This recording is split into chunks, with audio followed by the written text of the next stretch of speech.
Hi, welcome back guys. This is your friend, Lettuce Head Fanfics. Back with amazing fanfiction. This is the series of What If Deku Unlocked Limitless Strength. Please give this video a like and subscribe to the channel if you want more videos like this. Now let's get into the fanfic. At the age of 4 I learned that world was not fair. That not everyone was created equal. That was crushing. It might have destroyed me if not for the words he said that I had carved into my heart. Anyone can be a hero. It doesn't take a flashy quirk. Sometimes to be a hero all you have to do is something simple, like giving someone a coat and letting them know that things will get better. It's not about what quirk you have. To be hero, all you have to do is stand up. February 5th, Gotemba, Shizuoka Prefecture, Japan. Stashing his school uniform in a locker, Izuku mentally prepared for the gauntlet ahead. He had been at this for 2.5 years and had yet to see any change, but also knew he could not stop now. Not if he wanted to change things. Making his way through the crowd to the street outside the train station, he took a moment to stretch. He had clung to his dream for 15 years with white-knuckle determination. Ever since his 4th birthday when the doctor told him that he had no chance of developing a quirk. Ever since his mother had failed to reassure him that his dream could still happen. Ever since everyone he knew had tried to kill his dream of being a hero. For all the good it had done them. Because he knew the symbol of hope, all might, was there. Smiling, reassuring. Standing as a promise that things would get better. And they did. In his last year of junior high, the AKO had published her interview with the vigilante Caped Baldy. It had swept the internet by storm. HeroWatch had lauded it and Cape Watchers ridiculed it. Heroic experts claimed his secret training method to be nothing but a typical workout. That it could never result in the kind of strength that was reported from Caped Baldy. Kachin had laughed for days at the claim that the most well-known vigilante was Quirkless. But Eiko Magami had a reputation for honest interviews. So Izuku believed. This was the long-awaited chance for him to fulfill his dream. He would be a hero.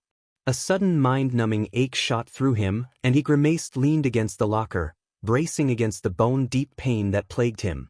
The ache only lasted a few minutes before it receded and he could breathe easily again. Izuku should have known better than assume he had started getting used to the strain. He could have weeks where the pain was little more than a dull muscle ache, and then there were days like this one where it came roaring back with a vengeance. Not that he would let it stop him. He was nothing if not determined. If this was the price he paid to become like his hero, then so be it. He would drag his hurting body through its routines. Even if he sometimes puked blood, and all he wanted was for someone to put him out of his misery. Izuku would keep going. He would become strong enough to save everyone just like All Might. Taking another deep breath, Izuku launched himself into the hardest part of his workout. Unlike the 100 push-ups, sit-ups, and squats, the 10-kilometer run took forever. He could knock out the rest in under a minute, but the run? It still took him 20 minutes. Plus, even when he finished he spent 10 minutes throwing up. Which is why he had started taking the train to Gotemba after school run. If he did this in Mizudafu, not only would Katsuki find out but give him another wonderful nickname. Probably something creative like Vomit Boy. That would be the last thing he needed. Everyone at school, from the youngest students to the oldest, and even the teachers, all knew Deku. The poor little quirkless idiot. To be known as Vomit Boy Deku might be enough to make him finally curl up and die. Around the 5th kilometer his lungs and muscles started shrieking in mutiny. So he started to think about quirks. This time he focused on what had to be the most unique one he had ever seen. An emitter-type quirk called Cheese, which let Kuraka from 1E manipulate, well, cheese. Eventually the route brought a gasping and sweating Izuku back into view of the station. Reaching the station he barreled toward the nearest garbage can and doubled over. After 10 minutes of dry heaving and gasping for air it became apparent that nothing would happen. Izuku choked out a laugh. Once his lungs stopped trying to kill him, he shakily made his way to the nearest drink machine. The ice-cold water he guzzled had to be the most blessed thing he had ever tasted in his life. Of course, no sooner had he tasted it than his stomach started to rebel and darted back to the garbage can. Thankfully, despite more dry heaves, nothing came of it. Closing his eyes, Izuku grinned once more. He had completed his 10-kilometer run and not thrown up. Maybe he could start running at home now? Finished catching his breath and sure he would not be puking, Izuku made his way to the lockers on aching legs. One quick change in the bathroom later and he made his way to the platform, checking his phone. His grin returned when he realized that not only had he finished without vomiting, but faster than ever before. Lost in thought, he moved to join the queue waiting for the train. "You stink." Izuku jerked at the unexpected words. Heart in his throat, he turned to face whoever had just tried to kill him. It turned out to be a beautiful girl his age. She stood a few inches taller than him and had short, messy dark green hair, sharp green eyes, and rather distracting curves. Izuku's squeaked face turning bright red as he started sweating. Was he actually talking to a girl? The girl frowned and crossed her arms, clearly dismissing him. This left Izuku feeling conflicted. On the one hand, this was the first time a girl had spoken to him, but of course it would be to tell him smelled bad. But at least he did not have vomit breath. Still, standing there in silence was going to get awkward and he did not want her to think he was some shut-in or something that never bathed. "I was running," Izuku blurted, startling her. At her annoyed look he scratched his head. Sorry, I just didn't want you to think I always smelled like this. I promise I shower and I was running because I'm training to go to in Bekomiro and dash." Okay, I get," the girl said, cutting him off. Izuku flinched, eyes darting around before hanging his head. Right, he needed to just shut up and leave her alone.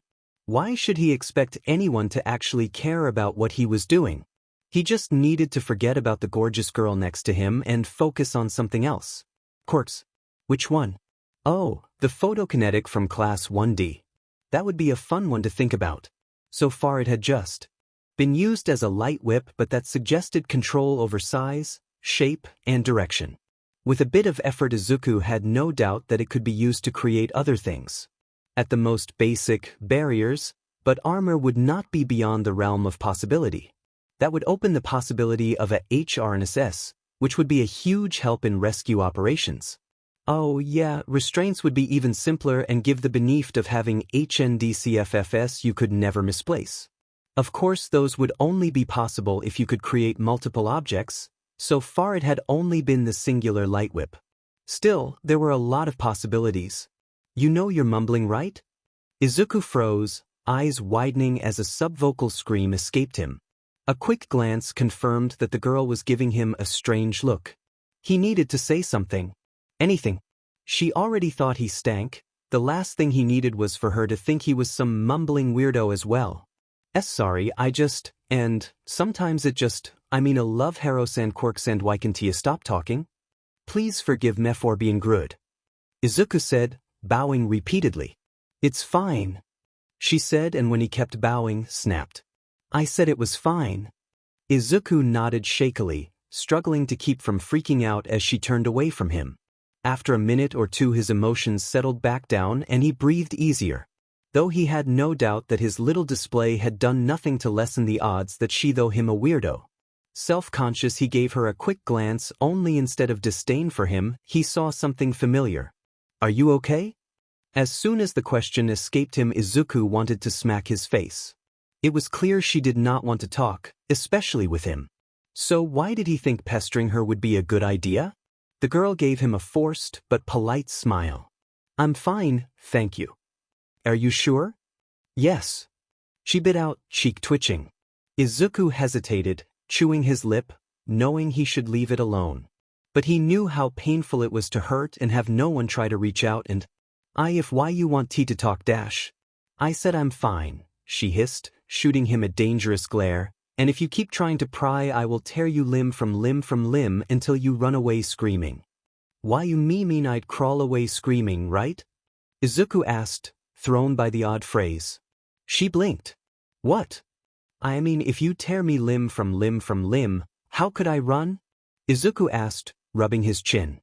The air suddenly became heavy as she drew herself up, a faint cyan glow surrounding her as she glared down at him. When she spoke again, her voice trembled with frustration. "You want to know? Fine. This has been the worst day of my life. I beat my best friend unconscious and left her in the rubble of the club we built together.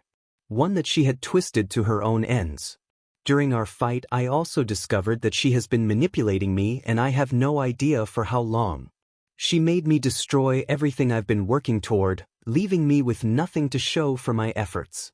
Izuku gulped, her eyes blazing and shining with unshed tears.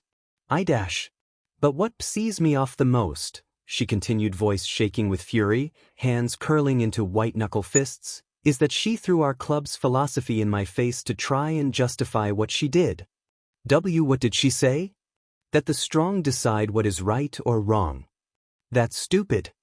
As soon as he said that, he began to sweat, realizing just what he had said. For a moment, silence. Then her intense eyes narrowed as she glared at him. Excuse me? That is, Izuku stammered, stomach rolling, trying not to flinch. Eventually he rallied all of his courage. Look, just because you're strong enough to do whatever you want doesn't mean whatever you're doing is right. There's still a right and wrong no matter how strong you are. All thinking like that does is make you a villain. The girl looked like he had just smacked her. Izuku gulped and hurried to reassure her. You have to be strong to protect what's right, and sometimes you have to do what's right even when the world tells you it's wrong, and I don't think that you're a bad person. That got a bitter-sounding laugh. I wanted to take over the world. What? I wanted, she repeated slowly and eerily calm, to take over the world. Why? The girl frowned and started to say something, but stopped. Her expression became one of confusion. That is. She took a deep breath before letting it out slowly, confusion turning briefly to anger. That was what she always said my goal was. All I wanted was the strength to overcome a monster. That's why I started the club in the first place. What kind of monster? Izuku mumbled, worried. My sister, she said. For all my power and intelligence, she towers above me. To overcome her, I had no other choice but to gather as many as I could to my cause. Because she forces me to remain in her shadow and will never let me do otherwise. I'm Quirkless, Izuku said, tone soft but firm. His eyes were fixed on the ground as something hot and angry bubbled in his chest. Something ugly. My childhood friend has an amazing quirk, everyone does, and they all say I'm worthless. Everyone. Abruptly he snapped his eyes to meet hers. It'd be easy to be angry, to hate them, to give up, to never be anything other than what they want. But I refuse because you are who you choose to be. Then his anger snuffed out and he realized what he was saying and who he was saying it to and started to hyperventilate. Why did he have to go spouting off like that, and now she would think he was even more hopeless and he just needed to breathe. She was still staring at him. But, oh merciful Buddha, where was the train? It needed to hurry up so he could have his freak out in peace. His silent panic came to an abrupt stop as thunderous noise boomed through the air. Izuku cringed at the ear-splitting noise along with everyone else, trying to find the source. Nothing was immediately visible thanks to their location, but just beyond the edge of train platform's roof he could see the sky glowing an eerie blue-green. Then the shockwave hit. It rolled through the platform like an invisible tidal wave, causing the ground to undulate. It tore and shook the platform signs loose, lights exploded. The surrounding structure groaned and parts of the roof collapsed. When it reached Izuku, the shockwave smashed into him like Bakugo had blasted him with his most powerful explosion. He stumbled, wheezing, yet somehow he managed to keep his footing. Then he heard the muffled sound of squealing metal and a feminine scream. His eyes shot over to the girl he had been talking with. He watched in almost slow motion as she started to fall off the platform, into the path of the incoming train, screeching and jerking along its tracks. Izuku lunged, caught her wrist and yanked as hard as he could. She crashed into him hard, and where the shockwave had failed to knock him over, this impact succeeded. His head hit the ground hard and his vision went dark for a moment. When it cleared, Izuku had dots in his eyes, and a warm weight pressing down on his aching chest. After a moment of getting his wits back, he coughed to clear his throat. Are you all right? He managed to gasp out, voice muffled even to his own ears. The girl nodded against his chest. Then she pushed herself up and stared down at him looking stunned. Sorry, I just reacted, Izuku said with a nervous smile. Of course she wouldn't need a Quirkless loser's help. The girl shook her head. I'm Fubuki. I'm odd. I mean Izuku. He said. Nice to meet you. Then the sound of screams and emergency sirens began to fill the air. I used to dream of being a hero. Like her. But I got lost in her shadow and let someone I trust twist me until I forgot my dream. Then I met him, and with 5 words I started to remember. The train stretched out like some great, dead serpent. The conductor's cabin had jumped the track and crashed through the metal support of the overhead lines. Several of the passenger cars were either on their sides or smashed against the edge of the platform. Only the very last cars remained in place on the tracks. A wrenching noise pulled her attention up, and she saw the roof sagging on bent beams. Fubuki frowned and slowly began to take a good look at her surroundings. Broken glass crunched beneath her feet as she did. There were fallen signs and broken vending machines. People were slowly picking themselves up, all of them looking dazed and scared. Parts of the roof had given in, though thankfully nobody seemed to be trapped beneath it, and the concrete of the platform itself sported several large cracks. If things looked this bad here, she dreaded what the rest of the city would look like.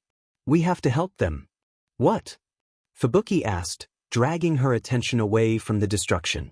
But Izuku had already started moving toward the nearest upright car, which confused her, as the people inside were in possibly the safest place. Then she saw the people soundlessly beating against the windows and the door. A half-second later she started after him. The people redoubled their efforts as they drew closer, and Fubuki could see blood.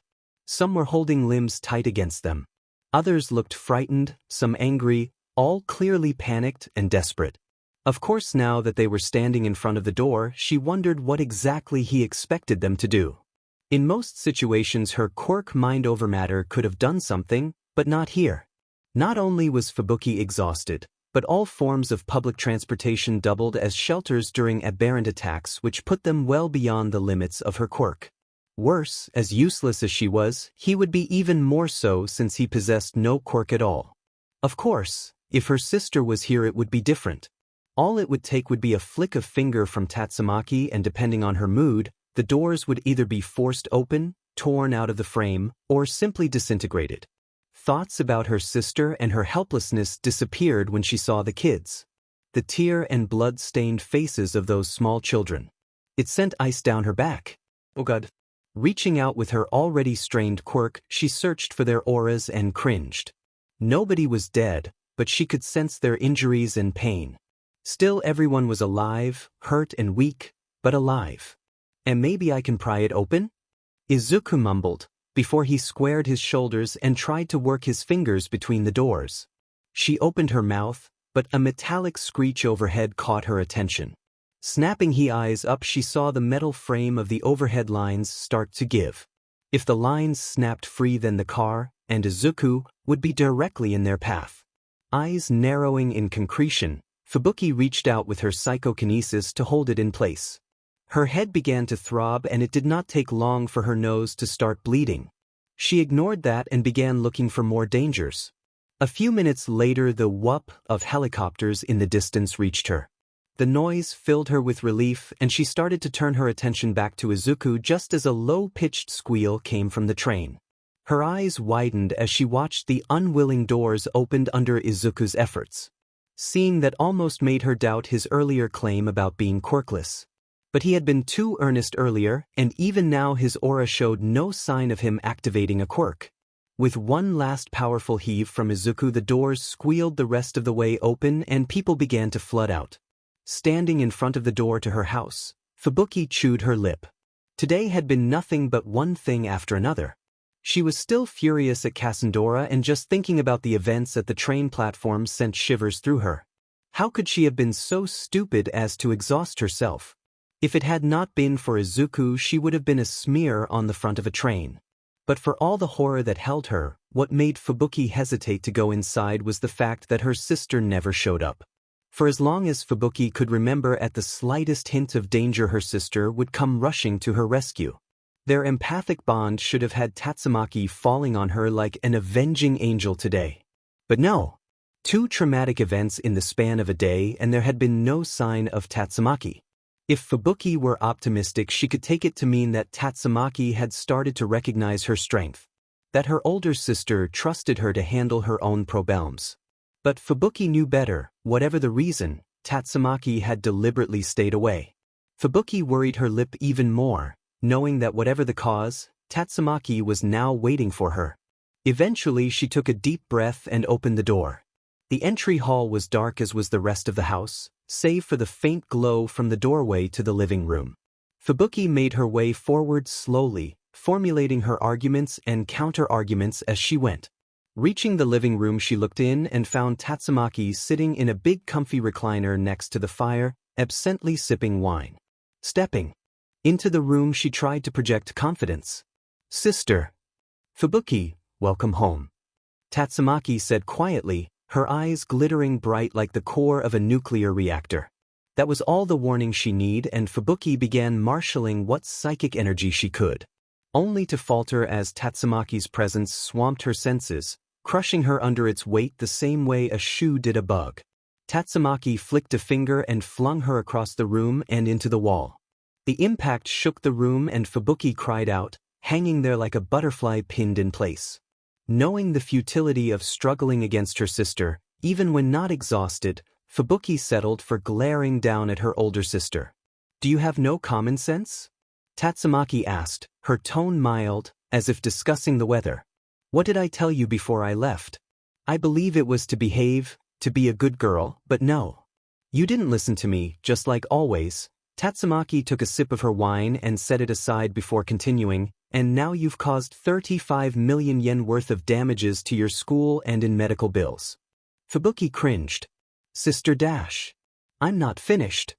Tatsumaki snapped, floating up from the chair to stare at her at eye level. "Do you know what really irritates me?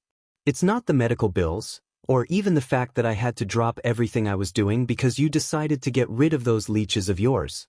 No, I'm more than happy that you finally listened to me about that.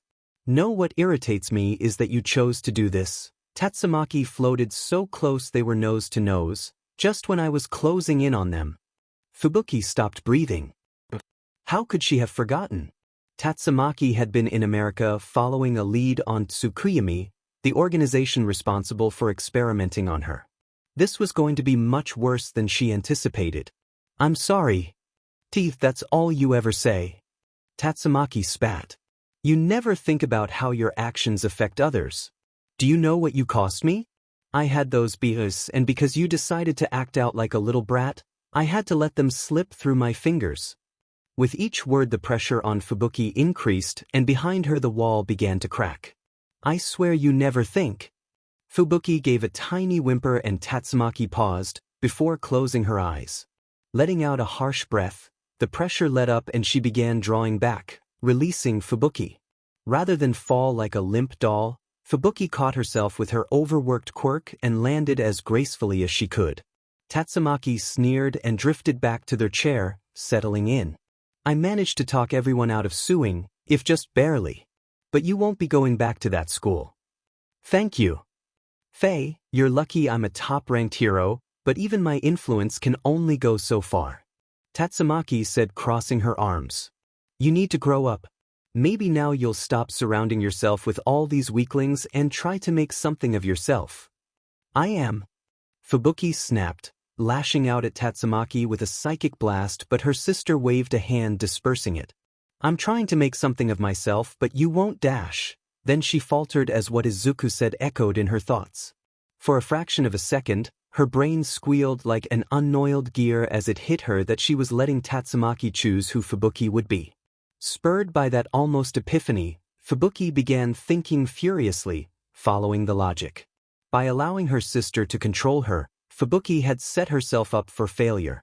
Somehow she had become so focused on her anger and frustration with her sister that Fubuki had become short-sighted. Subjecting the world? That had been a foolish goal from the beginning, and the sheer futility of what she had been undertaking took her breath away. On the heels of those thoughts came another stark realization. Before Cassandra started twisting the club, nudging Fubuki further and further down the path of a villain. What had she wanted? Her club had been about overcoming her sister, yes. But as a hero, She had wanted to show Tatsumaki that she could be the better hero, that she could depend on her. Fubuki had known she could never overcome her sister, not on her own, but with capable sidekicks, no with her friends. Yes, with her friends Fubuki had known she could do it. It was all so obvious now that it irritated her to realize how blinded she had let herself become. Well? Tatsumaki asked, frowning. I won't what? Nothing, Fubuki trailed off, trying to grapple with her rushing thoughts. She had a chance to make her own choice. To get everything she wanted and deserved. But it was all jumbled. She needed time to think things through. But even then Fubuki instinctively knew one thing she needed to ensure that her new path would succeed. You said I won't be going back to that school. That's perfect. Tatsumaki narrowed her eyes and took a sip of her wine. Oh. Yes. Aldera. Send me there and I promise things will be different. Tatsumaki sighed and rolled her eyes. Fine, have it your way. Why are you home so late anyway? I was being a hero. Mizudafu, Shizuoka Prefecture, Japan. Izuku blinked, head throbbing as if having a bowling ball repeatedly dropped on it. After a few minutes of staring at his ceiling he crawled out of bed, muscles aching, and began knocking his exercises out. 5 minutes later he stumbled through the rest of his morning routine. Until at last he stopped buttoning the collar of his school uniform, his attention focused on his closet mirror. What he saw staring back proved disappointing. Given how long he had been doing this workout he should have seen some change, yet he looked the same. Maybe he should double up on his efforts? Caped Baldy was clear in the interview that this method would work, he just had to give it time. Breakfast is ready. Coming, Mom. Izuku called back, giving himself one last look. He barely had time to sit down at the table before his mom flung herself onto him in a bone-creaking hug. Oh Izuku, I still can't believe you were there. Gay? Izuku gasped, confused until the television caught his attention and he sighed, "Oh." On screen a pretty newswoman with long lavender hair was talking. Just to her right a smaller window showed repeated footage of a neon blue-green energy beam erupting into the sky like a geyser. The incident at the May Queen Labs facility in Gotemba last week still has citizens rattled. Many continue to speculate about what exactly caused the sky to glow, with several insisting it was an alien invasion a la the classic DCU film series. Others claim it has to be the ever-popular Godzilla making his presence known. According to Dr. Nain, head of the facility, the actual cause is more down to earth. The explosion was due to a fluctuation brought on by the improper shielding of positronic conductors during the ongoing G3 geomagnetic storm. The shielding, developed by Dr. Brief of Capsule Corp in 2083, was improperly installed during the facility's latest renovations. Officials have estimated that repairs and cleanup will take 2 months, and it is estimated that the damage to the city and infrastructure are expected to exceed 3 billion yen. Sadly, the number of those who lost their lives or were injured remains uncertain. Dr. Nain has stated that May Queen Labs will reimburse the direct costs of damage, cleanup, and any medical or funeral costs. They will not, however, reimburse any loss of productivity or revenue. In other news, Director Nathan Stark, head of the US-based advanced research facility Global Dynamics, has announced that Izuku lost track of the report when his mom squeezed him and renewed her mumbling. Unsure of how to handle this display, he patted her back, even as he wondered how Fubuki was doing. It had been both terrifying and exhilarating to talk to a girl, and he hoped that it had helped her. At the very least, he hoped she no longer plotting to take over the world. Then he did a double take when he noticed the time. I'm going to be late. After that, things became a bit hectic. His mom panicked all over again as he scrambled to make sure he had everything before racing out of the apartment. Taking the stairs 2 at a time, he hit the street with a hasty, "Excuse me," to his mail carrier. Then he bolted for school.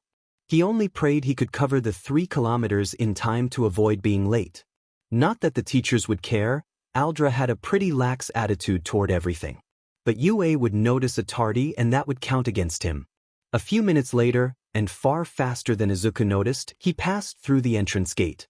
It was not until he was inside the school that Izuku stopped dead in realization. Not only had he covered 3 kilometers with plenty of time, but he was not even winded. His working out was making a difference. He smiled the rest of the way to class. Though his good mood faded when he entered the room and spotted Katsuki lounging at his desk. Their eyes met, and for a tense moment Izuku wondered if this would finally break their year-long truce. But no, Katsuki just sneered and turned away. Izuku breathed a little easier, aware how disappointed the rest of the class was at the lack of explosions. But they should have been used to this change in dynamics by now. He was also aware that everyone wanted to know what exactly had prompted this change in the status quo. Izuku might have told someone if they asked, though he had a feeling that would end the truce no questions asked. Not that he really understood why his actions during Masaru's funeral had resulted in this situation. Izuku had been at a loss about what to say or do that day. The fact that Katsuki's dad had died was hard enough. But to find out it was at the hands of an aberrant being? In the end he had said nothing and simply joined Katsuki in sitting on the floor in silence. After that Katsuki had become, not mellow, but no longer prone to random acts of explosion at every breath Izuku took. Humming as he sat down, Izuku wondered if this unofficial truce would last through next year. He hoped so. He could get used to a somewhat less hostile Katsuki. Checking to make sure everyone was too busy to pay any attention to him, Izuku pulled out his latest notebook. Hero quirk analysis #flipping to the last few pages he double-checked his notes on his latest entry. Not that Fubuki had shared much in regards to her quirk before she left, still he had theories. Seeing nothing that needed tweaking at the moment, he turned his attention to her half-finished sketch. He hesitated to put pen to paper, but in the interest of being complete he needed to finish it. Still, as her sketch took shape, he tried not to blush too badly as he drew her curves. Attention focused on his line work, he only barely registered when the laughter surrounding him shifted toward mumbling. "Who's that? Whoa, beautiful. Such big. Hot. She's too hot." That at last penetrated his haze of focus, and Izuku looked up wondering if they finally had a flame quirk in class. His eyes widened in shock as he registered who was standing beside his teacher. "Good morning, class. We have a new student joining us today." Izuku swallowed. "Please introduce yourself?" the teacher prompted. Her eyes met his. "My name is Fubuki. My hobbies include shoes. I dislike cheap items and traffic jams." She bowed. "Please treat me well. Last week we talked about the early half of the 21st century and the chaos caused by quirk emergence. Today we'll be talking about one of the defining events of that era. The West Coast disaster of 2012, which claimed the lives of 5.5 million Americans and served to not only fan the flames of quirk fear, but also spurred the earliest known group of anti-quirk radicals, the Red Lions, into action. Now turn to page 222 and we'll see how one formerly innocent eco-protest group caused dash. Fubuki stifled a yawn born more from the teacher's droning voice than anything. Not that it helped that her previous school had already covered this. Attention wavering, she glanced over her shoulder at Izuku and saw him furiously writing. From how quickly his pen moved it was clear that whatever report he was working on had his full attention. "Ignore him." A voice whispered from beside her and she glanced at the other girl. "Deku's always scribbling like that. It's annoying but not worth bothering with." Fubuki arched an eyebrow, noting both the nickname and the derision attached to it. It confirmed her theory about his awkward change mid-introduction when they first met. Turning back around, she jotted that down alongside other observations. So far she had discovered that the staff bordered on being sycophants when it came to quirks. They were, as her sister sneeringly called them, quirk groupies. The better and more wonderful the quirk, the more praise they heaped on you. An attitude that left the students swaggering around with overdeveloped pride while resulting in a toxic environment for any student with a weak quirk and making it downright hell for the sole quirkless student. Sensing someone looking at her, she glanced around to find a boy staring at her chest. Frowning, she made her feelings about it known. "Ow!" The boy with a shaved head and an unbuttoned blazer yelped as he was telekinetically smacked out of his seat. The class broke into chuckles at the outburst and Fubuki smirked. It would take at least 2 more telekinetic smacks, but he would get the message. At least most did. There were some who persisted, and in those cases she had to escalate. But a telekinetic twist to the groin had yet to fail and solve the issue. As the class settled down, she turned her attention back to her observations and plans. Yes, given how toxic the school was, she could get his loyalty and ensure he aided her without any difficulty. Especially as her lapse in control that day on the platform had to have left a favorable impression on him. Her confidence faltered though as doubt started to rear its head. Was she making a mistake? How could be sure she could trust him? What if he was manipulating her like best friend had for years? Fubuki's fist clenched and a cyan aurora flared briefly to life around her.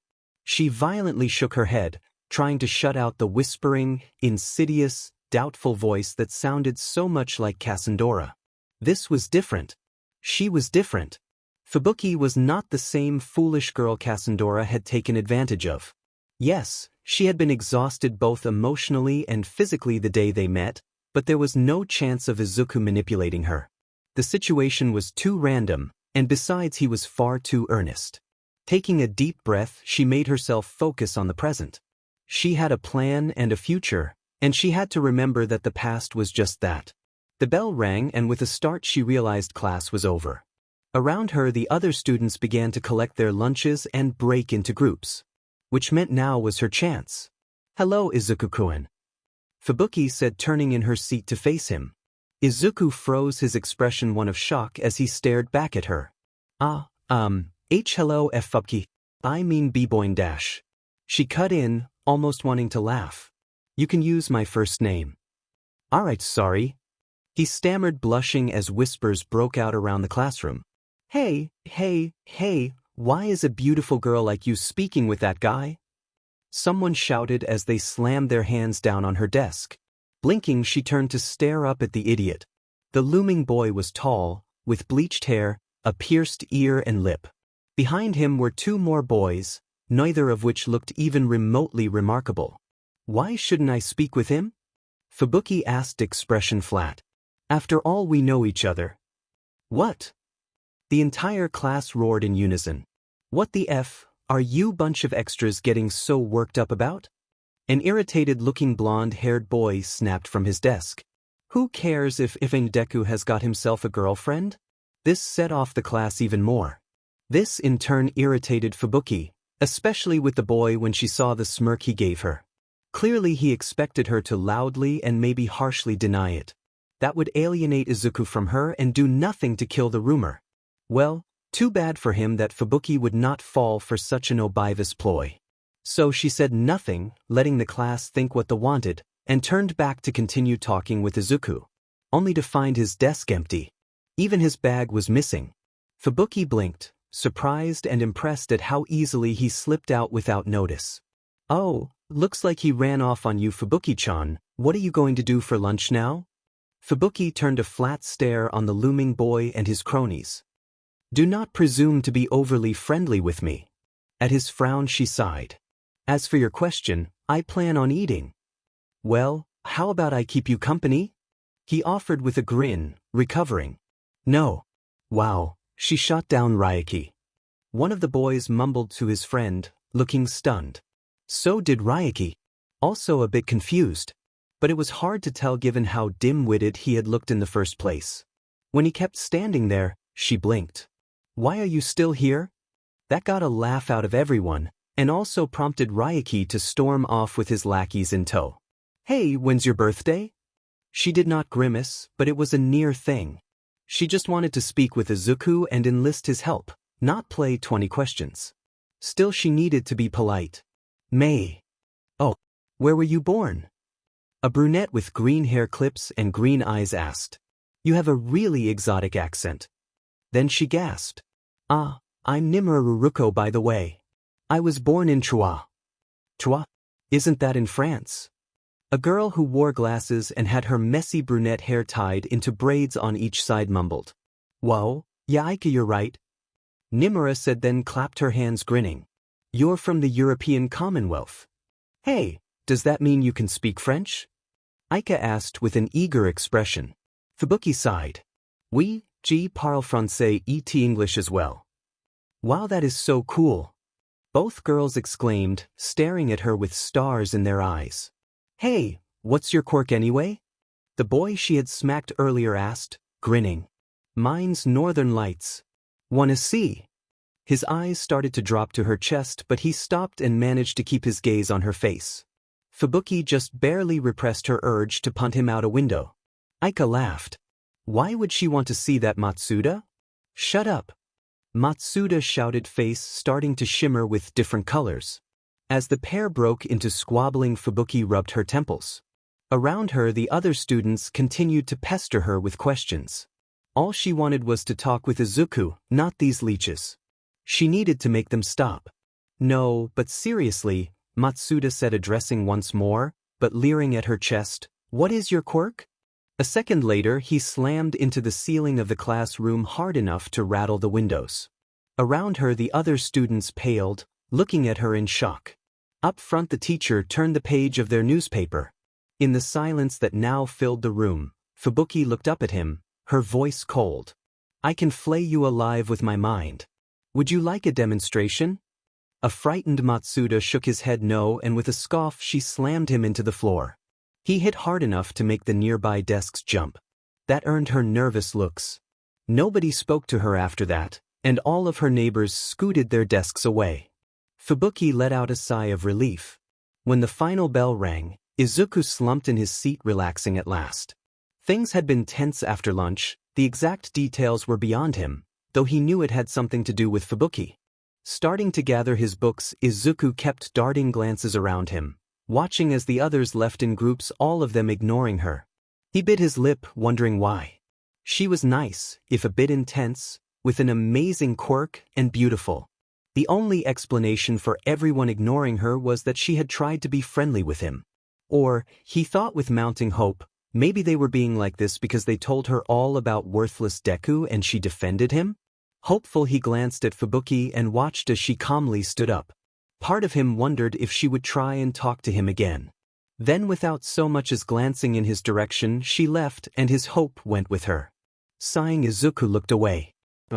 No matter what had happened between her and the rest of the class, it had nothing to do with her defending him. So much for wanting to be his friend. Maybe he should have stuck it out during lunch instead his usual disappearing act? Disappointed, he resumed gathering his things when a shadow fell over his desk. Izuku froze and slowly looked up, his stomaching starting to drop. Katsuki loomed over him with a nasty grin and his two cronies at his heels.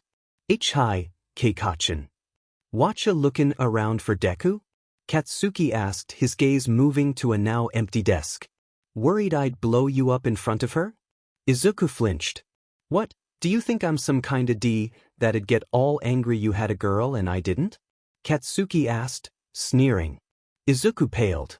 It's no not like dush. Hey, I'm talking. Katsuki shouted, smacking the desk while releasing an explosion that rattled it. Just for the record, I'm going to be the #1 hero, so I don't have time for that kind of shit. Understand? Izuku nodded nervously, which only made Katsuki's smile widen. See, Deku gets it?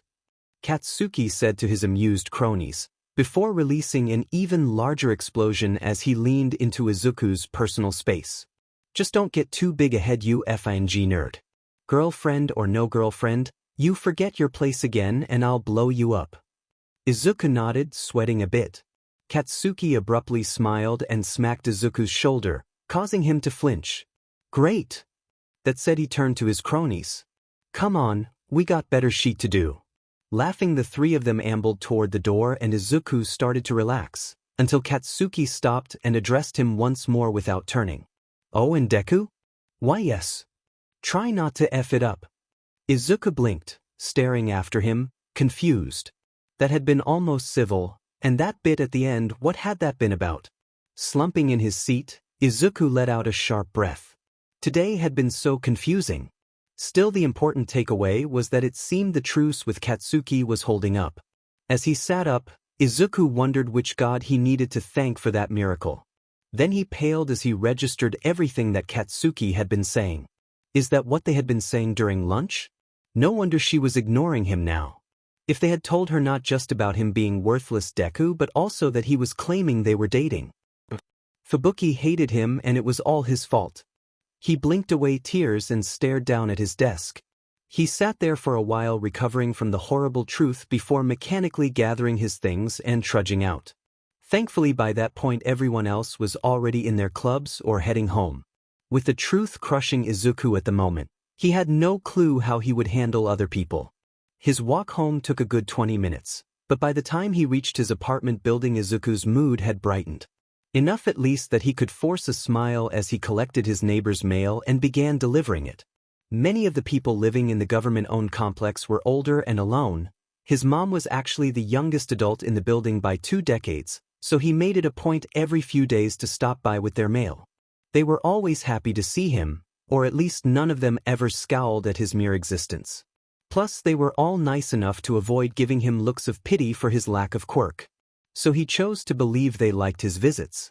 By the end of his deliveries his mood had improved a bit more. Enough that his forced smile was more natural. Still, as he reached his apartment and fished his keys out, he hoped his mom would still be at work. Izuku did not want to risk her noticing something was wrong and start worrying. "So this is where you live?" "Gah!" Izuku shouted as he jumped, heart trying to explode from his chest. Spinning around he found Fubuki hovering in the air on the other side of the railing for his floor. Once he registered that she was using her quirk, he panicked, expecting the police to come swarming in. When no police arrived he relaxed. At least until he realized that an extremely pretty girl had just followed him home. "Fubuki," he squeaked at last. What are you doing here?" "I wanted to talk to you," she said before touching down beside him. "I tried at lunch but things got a bit out of hand." "All right." Then he remembered what Katsuki had said and he paled. Crap. This was good. Yes, he could explain that he never said they were dating. Not that he'd be against it if she wanted, but of course she would never be interested in him. He knew that. He blushed hard and then paled, realizing that he had still said nothing and she was no doubt preparing to throw him over the railing. I'm sorry Ipramise, I didn't tell them that we're dating or anything Ipramise." Fubuki stared at him for a long minute before breaking into a soft chuckle. "Relax, I know you didn't. But the rumor's out there now and it won't die, so we'll just have to ignore it." "Oh good." Izuku breathed, wanting to sink into a puddle of relief. Instead he went rigid as the door opened behind him. "Izuku, is that you?" "Huh. Mom." Izuku gasped, spinning around to face her, unable to help blushing. This would make things worse. Quick, he needed to say something before she got the wrong idea. "This is Boin Fubuki." "You?" His mom stared at them, her look of mild curiosity shifting to confusion. After a moment she shook it off. "Ah, yes, nice to meet you. I'm Midoriya Izuku, Izuku's mother." Fubuki gave a polite bow. "Please excuse me for just showing up like this, Midoriya-san. As Izuku-kun told you, I am Boin Fubuki, second year at Aldra High. I just transferred into class with your son." "I see," Inko said, blinking. How is it you came to walk home with my son? I wish to talk to him without our classmates taking things wrong. I don't know if he told you, but we met before. It was in Gotemba the day of the May Queen disaster. Your son's actions saved me." His mom's eyes widened. "What?" "I was on the train platform and when the explosion occurred I was tossed into the path of a train. Thankfully Izuku-kun reacted and pulled me to safety." Izuku's mother stared at her for a long moment before turning to her son. "Is this true?" Izuku ducked his head. "Why yes." His mom burst into tears and pulled him into a bone-crushing hug. "I have the most wonderful son." Izuku tried not to fidget as his painfully happy mom gave them each a bottle of Coke. She hesitated, eyes shining with tears, before disappearing into the kitchen to give them privacy. Or at the least the illusion of it. If he wanted genuine privacy they would need to use a bedroom and there was no way his mom would let him do that with a girl, especially one she just met. Not that she had anything to worry about. He was nervous just sitting in the living room with her. Izuku would probably have a heart attack if he took her to his room, and he took a big gulp of his soda to distract himself from that idea. Unaware of his thoughts, Fubuki sipped at her own drink and looked around the living room. Her expression gave little away and he wondered what she was thinking.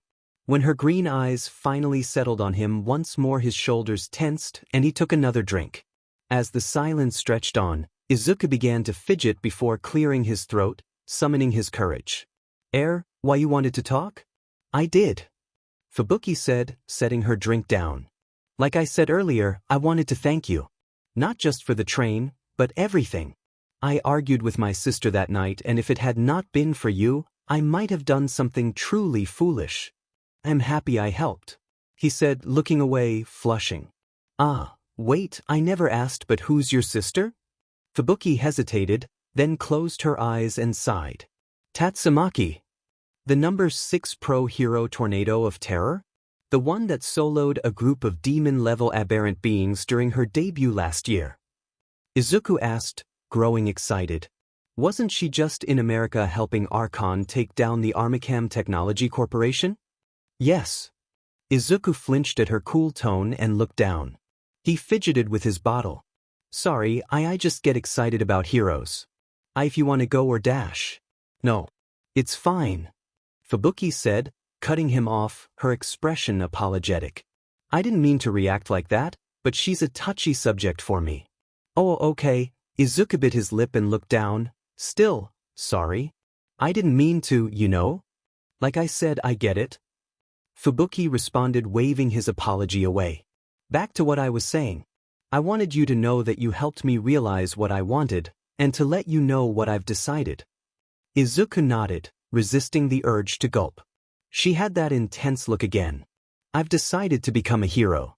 I'm determined to surpass my sister, to get out of her shadow. But not to spite her, or at least not just that. When I was younger, I looked up to her. She was my hero, and I wanted nothing more than to be like her. I dreamed about it, acted out scenes from an old web series. But my sister squashed that. She laughed and ridiculed me, told me that I was wasting my time and that I should just let her be the hero. That I needed to stop daydreaming and make something of myself. Izuku grimaced in sympathy. How many times had Katsuki blown him up and told him to stop trying to be a hero? Far too many to count. If it had not been for All Might, he would have given up, and there had been more than a few dark days where he had considered it anyway. So that's the choice I made, Fubuki announced, determined that I would take that dream back. I'm going to be a hero. Izuku stared at her, struck by her courage. And I wanted to ask you for a favor. Izuku pointed at himself, confused. A favor? From me? Yes. I want you to help me. Me? Me? Izuku asked, hating how uncertain he sounded. But he was nobody.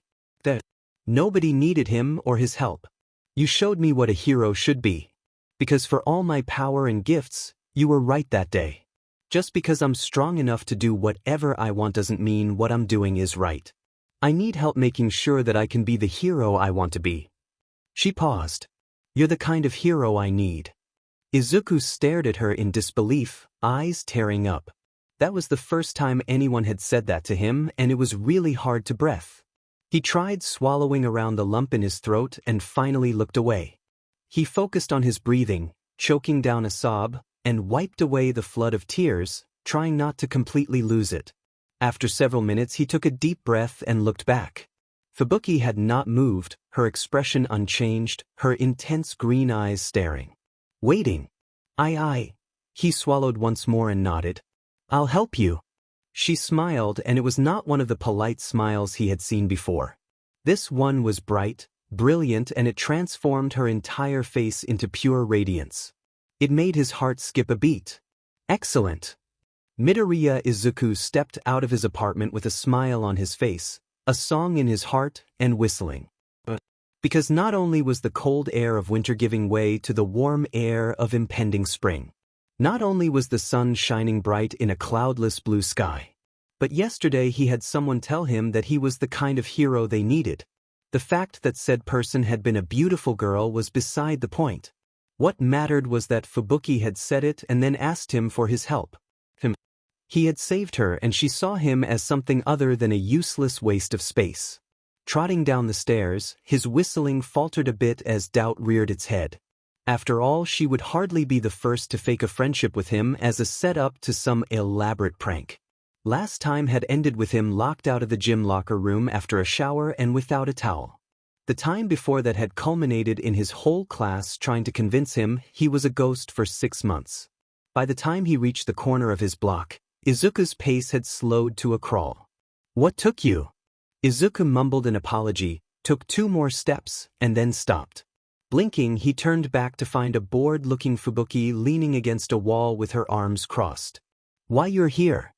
"I am," Fubuki said, pushing away from the wall and levitating her bag into her hand. "I told you that we'd be walking to school together from now on. Why are you surprised?" It's just. Izuku scratched his cheek, even as he started looking around to try and see the incoming. I mean, I didn't think you were serious. You live all the way in Gotemba and it's at least an hour by car, and if you took the train then it's almost 2 hours, right?"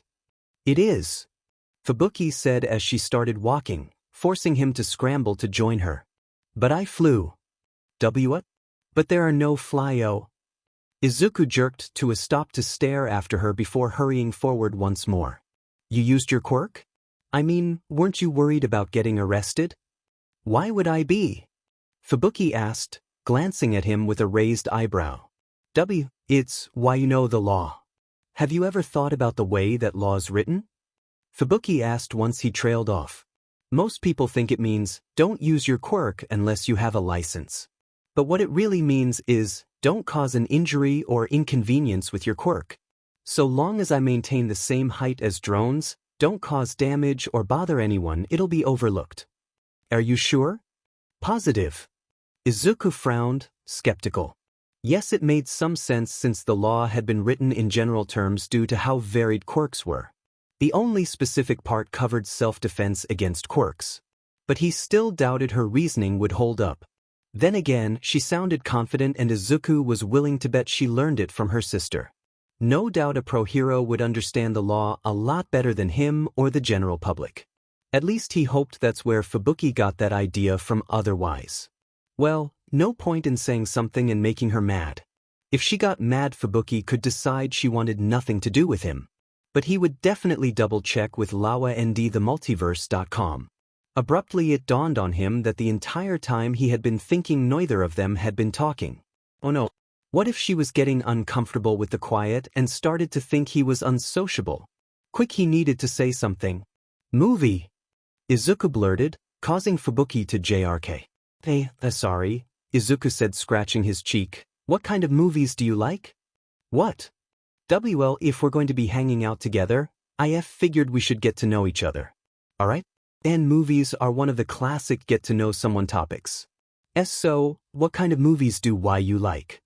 "I see," she said, her mouth twitching into a small smile. "Horror mostly." "Are really?"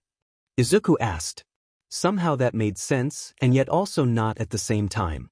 "Do you have a favorite movie?" "I liked Death Need Not Apply. It had this kinda over-the-top combination of horror and comedy." "Butterfly." Izuku blanched. He knew that movie. He still had the occasional nightmare about that movie. He still blamed Katsuki for exposing him to it. Their parents had been furious when they found out. Not just their parents, but the parents of all their classmates as well. It had been a massive group dare in middle school, and it was one of the few times Izuku could recall Kachin being grounded. Fubuki must have sensed his unease because she changed topics. "You mentioned training when we met. What exactly are you doing?" "Do you know Caped Baldy?" Izuku asked, eager to talk about his training. And to stop thinking about when the twisted monstrosity had tried to fuse with its alternate self. "No. I've heard my sister ranting about him." "Well, a few years ago he gave an interview and talked about his training. So I've been doing that. It's really hard, but I haven't missed a day." "I see. What exactly does it involve?" 100 push-ups, sit-ups, squats, and a 10-kilometer run every day," Izuku declared. "Even when it's hurting and I'm coughing up blood, I still do it." Fubuki stopped in place at that, forcing him to do the same. "You cough up blood?" Turning to face her, Izuku blinked at her expression. "Well, not as much as I used to." When her frown deepened, he hurried to reassure her. It's not a big deal, I promise. It's just weakness leaving my body, and before you know it I'm going to be as strong as All Might. I just have to push through till then." Fubuki's expression shifted into something unfamiliar before she sighed and started walking again. After a minute or two she spoke. Which hero would you never want to meet? Which one I would dash? Why would you ask that? There alamazingen dimania, I have some prefero ver others, buddy real heroes. Im node venture havio niden twantamet, though I guess maybe, but node be fascinating to meet, but someone wouldn't want to meet, that it'd have to be Doll Master. Doll Master? Have you seen their eyes? They have no soul. Fubuki blinked, slowing as she looked at him. You're talking about their dolls, right? Yes, no, but yes. It's a sentient quirk that's possessed hundreds of puppets. Why would it do that? Why does it want us to stare into those flat, unblinking eyes that bore into you? Izuku trailed off, shivering. It's an amazing quirk and I'd love to talk to it over a phone or through letters, but to actually meet it in person? No. Fubuki hummed in thought but nodded. Conversation lapsed until they at last stepped through the school gates, where dozens of students milled about. Upon seeing them they started whispering to each other and stared at them, as if they saw a 121-meter-tall purple platypus with pink horns and silver wings instead of two other students. Yet even as Izuku faltered at such attention, Fubuki kept walking, head high and with utter confidence.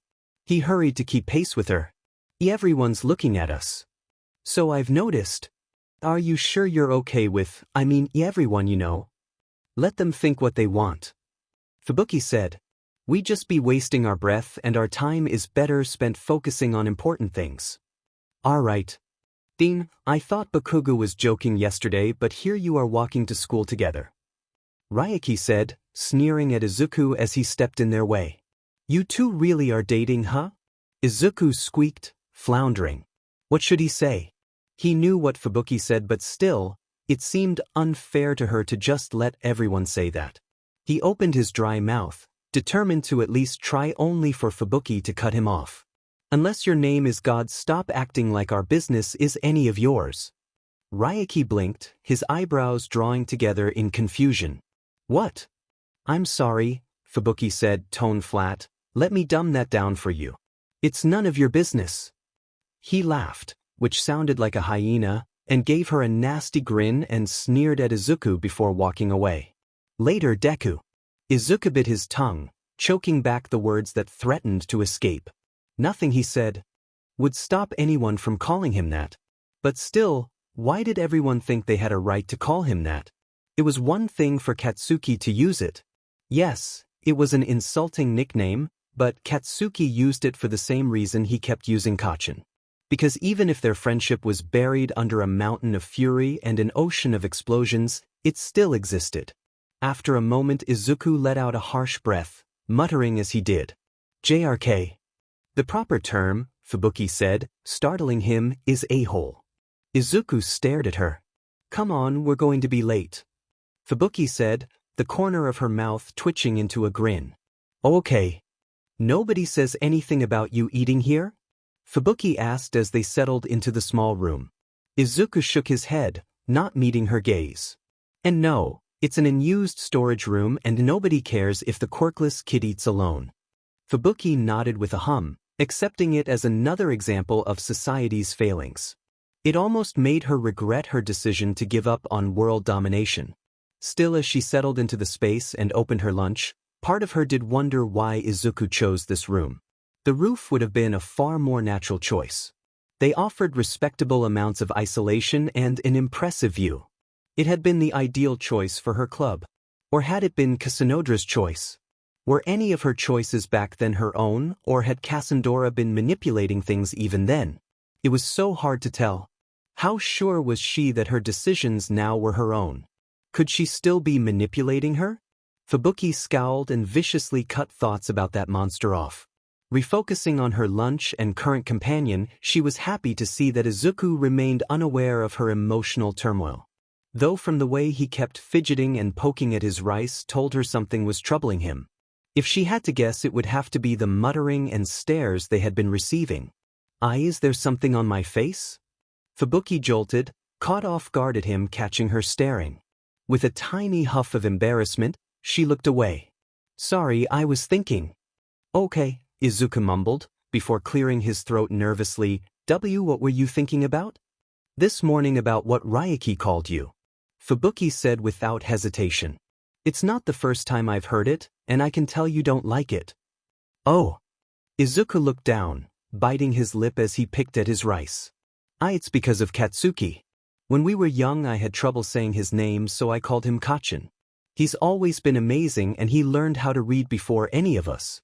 But one day he figured out that my name could be read as Deku, like the useless wooden puppets.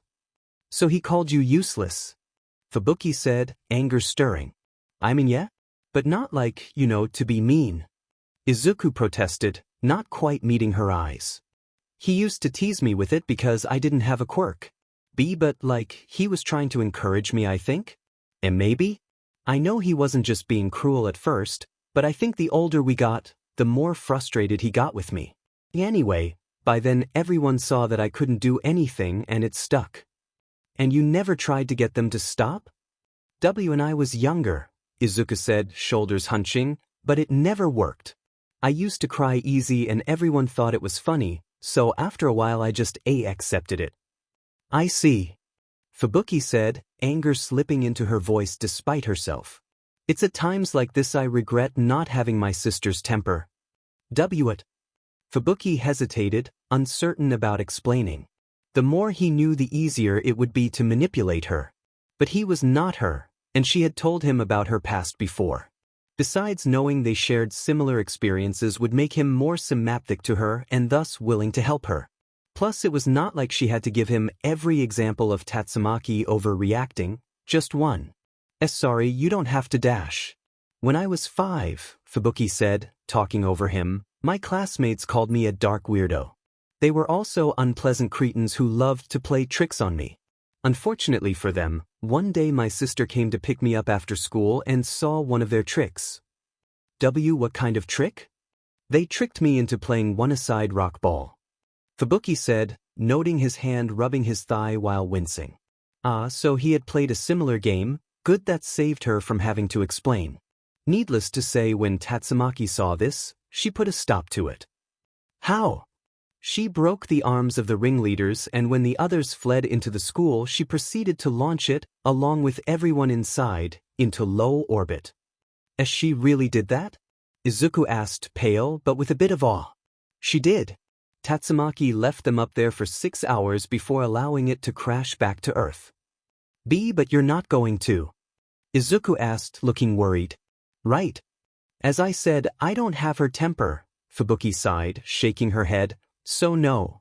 I'm not sure how she got away with it, but if we're going to be heroes we can't have those kinds of red flags. Plus it'd be wrong. Izuku said. Perhaps, but it is tempting. Tempting, Izuku said with a guilty little smile, but still wrong. Maybe. That said, the two of them resumed eating.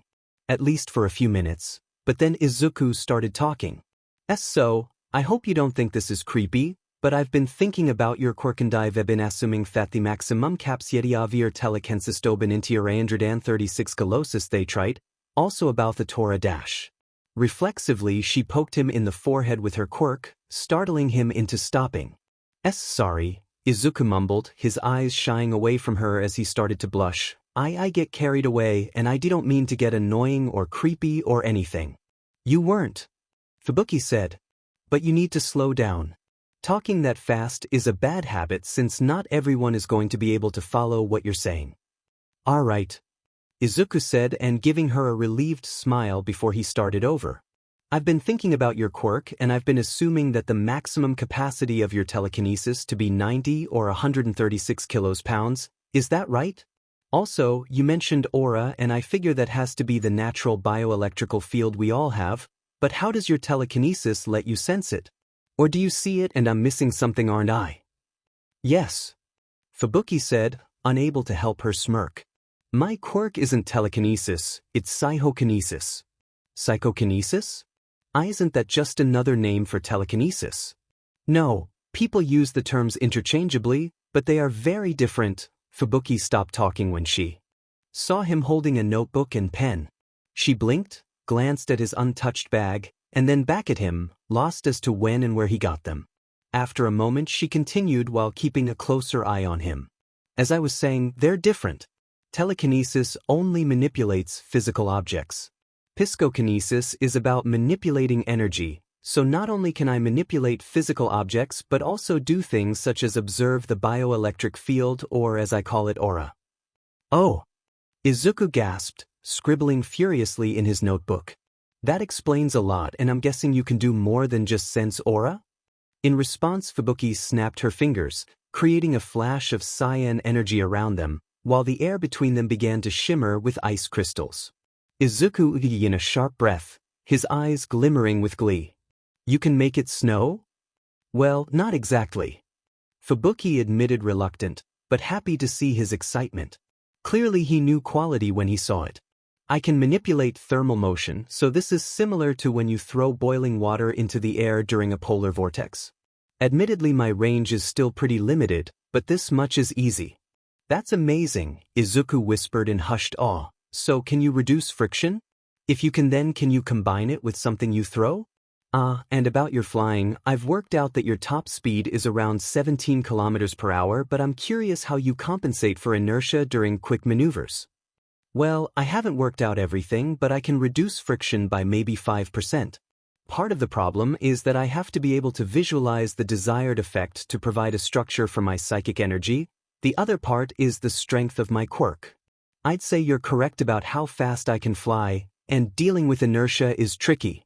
Whenever I turn there is a sudden exertion of force from the outside, so I have to apply an equal amount of force from the inside to cancel out the first force, thus allowing me to move without experiencing inertia. But the calculations would be complex, Fubuki said, finishing his thought. I can do it by instinct now, but there's a reason my scores in mathematics are so high. You're amazing. Izuku breathed and her cheeks started to burn at his earnest tone. So Actually, Fubuki said, cutting him off, lunch is almost over and we still need to eat. Izuku made a delicious little whine of disappointment but nodded in agreement. Then as he started to eat, Fubuki noticed that his notebook and pen were missing. She glanced at his still untouched backpack, then back at him, and then at his bag. After a moment she blinked. How did he do that? All right, that's it for today. No sooner had the teacher spoken those blessed words than the bell rang, announcing the end of the day. The class exploded into noise as they gathered their belongings and fled the classroom. Some to clubs, others home, and more to cram schools. All save Izuku, who remained seated and poring over his notes on Fubuki from earlier. There was so much he had to rework now that he knew more about her quirk. But at the moment he was checking to see if any of his previous assumptions were still relevant. Movement at the front of his desk startled Izuku and he glanced up to see Fubuki waiting. Gulping, he scrambled to shove his own items into his bag and stand up. Sorry, I was spacing out. So I noticed, Fubuki said with a hint of amusement, but I forgive you. Thanks, now I can sleep in peace.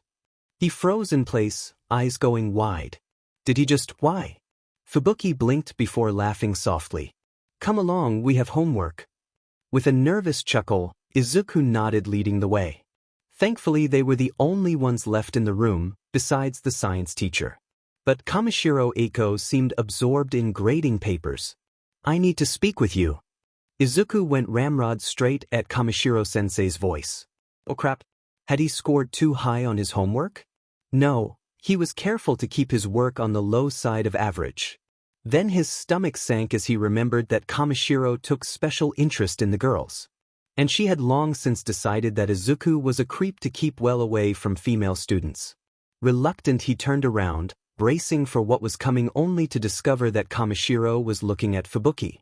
Yes, sensei? Fubuki asked, looking bored. I'm sorry, I know you're busy, Boin-san, but I feel that we should talk.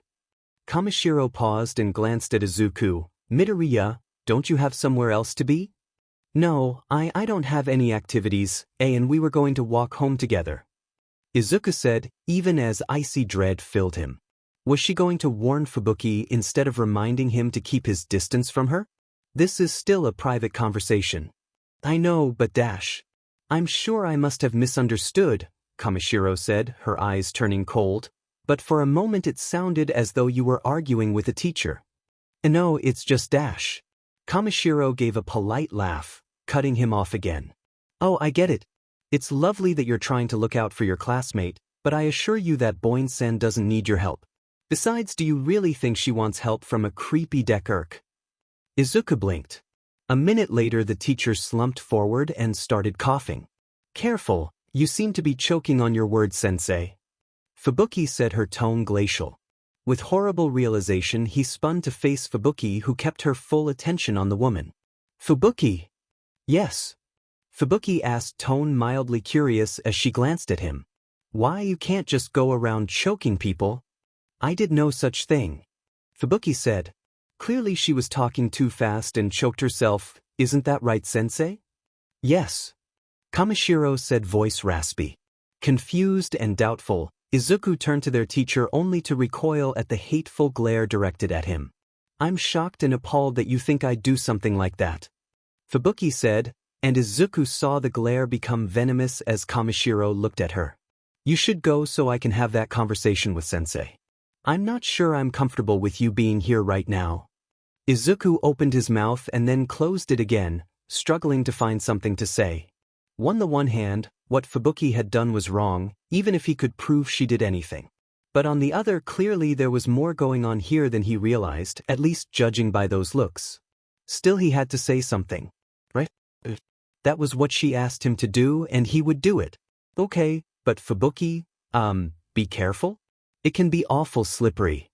Fubuki's eyes widened a bit, and for a moment she looked uncertain. Then it was gone and she smirked. I'll make sure to remember that. Izuku gave her a nervous smile, and then with hasty and semi-polite bow to their teacher fled the room.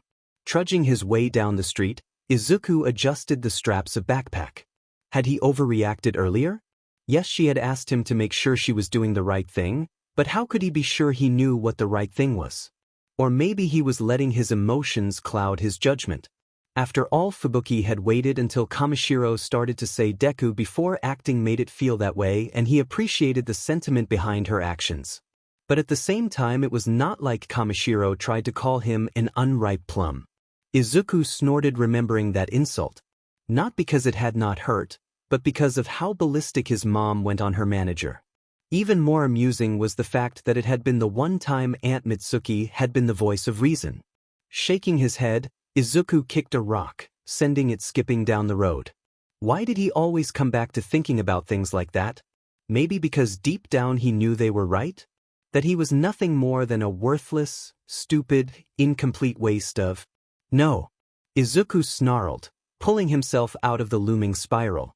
I'm Midoriya Izuku. My mom's Midoriya Inko, and I'm going to be a hero like All Might. Yet even as he mumbled his mantra, even as he focused on better things, his mood remained dark. Hey, lover boy. Puzzled, Izuku looked up as a figure loomed out from a nearby alley. The taller boy grabbed a fistful of his uniform jacket and spun them around, driving him up against the nearby wall. Izuku blinked, but made no move to free himself. Ryuki? What's going on? We need to clear a few things up, Ryuki said with a sneer. You know, about the way things are supposed to be. See, a girl like Fubuki-chan? She needs a real man, like me, not some quirkless loser like you. So here's what's going to happen, you're going to break up with her and I'll only break your nose. Or you don't break up with her and I put you in the hospital. Izuku blinked again. Well, that was different. Normally the talking came after the beat. What was that buzzing? Frowning, he started looking around, trying to figure out where it was coming from. Hey! Ryuki shouted, shaking him. Pay attention when I'm talking to you. Do you hear that? Izuku, frowning as the buzzing grew louder. Hear what? That buzzing sound. Are you trying to F with me? There's no buzzing. What? Izuku asked, startled into looking at him. You can't hear that? There's no buzzing, you weirdo. Ryuki snarled. But it's so loud it almost sounds like... Izuku trailed off, eyes widening in disbelief. It was impossible. The government had wiped them out. It almost sounds like what? A mosquito. You're real funny and real dead. Izuku's eyes snapped back to a now murderous-looking Ryuki, momentarily confused. Then he blanched. 6 years ago Ryuki had lost his little sister during the mosquito plague. I'm not Jock Dash. And then a mosquito buzzed between their faces. Ryuki screamed. His voice shrill and high, filled with sheer naked terror. His eyes were wide and panic-filled as he let Izuku go and stumbled back before tripping over the curb, ending up on his butt. He kept screaming as he began scooting back on his butt while using his hands. Izuku for his part remained frozen in place, tracking the tiny monster. He could remember the news reports with the hundreds of discarded victims sucked dry of all their blood. When he realized that it seemed to be moving toward him, he began waving his hands, trying to shoo it away. For all the good it did. The tiny bloodsucker swooped gracefully between his hands. In a final act of desperation, Izuku smacked his hands together to squish it. The resulting crack echoed through the air. "I got it!" Izuku cried in triumphant disbelief before he slowly opened his hands. There sat the little murderer, unharmed, in the palm of his hand. He started to panic until he noticed something and began to laugh. It was not one of the murderous mosquitoes, but one the government had bred to replace them. He continued to laugh as the harmless little pest buzzed off into the sky. I was worried for nothing," Izuku said as he watched it disappear, only to remember that he had not been alone. Quickly he turned to check on Ryuki but found only an empty street. Where'd he go?" Izuku mumbled, starting to turn in place. After a bit more looking he shivered. "Creepy." "What's creepy?" Fubuki asked, abruptly landing beside him. Izuku did not jump and scream like a little girl. March 23rd, Mizudafu, Shizuoka Prefecture, Japan. The instant his alarm went off, Izuku rolled out of bed and began knocking out his morning exercises. In short order, he finished the last of his squats and stumbled his way to the bathroom and the shower. It was not until he was standing under the spray of hot water that he woke all the way up. As soon as he did, his nerves made themselves known. Just thinking about what today involved made him want to bang his head on the wall. Why had he ever agreed to spend the day with Fubuki? Sure, they had been hanging out for the last month, which had been both wonderful and strange. But they had never been alone. Either they had been at school, or here doing homework with his mom hovering in the background. But now she had told him they would be spending the first day of spring vacation together. Izuku bit his lip and started to wash his hair, trying to be rational. This was no big deal. Nothing was going to happen. They had only known each other for a month, they were just now friends. But none of that changed that fact that spending the day alone with her left him nervous. Worse, a tiny part of him kept whispering that she was going to take him to the school and tell him she made a mistake. That they should not be friends. That she could be a hero like she wanted without his help. Then Kachin would show up and blow him up and he'd fall off the roof and, "It'll be okay," Izuku muttered, cutting off the spiral. Of course, then he spent the rest of the shower trying to figure out what they would be doing. All Fubuki told him was to be ready at 8 and then left before he could ask any questions. Worse, since they had never exchanged numbers, Izuku had no way of texting her to get any details. Nothing he had found online had been any help either. Accepting that he would just have to wait and see, Izuku hurried back to his room. While drying his hair. Of course, that meant he still had to figure out what to wear. In the end settled on one of his nicer navy blue polo shirts and a pair of dark pants. Now he just had to let his mom know that he would be leaving soon. Taking a deep breath, he made his way down the hall and knocked on her door. Getting no answer, he knocked again, calling her. When that got no response, he risked his sanity and eased her door open, peeking inside. Thankfully, all he found was his mom wrapped up in her blankets like a snoring spring roll. Izuku had to smile a bit at the sight. "Mom." "Izuju?" Inko mumbled, waking up enough to look in his general direction. "Hey, I just wanted to let you know I'm going to be heading out soon." "Yo are?" "Why yeah, Fubuki wanted to go somewhere today, remember?"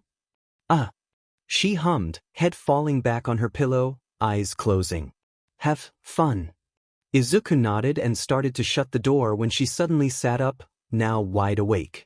"Wait, what? Fubuki wanted to go somewhere today?" Izuku half repeated, half asked. "Well, I mean, you did tell me, his mom mumbled before unraveling her blanket and pulling her robe from across the room. Distractedly, she ruffled his hair while pushing past him. Okay, you'll need. And you have the emergency numbers in your phone. Her mumbling grew softer as she disappeared into the kitchen. A second later she stuck her head back out. Is cereal okay, honey? Oh, you should have woken me up earlier and I could have. And she disappeared back into the kitchen, mumbling to herself once more. Izuku blinked. And people wonder where he got it? When he joined her in the kitchen a few minutes later, he found a bowl of cereal and glass of juice waiting. He gave her a grateful smile, only to notice that she had her attention focused on her own glass of juice. Bemused, he settled down at the table, which at least seemed to catch her notice. Do you know where you're going? I know, Izuku said between bites. I was so surprised yesterday that I didn't think to ask, and afterwards I realized we still hadn't exchanged any numbers. His mom nodded, frowning. So you don't know when you'll be back? Before dinner, I think? His mom stared at him for a long moment, and he could see uncertainty in her expression. I guess that's fine, you're getting to be that age, Datum. Just call if it's getting too late, okay? Why yes. I suppose you should probably have this too. His mom said, using her telekinesis to a card from her purse to hand him. Izuku blinked and looked from the debit card, to her, and then back at the card. They can't, I don't dash. Izuku, you're going out for the day with a friend. You have no idea where or what you'll be doing, and I would feel better if you had it, just in case. Izuku nodded and took the debit card, reluctantly slipping into his pocket. His mom relaxed and took a drink before sighing. Just try to leave enough on there for tomorrow. I think we're going to have to do some clothes shopping. Huh. Your clothes are getting a bit tight, his mom said, before her voice turned teasing, though I'm sure Fubuki-chan doesn't mind. What? Izuku asked, giving her a wide-eyed look of shock, dismay, and disbelief. How could she ever imagine anyone would want to see his scrawny body in tight clothing? His mom gave him a tiny smile over the rim of her glass. You're a growing boy, honey, and you've been working out a lot. I imagine we'll have to do it at least one more time before you graduate. Sure. Izuku muttered, sighing in defeat. Amused, she finished her juice and stood, putting her glass in the sink before ruffling his hair as she left. Have fun, but not too much. I'm not ready to be a grandma just yet. Embarrassed, Izuku mumbled an agreement, focusing on his cereal. Though he did think about asking if she planned on Mitsuki keeping her busy while he was gone. The imagined look of shock on his mom's face made the idea tempting, but he kept his thoughts to himself. He made his mom's life hard enough, and he did not want to be responsible for ruining her happiness. Because Izuku had no doubt that if he so much as hinted at having a problem with those two dating, that would end their relationship. Finishing his breakfast, Izuku moved to the sink to rinse his bowl when the doorbell rang. Hurrying, he ran some water so the bowl could soak while he moved to answer the door. What greeted him left him stunned. Fubuki stood at his door wearing the hell out of a dark red, silk, cold shoulder blouse. Of course, as if that was not enough, she also wore an off-white high-low skirt that revealed a distracting hint of her long, lovely legs. A glint off her emerald pendant snapped him from his stupor, and he quickly looked down, holding his breath for a second. What was wrong with him? They were friends.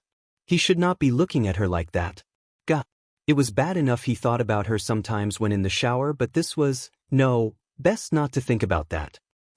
He needed to apologize for staring. He knew girls hated that. Maybe explain that she had just looked so different in casual clothes that it had blindsided him? No excuses. He would just apologize and hope she still wanted to hang out today. Lifting his eyes to her face, he opened his mouth to do just that, but then saw the faint smirk she wore. It reminded him of a cat toying with a mouse, and he looked away again, blushing.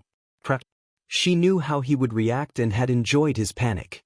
Silently, he begged for someone to explain why she seemed to delight in tormenting him lately. Good morning, Fubuki said at last, voice laced with lazy amusement.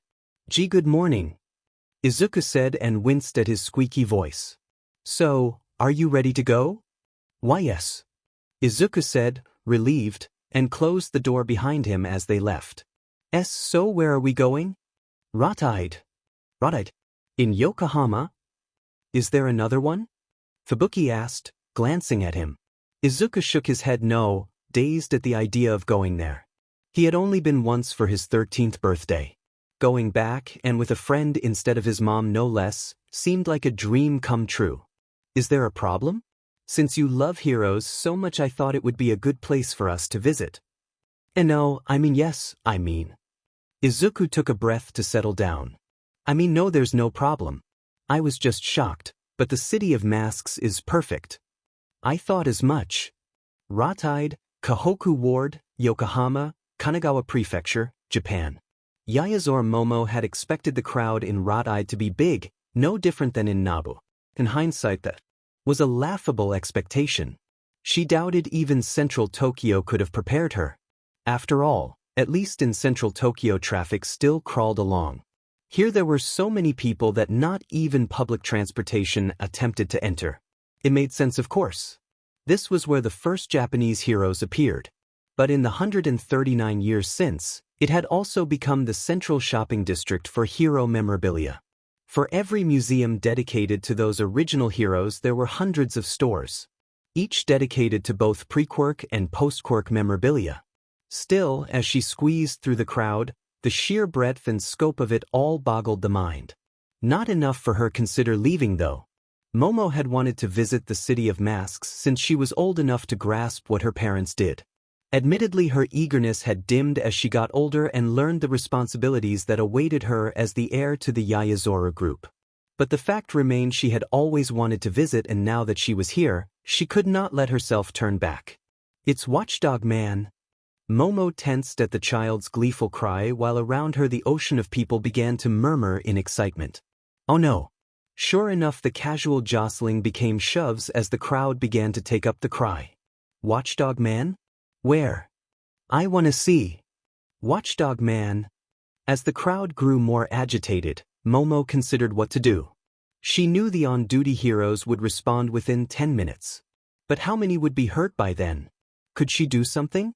Though it would be illegal, her quirk would let her act with reasonable anonymity. She bit her lip, thinking hard. Her first idea was tear gas, though it posed serious risks. The immediate effect would be 30 minutes of excruciating pain, coughing, and watering eyes. But afterwards several would suffer severe burns and a complete loss of vision. Some would even develop pulmonary edema. Perhaps sedatives instead? They'd stop the pending stampede without pain. She even had a few that would provide a highly enjoyable experience. Only there was no way to calculate the proper dosage for a crowd. All that would end up happening was her euthanizing someone. But there had to be something she could do, right? A sudden shove from behind jolted her out of her thoughts, and she realized the crowd was pressing closer. Around her, loud arguments and screaming already filled the air. In light of all that, the best thing Momo could do was get out of danger and leave this to the professionals. That decided, she began looking for a path out of the crowd. Only for her stomach to lurch as she realized how far she had strayed into the crowd. Stupid. She knew to keep to the edges of a crowd, but she had been so overawed with the place she had blundered into danger.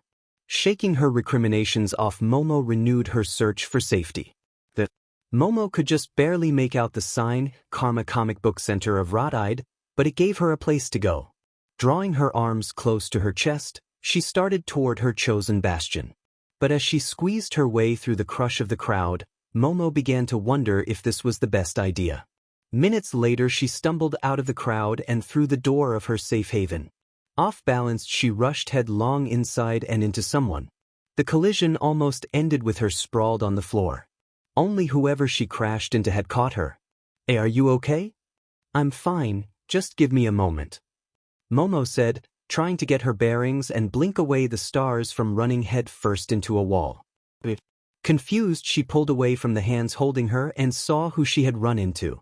The first thing she noticed about the young man she crashed into was his fluffy green hair, gorgeous green eyes, and cute, if plain, face.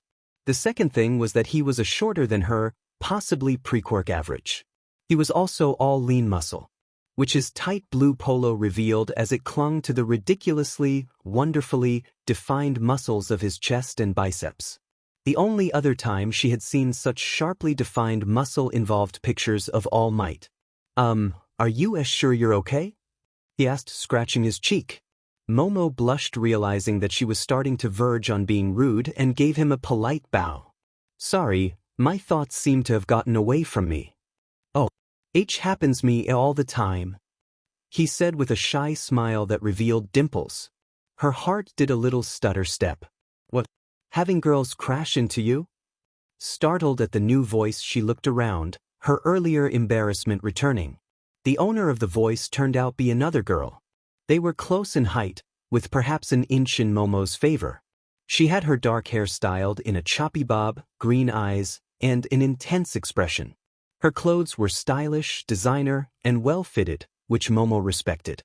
With their body types, finding both comfortable and flattering clothes was difficult. Izuku shot the other girl a look, and began shifting nervously in place. That only made Momo more self-conscious. Had she interrupted a date? So, the other girl said, turning her green eyes on him, "Are you going to introduce me?" He gasped, glancing between them before flushing and scratching a cheek. I don't, that is, we haven't dash. I fear I've been rude, Momo said, coming to his rescue. In my haste to escape the crowd, I ran into him and failed to give my name. Then with a practiced smile, offered them a polite bow. My name is Yayazoru Momo, and it's a pleasure to meet you both. I'm Midoriya Izuku, he returned with his own bow, and this is Boin Fubuki. Hello, Boin said with her own polite bow, before glancing behind her. Why were you escaping the crowd? Momo sighed. A child thought they saw the hero watchdog man and the crowd got excited. Oh, Midoriya said, wincing. Clearly whoever they saw was most likely someone in cosplay or a host for a cafe. Boin said, frowning as she crossed her arms. Perhaps, but it doesn't change the fact that the crowd started to get worked up. When I recognized the situation I was in, I realized I had no other choice but to leave it to the heroes. Though I'm not sure how long it will take for them to respond. That's a good question. I planned on doing more than just visiting the store, Boin said, glancing at Midoriya. What do you think? Midoriya hummed and rubbed his chin, eyes scrunching up a bit in thought. The average response time is 10 minutes for heroes on standby in most major areas and Fisisavra populares, so they might have more heroes on standby than normal, especially since it's spring vacation, but there might be other incidents. It's hard to say, but I think maybe 20 minutes. I'm impressed, Momo said, before Boin could respond. Midoriya ducked his head a bit, looking bashful. Really? You don't think it's weird that I know that kind of thing? No, not at all. Momo said, smiling. After all, forewarned is forearmed. Exactly. Midoriya said as the two shared a look. Since we have to wait for the crowd to settle down, Boin said, breaking the moment, would you care to join us? Izuku was recommending comics for me to look at. Momo hesitated, trying to gauge her sincerity. Clearly this had been a date and she did not want to interfere. But Boin's expression revealed nothing, not even the usual micro-expressions. Did Boin truly mean her offer? Was this not a date? Momo bit the inside of her cheek, debating on how to respond. Why you should join us, Midoriya said with another shy dimple-enhanced smile. It'd be fun, right? Unless you're supposed to meeting friends Sordentuanto. Momo covered her mouth, giggling at his sudden babble, which made him blush and look away. So adorable. No, I don't have plans to meet friends, she said, and then gave Boin a cautious look. However, I don't wish to intrude. It won't be an intrusion, Boin said with a reserved smile, though it appeared genuine. Please join us if you wish. Are you sure? I wouldn't want to be any trouble. There's no way you could be any trouble, Midoriya said. Very well. Momo agreed with a happy hum. After all, she rarely got to spend time with others who were not trying to use her in some fashion. Plus, more time with Midoriya would not be unwelcome, especially since the two were not on a date. But please, allow me to pay for our purchases. Midoriya blinked. We weren't going to buy anything here. Nonsense, Momo said, fixing him with a stern stare. It's only proper when visiting a retail establishment to make a small purchase. We have a duty to support the economy, which helps ensures the continued existence of our society. It also ensures that local business owners can continue to provide for their family. Midoriya blinked again, taken back, perhaps put off by her tone. Then he started mumbling. I never thought about it, but it is heroic to look at it like that. Sounds good to me, Boyne said with a low chuckle. What about you, Izuku? Izuku snapped out of his mumbling and nodded. Yes. Excellent, Momo said, clapping her hands together with a bright smile. In exchange you can suggest comics for me as well. Watching Yaoyorozu and Izuku carry on an enthusiastic conversation as they roamed the latest memorabilia store, Fubuki continued her silent debate on what she should do. The day had started out good, but then time with Izuku was usually pleasant. After all, he was interesting, intelligent, and occasionally funny. But today he had seemed funnier than normal and was clearly more relaxed than she had ever seen him. Seeing him like that had made her nebulous ideas in regards to a relationship between them more substantial, and why somewhere along the way she had started to consider their day out as a trial date. But then they had run into Yaoyorozu. Not that the other girl was a horrible. She had been genuinely friendly, pleasant, and intelligent. Clearly attracted to Izuku, which did not surprise Fubuki. What did surprise her was that Yaoyorozu remained attracted long after the usual flare of purely physical attraction. This made Fubuki more comfortable with allowing the girl to join them on their outing. Still, there remained things that were keeping Fubuki from enjoying her date. Like the niggling feeling that she had heard the name Yaoyorozu before. Or the way her aura would shimmer with what she could only interpret as unease, shame, and guilt. But what really bothered Fubuki was how easily Yaoyorozu connected with Izuku. It reminded Fubuki of how she had effortlessly slid into place at the side of a much younger Fubuki and began manipulating her. So she hung back, watching for a hand pulling the preverbal strings, occasionally catching Izuku's eye and giving him a smile. But she could tell this could not last, especially as Izuku kept giving her worried looks. She had to do something. But what? The issue with her aura had too many explanations. Confronting Yaoyorozu about how easily she was getting along with Izuku would make her seem controlling. Looking into why her name seemed so familiar was easy enough, but who knew how many people were named Yaoyorozu Momo? Still, it was the only option she had. Checking to make sure they were not paying attention, Fubuki slipped her phone from her purse. Her fingers hesitated over the camera icon, before quickly snapping a picture of Yaoyorozu. A few quick swipes and she was running an image search using both the picture and her name. The results she got came mostly from a social media site that covered high society, and all of them showed Yaoyorozu Momo, often with her parents, at various charities and functions. Fubuki stared at the picture for several minutes, and then flicked her eyes to the girl currently chatting animatedly with Izuku. Yes, they were the same. Curious, she opened one of the links connected to the picture, skimmed the post until she saw the words Yaoyorozu Corporation, and then did a quick search on that. The very first link was to the Yaoyorozu Corporation, and the third was to an associated Wikipedia article. Fubuki opened the article and began skimming. Apparently, the Yaoyorozu Corporation was the third largest privately owned corporation in the world and had grown out of an alliance of 4 multinational businesses into a modern multi-conglomerate involved in every type of business imaginable and controlled by a single family. The current CEO Yaoyorozu Akana, her husband the current company president Yaoyorozu Kyogai, and their sole heir Yaoyorozu Momo. Fubuki looked at the heiress once more. Well, at least now she knew why the name seemed so familiar. Still, she had to wonder why. I can't believe it's here. Fubuki blinked, realizing that she had lost track of him. For a moment she worried that Yaoyorozu and steered him away from her. But she quickly spotted the pair standing in front of a large display case. Moving closer, she frowned, wondering why he was so excited about the massive black insectoid claw it held. You recognize it? Yaoyorozu asked. Why? It's from the aberrant elder centipede. Fubuki smothered a smile at his tone. It never failed to amuse her how excited he got. It was adorable, really. The name sounds familiar. Wasn't it involved in something about 4 years ago? Both of them jerked, Izuku looking embarrassed while Yaoyorozu looked slightly guilty. Then Izuku recovered and turned to her, explaining. There was one day about 4 years ago it just showed up in Latvia and started destroying everything. Ah. Fubuki hummed, ignoring the guilty look Yayazora was giving her, and it's important why? It was the first dragon-level threat that the Commonwealth had experienced in 20 years. Izuku said, before launching into an explanation of why aberrant beings seemed to target certain places. It was not long before Yayazora was getting involved and the two were debating theories at a rapid-fired pace. Fubuki listened with half an ear, busy basking in the pride at how far he had come. When they first met, she had never thought him capable of having a conversation this long without his words running together. Oh, he still had his moments, but not bad enough to render him unintelligible.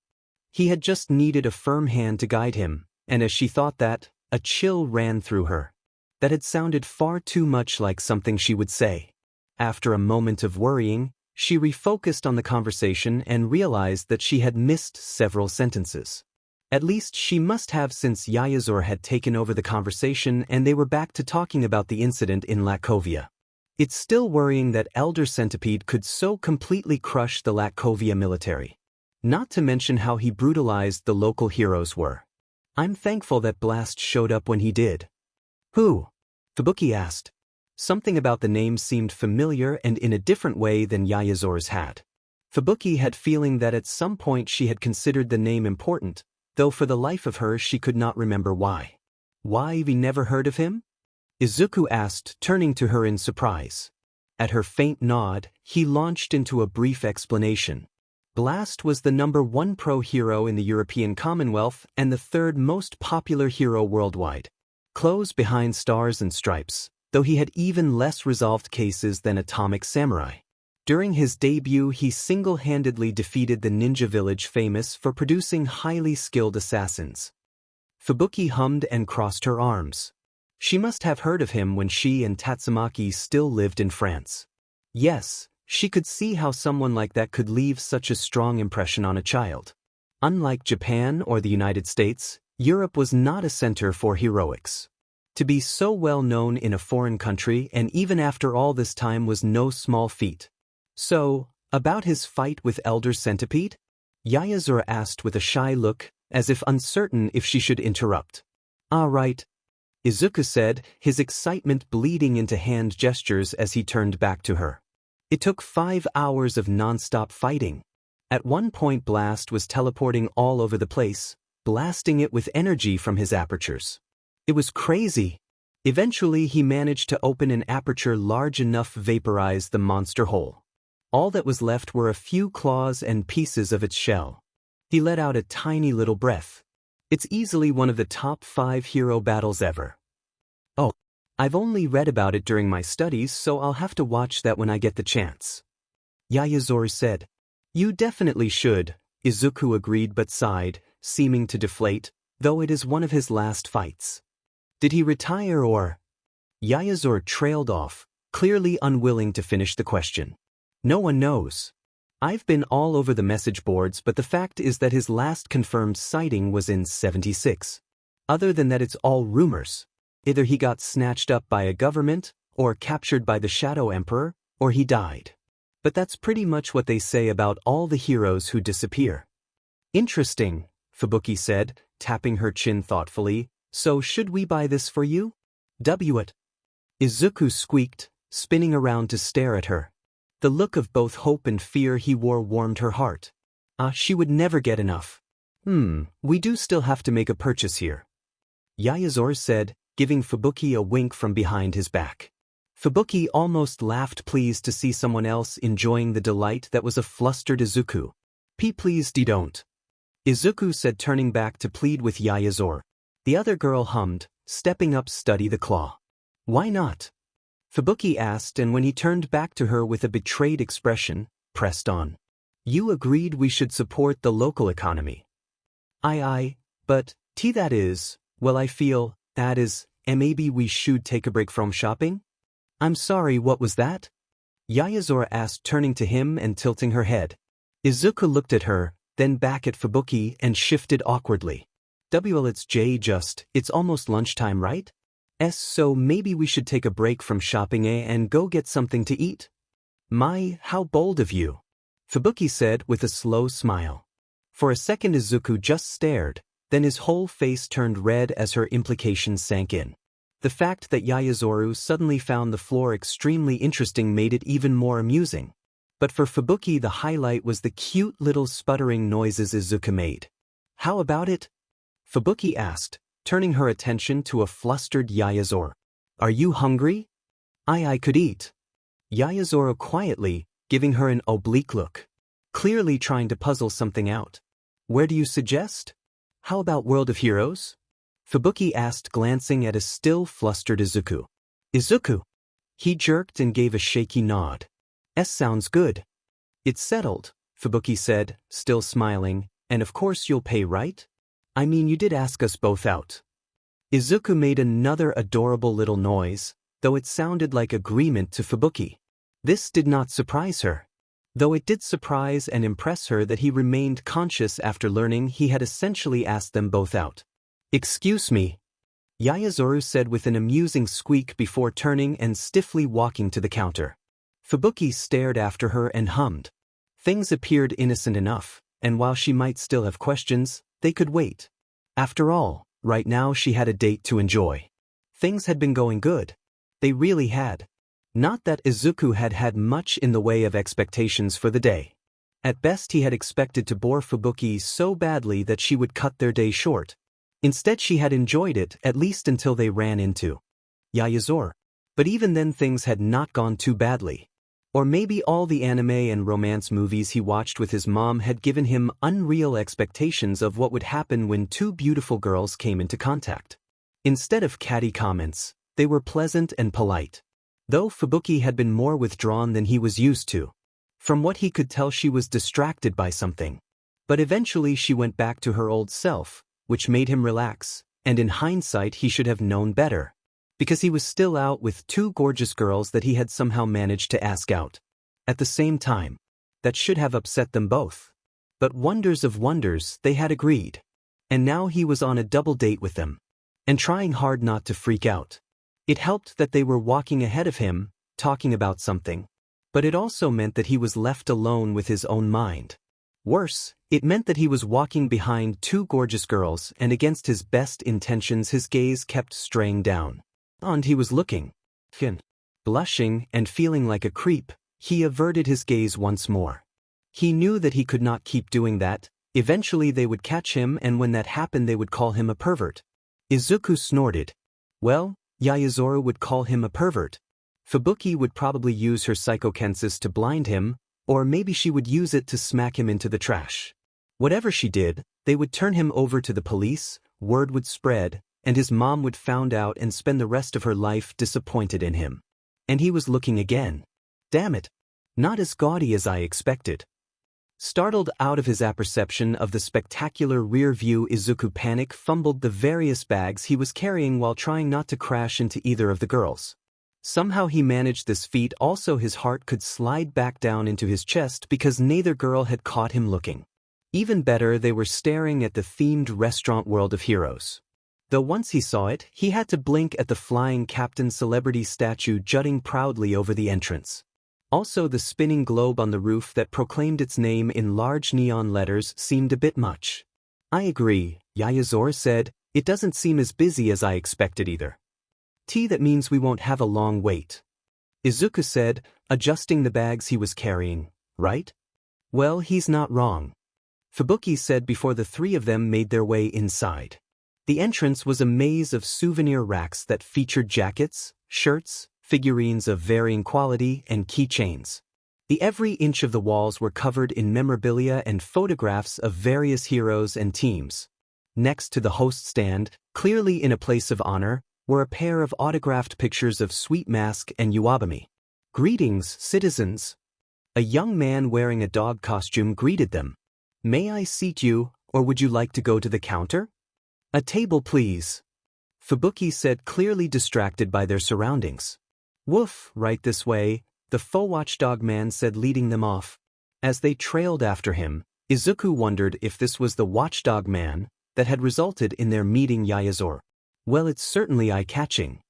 Yayazoru said once they had been seated, her gaze flittering around her. Why, ooh, Izuku pointed at a heavily damaged chainsaw mounted on the wall, That's from the fight between All Might and Toxic Chainsaw. It is? Yayazora asked, turning to look. Are you sure? The scandalized look Izuku gave her got a laugh from Fubuki. Hi, I'm the rabbit hero, Mirko. Izuku glanced at the bubbly, athletic waitress dressed like said heroine and blinked. She even had the rabbit ears. Were they part of the costume, or did she actually have a rabbit mutation? Of course you are. Fubuki said dryly. So what I can get you to drink? Mirko asked, either oblivious or pretending to be. Sea Coke please. Izuku said. Coke Zero. A double big shot Choco Shake, Yayazora said, already reading her menu, extra chocolate please. With a nod the cheerful waitress disappeared to get their drinks. Why, you know this might be a bit much. Izuku said after a moment, setting his menu down. What? Fubuki asked, giving him an odd look. You mean the costumes? No, I mean. Izuku trailed off while vaguely gesturing at their surroundings. He loved seeing all of this, but it also seemed wrong somehow, though he could not put his finger on why. Really? Fubuki asked, her mouth twitching as she struggled to keep from laughing. What? Yayazora asked, looking between them, clearly perplexed. Izuku is a giant hero nerd, Fubuki said, starting to laugh. So I expected this kind of place would be his church, but no, he finds it too much. Oh. Yayazora said before hiding behind her menu, which did nothing to muffle her laughter. It's not that funny. Izuku muttered. Great, now he had two gorgeous girls laughing at him. Embarrassed, he picked his menu and refused to look at either of them. The laughter died down when their waitress returned with their drinks. So, are you ready to order, or do you need a moment? I'll have the flashy fire fish. Fubuki said, her voice still tinged with amusement. Yes, ma'am. Mirko smiled, turning to Izuku, who was pointedly studying his menu. And for you, sir? I'll have the All Might way. Yes, sir. Mirko said, nodding as she turned to Yayazora. And for you, ma'am? I'll have the majestic pizza burger with extra cheese and pepperoni, a side order of burnin' mac and cheese, the atomic samurai potato, and sidekick fries with extra chili pepper. Mirko said before she coughed. I mean of course. Quickly collecting the menus, she disappeared. I don't normally eat that much, Yayazora said, blushing a bit as Izuku looked at her. My quirk has a higher metabolic rate and I forgot to eat earlier. Don't worry about it, Fubuki said with a dismissive wave and amused smirk. After all, if Izuku is going to be bold enough to ask us both out, then he should be prepared to take responsibility. Izuku blushed and started looking around, trying desperately to avoid looking at either girl. Why was Fubuki teasing him like this? He caught a glimpse of a bashful-looking Yayazora and blushed even harder. No, he needed to change the subject. Quirk. Izuku squeaked at last, causing Yayazora to jump slightly. What? Yayazora asked, looking adorably confused. No fair. Why your quirk? What is it? Izuku asked, resisting the urge to hide under the table to get away from the embarrassment. Oh, Yayazora said. My quirk allows me to create any non-living thing I wish, so long as I understand its makeup and have the required body fat. That's amazing. Izuku gasped, enthusiasm overtaking his embarrassment. So are you rearranging the atomic structure of your body's lipids to create the object, or are you using them to fuel the process? If that's the case, then where does the material come from to create the new object? Yayazora stared at him in surprise, but it quickly gave way to delight. Exactly. Oh, it's such a relief to have people actually understand what I mean when I try to explain it. You have no idea how depressing it is to have to simplify my explanation all the time. I mean, my parents understand, of course, but they have similar quirks. I know how you feel, Fubuki said, smirking as he sunk a bit in his seat. My quirk is mind over matter, and he was the first person I've met besides my sister who was able to understand everything about it. Well, outside of a tiny misunderstanding. Telekinesis? Yayazora asked. Unless, you mentioned a misunderstanding. I take it that your quirk is something other than telekinesis. Much more. Fubuki said smugly. But I'm sure Izuku has more questions for you. Oh. Yayazura asked, turning her excited gaze on him. Yes. Izuku said, tone going up an octave as he started talking.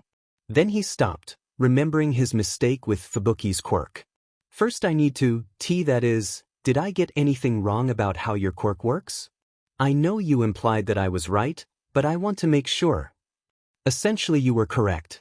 I break my lipids down at the molecular level. However, I use them both as the raw material for what I'm creating and as fuel for the process. Do you have a size limit? Is there equal conversion? Wait, no. Quirks don't strictly obey physics, so I shouldn't assume that conservation of mass or the equivalence of energy is a factor. Though I could be wrong. Do you just will the object into existence, or do you have to be familiar with it? You said you have to know its makeup. Does that mean just what it looks, or does it mean what material is used as well? Yayazura breathed, looking a bit overwhelmed at the rapid questions. But she recovered quickly. I have no limit in regards to the size or complexity of what I create, so you're correct that there is no conservation of mass or equal conversion. As for what I meant about knowing the makeup of what I create, I need to understand the atomic configuration of a material before I reproduce it, and if it's a physical object then I need to know all the necessary parts, required materials, assembly process, and also its appearance. Oh, and the larger and more complex a creation is the more time, lipids, and surface area it requires to complete. Izuku nodded, humming in thought. You said anything non-living thing, does that include gases? What about theoretical objects or something purely fictional? I can reproduce both organic and inorganic objects, which does include non-physical items such as gases. Theoretical and fictional items are hit or miss as some require material or elements that I have no idea of how to form. What about viruses or bacteria? Yayazura hesitated, frowning. I'm uncertain about viruses, but bacteria does count as being alive. Honestly, I've never been willing to explore such things. Here she grinned. After all, the last thing we want is for me to start the dawn of the dead. I don't know, Fubuki said, smirking. I imagine dealing with a high school of the dead would be much easier. They all laughed at that. Still, it must be nice to have a quirk that lets you eat whatever you wish. Fubuki said once the laughter passed. Yayazura shook her head. Oh, it doesn't quite let me do that. Yes, due to the nutritional requirements of my quirk, my caloric intake is roughly double the average, and my metabolic rate is equally high. However, I still have to be careful or I could end up with vitamin deficiencies which require that I keep an eye on my diet, and most of the time I eat what is a properly balanced meal just in greater quantities. Izuku's attention wandered though as he caught a snippet of conversation from the next table over. When was the last time that happened, Eiko? Way to tempt fate there, Dad. Startled at the name, he glanced over and froze. There sat a very pretty and very familiar redhead. He in a breath, fighting the urge to bolt over and pester her for an autograph.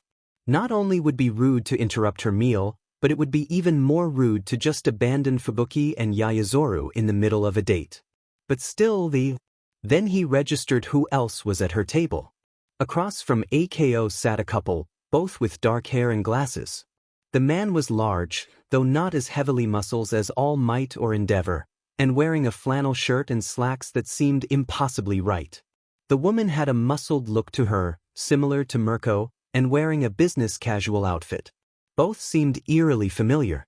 Actually, the longer looked at them, the more they looked like No. That was No. There was no way they were but they looked so much like.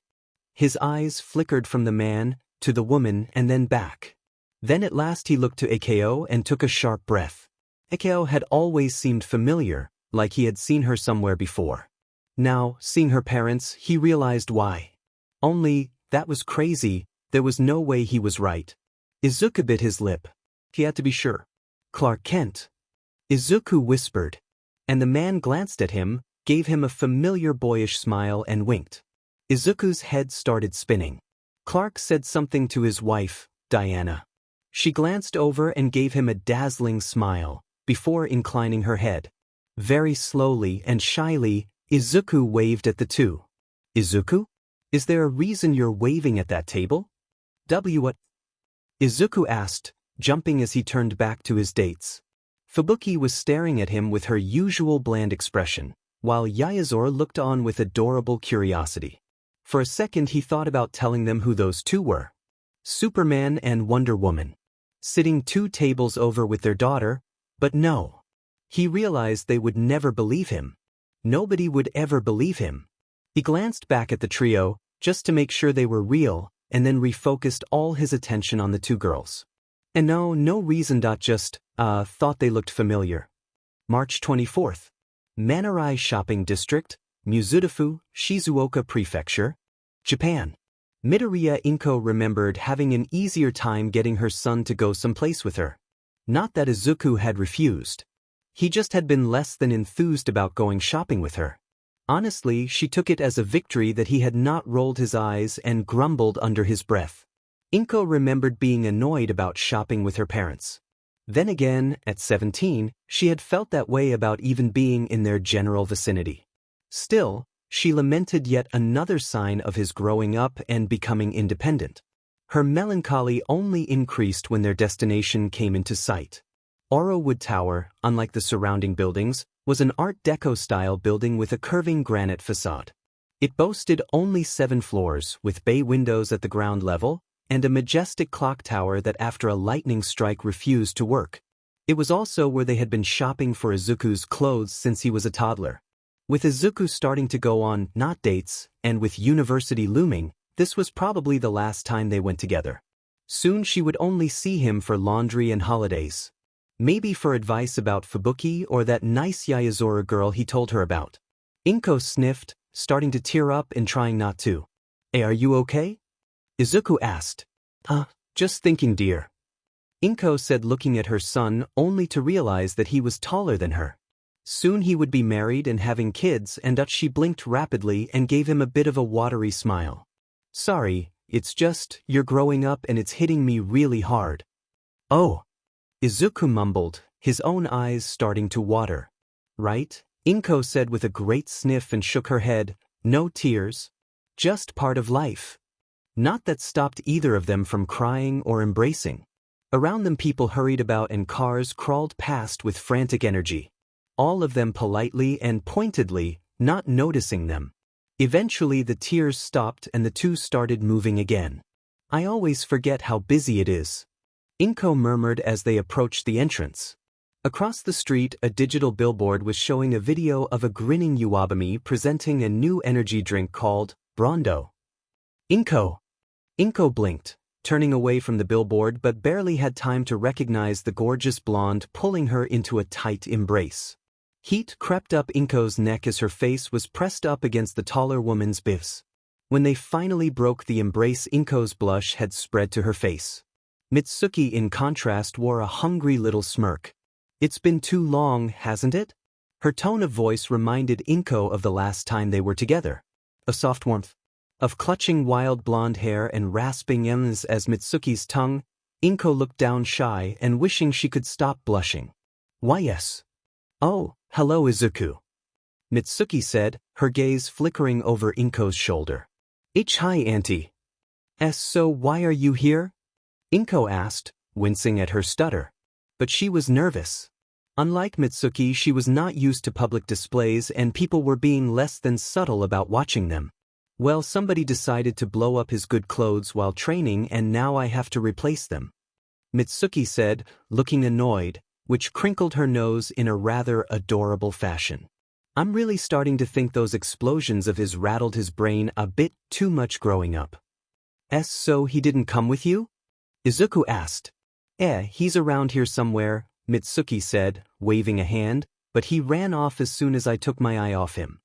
Izuku did not miss the sigh of relief from her son. "Anyway," Mitsuki continued, turning her attention back to Izuku, "since you're here we can do our shopping together. I've already reserved one of the dressing areas at Serta Foundations." Izuku started to protest. Citra was a far more upscale department store than she was prepared for. But Mitsuki talked right over her. None of that now. We haven't spent the day together in a while and I'm sure Izuku won't mind me tagging along." Biba "Come on, you know you want to." It's okay mom," Izuku said, and at her look, gave her a reassuring smile. Really? Inko bit her lip, uncertain. This was supposed to be her time with Izuku. But it was true that it had been a while since she and Mitsuki had spent any time together. It was difficult arranging an afternoon tea when both their sons were free from school. Are you sure? Yeah, Izuku nodded, adding shyly, it's only fair. Inko paled at the knowledge that he knew about them. But her heart soared that he did not have a problem with it. Okay, if you're sure. Great! Mitsuki shouted, linking her arm with Inko's. We can catch up while your son finds some clothes for us to veto. A second later, Mitsuki was dragging her the rest of the way to the tower's entrance. Glancing back at Izuku, she chewed her lip. Maybe she should have resisted. After all, she and Mitsuki could have a date some other day. But Izuku had said it was okay and she had to trust him. Especially now that he was getting older and starting to lead his own life. So, what have you been up to? What? Inko asked, turning her attention back to Mitsuki. I asked what you've been doing. Mitsuki repeated, but her eyes glittered with mischievousness. I mean, you haven't been over and that's just not right since you got me addicted to you. Addict.w.that.no. I.Izuku. Inko finally managed to choke out, blushing brighter than ever. Izuku. He has a new friend. A girl, if you can believe it. Oh ho! Mitsuki said, grinning. Little Izuku has a girlfriend, eh?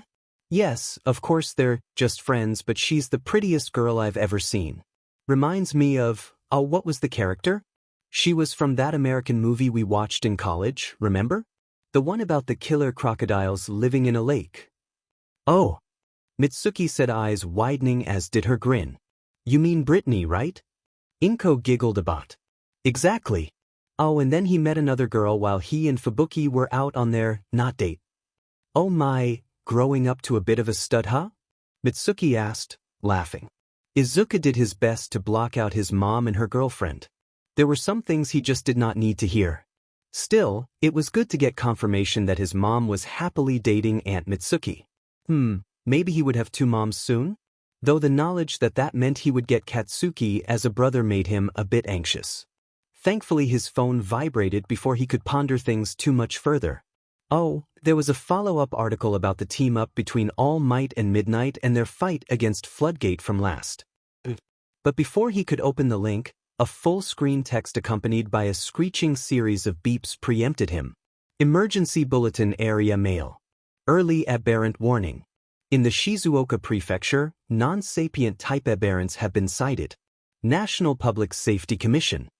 Almost immediately after that, before Izuku had a chance to really process what he was reading, another message came through. Emergency Bulletin Area Mail.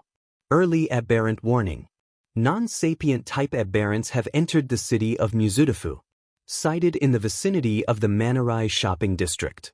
Disaster Level, Tiger. National Public Safety Commission. Izuku stared at the screen for a long minute, until what he read registered. Then came the horror. Tiger level aberrants. His heart started racing, so hard and fast that it hurt. When he was 7, he had seen a wolf-level aberrant attack during a live news report and could still remember the screaming, bloody newscaster. Thankfully, before the nightmarish memory could fully surface, the wail of warning sirens started to fill the air. Mom! Izuku started, turning only to realize that neither his mom nor Mitsuki were in sight. Swearing softly, he started moving in the last direction he'd seen them go, while overhead the shopping center's peak came alive and a woman with a shaky voice started talking. This is not a test. A mandatory evacuation has been issued by the National Public Safety Commission for the Manurai Shopping District and surrounding areas. We're urging all customers to make their way to Aurawood Tower's aberrant shelters, which are accessible through the first-floor entrances in the southwest corner across from the foreign currency exchange ATM located near Serta Foundations and in the northeast corner between Gucci and Arki's Emporium. It is expected that heroes and self-defense forces should arrive soon. Again, we're urging all customers HRE. The metallic, piercing shriek continued to echo as the calm that had held sway shattered. Someone started screaming, and it was soon joined by others in an ever-growing wave. First one person, then another, until the noise of hundreds of people panicking filled the air. Chaos reigned. Izuku stumbled a bit as people smashed into him, but his focus was on trying to find his mom and Aunt Mitsuki. Motherfuckers! Izuku's eyes snapped in the direction that came from, but failed to spot Mitsuki. HRE. Mitsu. Inko. His head whipped around. That sounded like it had come from ahead of him. He had barely managed 2 steps before the whole building rocked from an explosion. This only pushed the panicking crowd to further hysterics. Katsuki. Izuku snapped his head around once more and spotted Mitsuki rushing outside. But his mom was nowhere to be seen. He knew his mom was somewhere in the building, but in the time it took to find her, Mitsuki would be. He started moving. He had to save her. His mom would be safe. The monsters were outside. Even so, it took all his strength and resolve not to turn back and find her. HRE. Running out into the chaos was stupid. Mitsuki knew that and still did it. Because she had already lost Maresu and she would be dead if she lost her son too. So she shoved and screamed her way through the thousands of terrified men, women, and children running through the streets. She scrambled through a horrible 3-car wreck in the intersection. HRE. An explosion thudded through the air in response to the roar. The concussive force cracking windows as it echoed through the air. F-. Mitsuki swore, desperate to reach her boy before the inevitable happened. She knew her son was tough. Perfectly capable of kicking someone's teeth in if he wanted. But he never knew when not to fight, to run instead, and these things, aberrant that they would kill him and not notice. That's what they did, that's all they ever did. HRE. Another answering explosion, this time the cracked windows shattered. People screamed and dove for cover, trying to avoid the raining glass. And Mitsuki kept moving, following the roars and explosions. HRE. This time a series of rapid-fire explosions answered. She was getting closer, she could tell because there were fewer people. The ones that she did see were huddling in a side street. Mostly sobbing, shell-shocked tourists. Across the 4 lanes she could see grim-faced security guards at the entrance to a business, urging people to come inside. Further down Mitsuki could hear someone else yelling, "Get in here now. It's not safe." She kept going. HRE. Another explosion shook the air in answer. Mitsuki turned the corner of the block and froze at the destruction before her. 2 of the buildings had massive holes in their sides, as if something had burst out of one and charged directly into the other. Worse, both openings exposed the charnel within. Nearby, a battered hand extended from beneath the pile of rubble. Bile rose in her throat as she edged past the horror. "Help," a weak, muffled voice pleaded from behind her, "please." "Oh God," Mitsuki murmured, "oh God." But ultimately she kept moving. There was nothing she could do, and if she stopped, then whatever monster was capable of this would turn her son into a greasy smear on the pavement. HRE. Yet another explosion filled the air. After that, things went blurry. A hysterical woman covered in blood clutching a far too small and mangled body to her. An eviscerated man in the road. Another shattered building and more dead or dying. Coming to end of the street, a small narrow thing. She paused as she saw. HRE. The largest, most powerful explosion yet roared back in response. Light and heat rushed over her, accompanied by the muffled sound of a firecracker.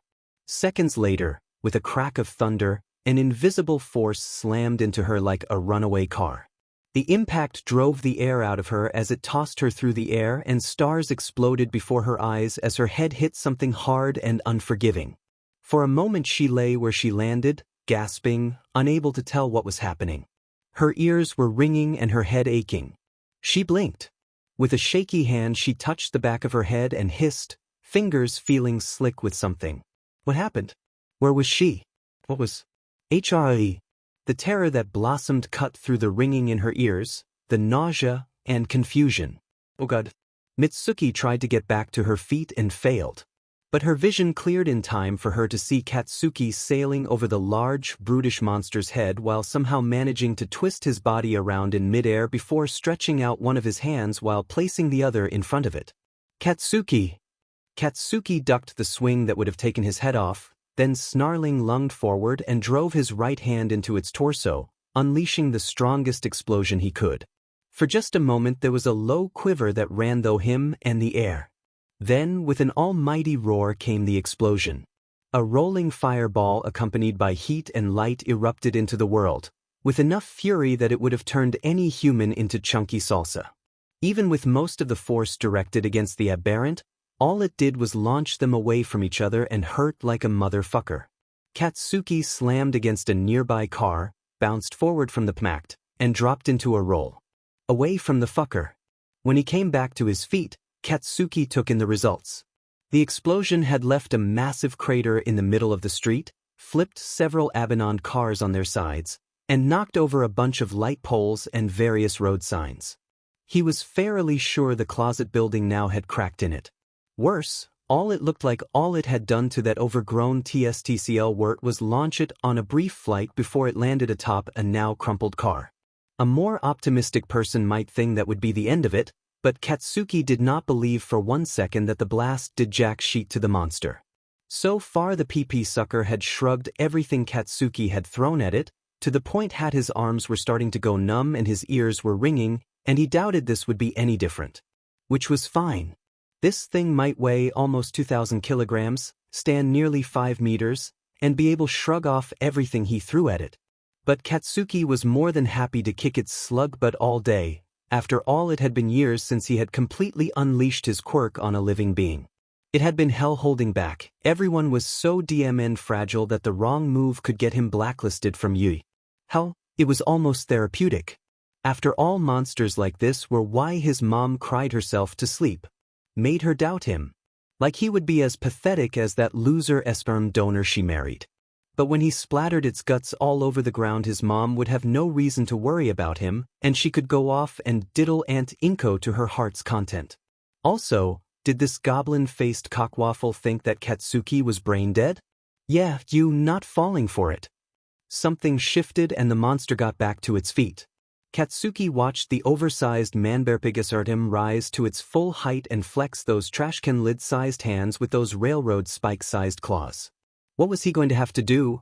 Ram his arm down its throat and exploded it from the inside.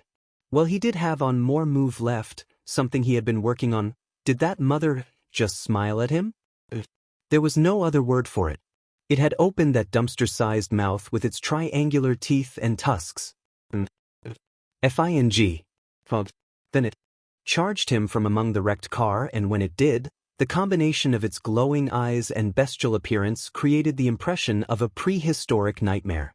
An impression enhanced by its inhuman roar. HRE. The roar hurt the ears and instinctively triggered the primitive need to cower before a predator. Unfortunately for it, Katsuki was anything but prey. With a snarl of his own, he started running, first to the side, then as it shifted its bulk to follow, he leapt to bound off an overturned car back toward it. Moving his aching hands behind him, Katsuki unleashed twin explosions behind him, propelling him into a raising arc soaring above the charging monster. Katsuki twisted his body around, stretching out one of his hands while his other hand formed a circle on the palm of his outstretched hand. Katsuki! His eyes flickered to the cry and found his mom watching him. He smiled. This was going to be perfect. Then a building on the corner exploded and another one of these FING things charged into the street in front of her. Ftesh, ftesh, ftesh, ftesh, ftesh, ftesh, ftesh, ftesh, ftesh, ftesh, ftesh, ftesh. HRE. Katsuki. Mitsuki's voice echoed in the silence, high-pitched and desperate. Terrified.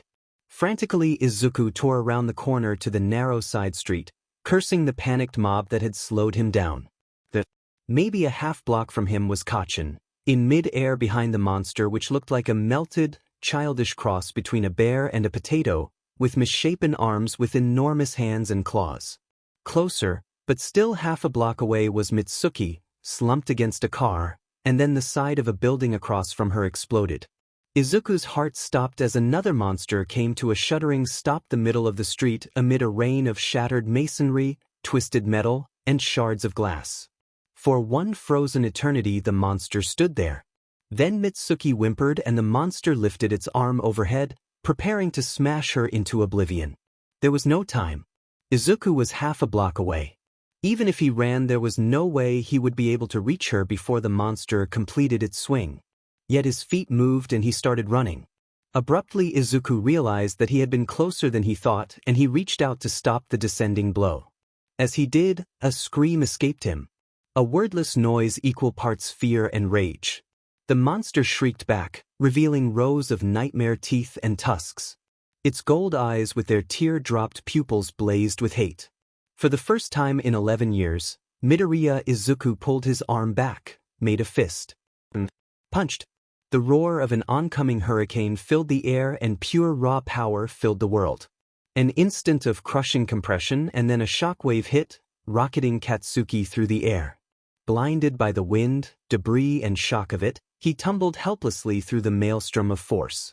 Katsuki's brief attempt at flight came to an abrupt end as he slammed into the road with a painful crunch.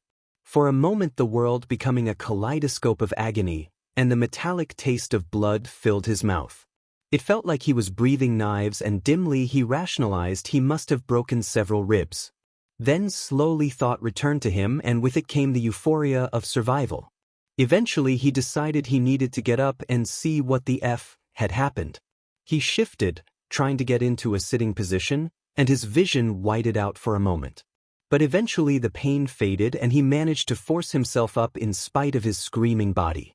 Chest heaving with painful breath, he let out a manly yelp when a disgusting chunk of something leaking purple blood landed on him. Knocking it away, he blinked, staring at it. For a moment what he saw made no sense. He blinked several more times. What the F dash? The sound of a meaty thump drew his attention, and he glanced at another piece of bloody chunk that had landed near him. Slowly he became aware of more bloody chunks plopping to the ground, and he realized it was like some kind of grotesque snow. He looked up to see where they were coming from and froze. Overhead the clouds that had been lingering had been pierced by a perfect circle, as if one of the gods had jabbed a pen through them. Slowly Katsuki lowered his gaze and more details started registering. The abandoned cars had been blown into jumbled heaps against the various buildings, like a parent haphazardly putting toddlers' toys away. There was no sign of the debris from his explosions other than drifting dust. Even the road had been affected. Its previously cracked and cratered surface now sported a wide trench that ran the entire length of the street and extended down to the dirt subgrade and narrowed to a point. Katsuki followed the trench back to the very tip, and found was what remained of the monster. 2 legs, a waist, a stub tail, and a portion of bloody spine. Well, that explained the rancid chunks raining down on the area. But not the fact that he saw that demon nerd standing there with a fist outstretched in a punch aimed upward, looking shocked. When did Deku get here? No, what was he even doing here? There was no way that he but who else could have? Slowly, what remained of the monster fell twitching and kicking to the ground. After a moment it went still. Katsuki stared for a long while, trying to fathom what had happened. Then something behind the boy stirred, drawing Katsuki's attention. His mom. Katsuki went cold and die. Whatever happened next was a complete blank. All he knew was when he regained his senses, his right arm was completely numb all the up to the elbow. His breathing was coming in great, painful gulps. His ears were ringing to the point that it sounded like he had shoved his head into a bell tower and he was parched. Almost incidentally, Katsuki was aware of the fact that he, the street and surrounding buildings were covered in vicious purple blood and even more rancid chunks of monster. Oh, he had some effeminate-looking blonde motherfucker, with thick eyebrows and a lightning bolt on his cheek saying something to him. Not that Katsuki had the energy, desire, or ability to listen to them. He even ignored the paramedics that were rushing up to him. Instead he turned his attention to a worried Izuku. For a moment they stared at one another and Katsuki's throat and tongue burned with the sheer indignity of what he was about to say. Thanks. Izuku's expression of pure shock was the last thing Katsuki saw before his world went black. Mizudafu, Shizuoka Prefecture, Japan. With an almighty boom of thunderous noise, the building exploded into an expanding cloud of broken glass, concrete, and steel. What emerged was a towering, horrible, evil thing. Molted brown skin and muscles and tusks and evil, gold eyes. Before it Mitsuki, slumped against an overturned car. Izuku's heart stopped as the monster spotted her and opened its horrible mouth of tusks and fangs and blood and gore and HRE. He started to run, desperate to save her. HRE. Reaching down, the monster seized her head with its trash-can-sized hand and lifted. The air filled with the sound of crunching bone and her abortive scream. HRE. The monster shook her like a rag doll, looking at him with pitiless gold eyes. Then it seized her legs with its other hand and lifted her overhead. The monster started to pull and sickening snaps filled the air as she elongated like taffy pulled too tight. HRE. Izuku reached her just as her body tore in half, showering him in blood, bone, and viscera. He was too late, and only now could see that it had never been Mitsuki. It was his mom. Izuku hauled himself out of the nightmare with a strangled cry, sweating and shaking. Yet his mind remained caught up in the nightmare, with the bloody chunks and bones of his mom and Mitsuki splattering him. He ran a shaky hand through his sweat-damp hair. Nothing there. It was a dream, just a dream. That knowledge gave him no comfort, and he fumbled for his bedside lamp. He winced as the sudden light hurt his eyes, but he needed to see All Might's reassuring smile. Yet even as he soaked in the bright hope of All Might, the images and fear lingered. Still, it helped Izuku to start pushing the nightmare away. Helped him to remember that his mom was safe. As was Mitsuki. That he had saved her and killed the monster threatening her. He closed his eyes and took several deep breaths, repeating that over and over. Still his fear lingered, though the details of his nightmare were growing vague. He needed more help to distract him, and so he reached for his phone. Only to frown when it refused to turn on. He pressed the power button several times, starting to worry it had broke yesterday. At least until he remembered that it had been almost dead when they got home last night. So he had probably forgotten to charge it. With nervous laughter, he hunted the cord down and plugged it in. And lo, the screen lit up with the charging status. Heaving a sigh of relief, Izuku flopped back on his bed.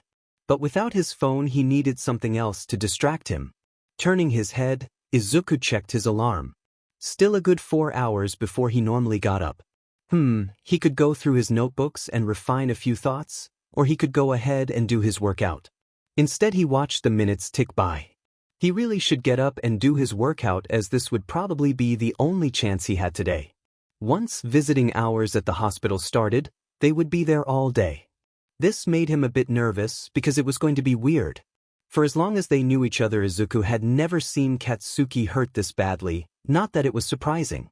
Still, it had been hard to see him like that. Over time, Izuku had started to associate Katsuki with the word victory. But also with the word invincible.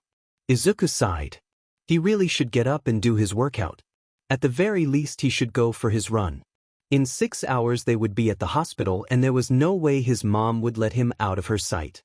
Not that he could blame her, yesterday had to have been hard on her.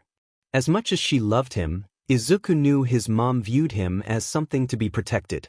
Frowning, he rolled out of bed and dropped to the floor to start his usual routine. Yesterday had to have made her see that was wrong. Right? It had been shocking and more than a little sickening when that monster exploded from his punch. But it also served as definitive proof that Caped Baldy had been telling the truth. That he could be a hero, and his mom had to see that, right? Finishing the last of his squats, Izuku stood and ran a hand through his hair, wincing at the tangles. He considered a shower but decided against it. Again, this was probably going to be his only chance to knock out that 10-kilometer run. But as Izuku crossed his room and opened his closet, he froze. Eyes widening as he saw himself in his closet mirror, he slowly reached out to tap its surface. He halfway expected it to ripple like in those old sci-fi movies about living in a computer. But the surface remained unmoved. Blinking, he took a step back and raising his arm waved. His reflection waved back. Dazed, his arm fell to his side and he stared. When had he? He flexed a bit in giddy disbelief. Somehow he had gotten muscles. No, more than that, he would swear that his muscles had muscles. All of them so sharply defined that Izuku feared he might cut himself if he touched them. Holy crap, he had an 8-pack. He turned his head side to side, never letting his gaze leave his reflection. He had always been skinny and more than once someone had called him a twig. But now? There was no way he could ever, under any circumstances, be called a twig. I have muscles, Izuku murmured. After another minute of staring, he shrugged and pulled on a shirt. He still had to do his run. One hastily scrawled note for his mom later, he was out the door and off on his run. Inko cradled the warm cup of tea in her hands, trying not to think. The kitchen was quiet, save for the sound of the ticking clock. She took a slow sip and prayed the unique blend of green tea and lavender would soothe her anxiety. It failed. Taking another sip, she glanced into the living room and anxiety clawed at her as she stared at the front door. She had no idea how long Izuku had been gone. His note had been short, telling her only the bare minimum which averted outright panic. But still, after yesterday she would have preferred he remain within reach. Setting her tea down, she closed her eyes and tried to focus on the fact that he was okay. A fact that she had spent all night thanking every kami, Buddha, and God she knew of for. Inko had thanked them most of the morning after waking up as well. As a matter of fact, she was now even more determined to make as many offerings as she could the first chance she got. Still, once she finished thanking them, horrible could have started plaguing her. Worse than they had last night, because now she had seen the news. They had blurred the worst of it, but what they said had painted a vivid enough picture. She shuddered in revulsion at the images filling her head and sipped her tea, trying to think of anything else. But it was impossible. Everyone she loved had been in danger yesterday while she was stuck in a dark hole, fear eating her alive. A fear that had refused to disappear even after learning everything was okay. That had made it all but impossible to get any sleep until sheer exhaustion finally knocked her out. It was also why her call with Hisashi had gone so poorly. Well, on her side at least. Her husband by technicality lived in America.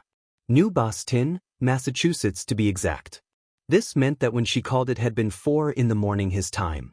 So not only had she woke him up, but she had to tell him about the danger his son had been in. It would have gone over better if he had not been stressed, but Hisashi stayed stressed. As a matter of fact, the only time she had ever seen him not stressed had been when he held their tiny, wailing newborn son.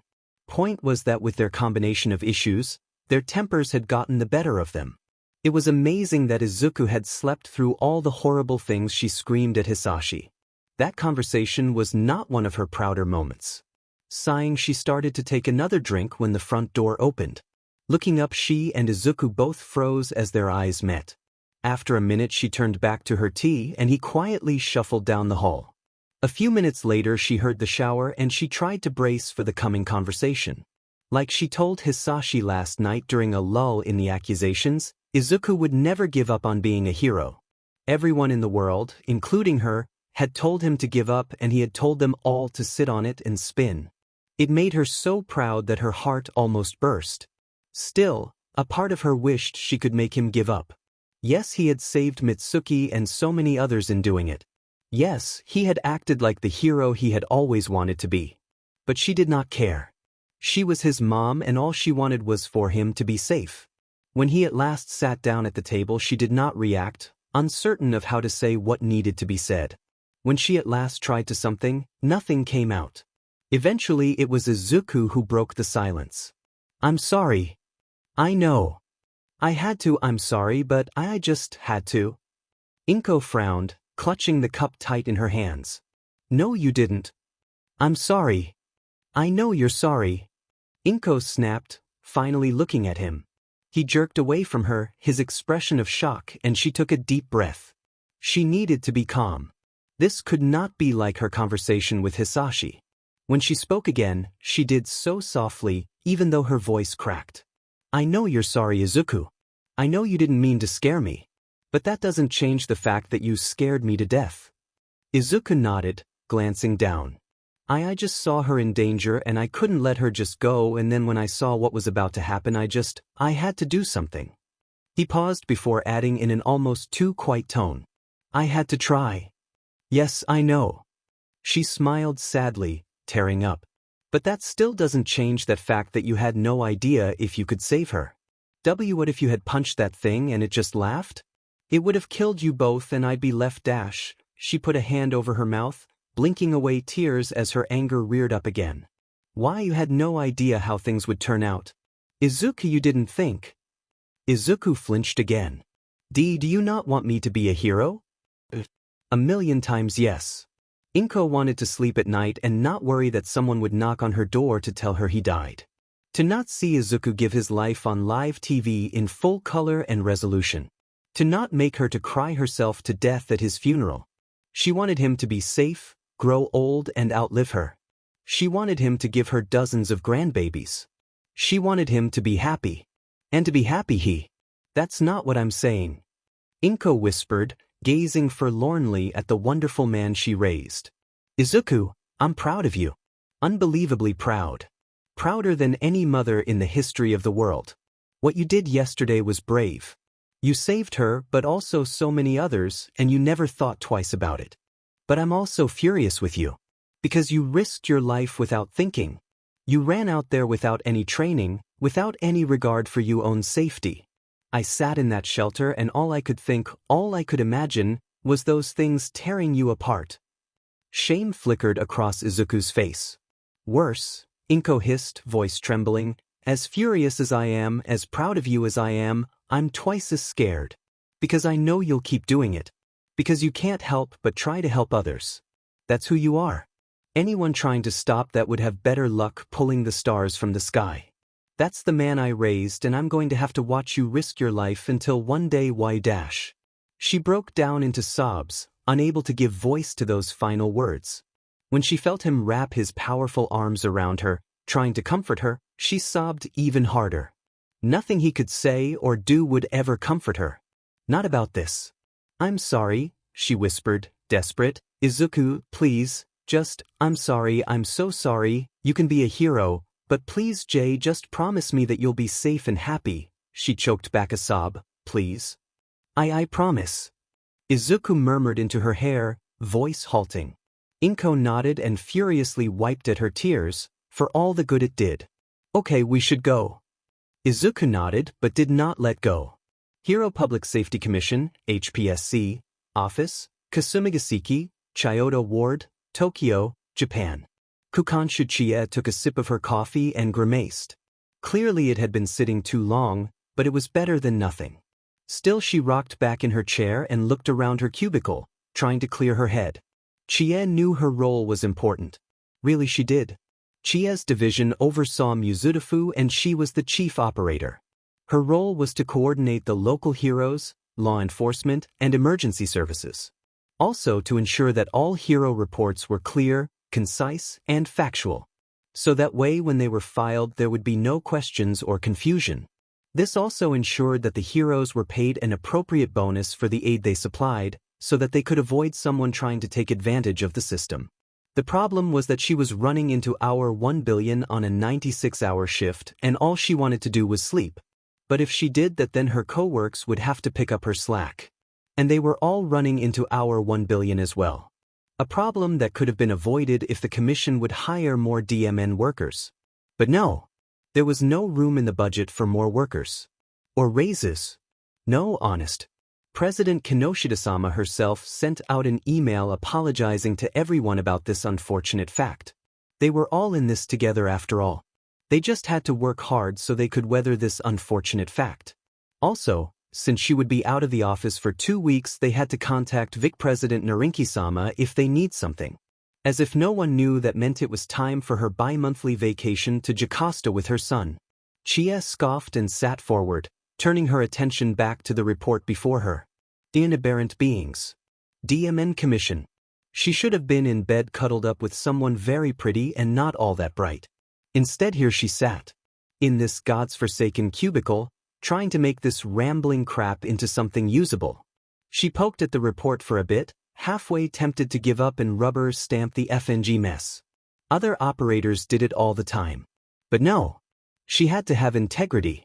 Though that still failed to explain why she had to deal with so many lazy but heroes. Why did they think a paragraph full of run-on sentences, horrible grammar, and poor punctuation was acceptable? What she would not give for a report from Endeavor or All Might. Their reports were the gold standard. The few times Endeavor had filed a report in Mizudafu, there had been nothing for her to do but rubber stamp it. As for All Might, his reports were so and good he filed them directly with the emergency services. The closest she got to that were the teachers at UA, though it was hit or miss with Eraserhead. But Midnight made up for him. Yes, she had problems with grammar. But that woman made every report so lewd she often made a private copy for her personal use. Hell, even after Chia cut the more verbose sections out, she knew anyone reading it would be red in the face and anxious for alone time. Sighing, Chia took another sip of her lukewarm coffee and dismissed her whining. Right, she had work to do. But as she read the report again, her shoulders slumped. Why did Lightning Max have to be a and comedian this time around? Rallying her strength, she removed the sections about two teenagers killing the aberrants by ludicrous means.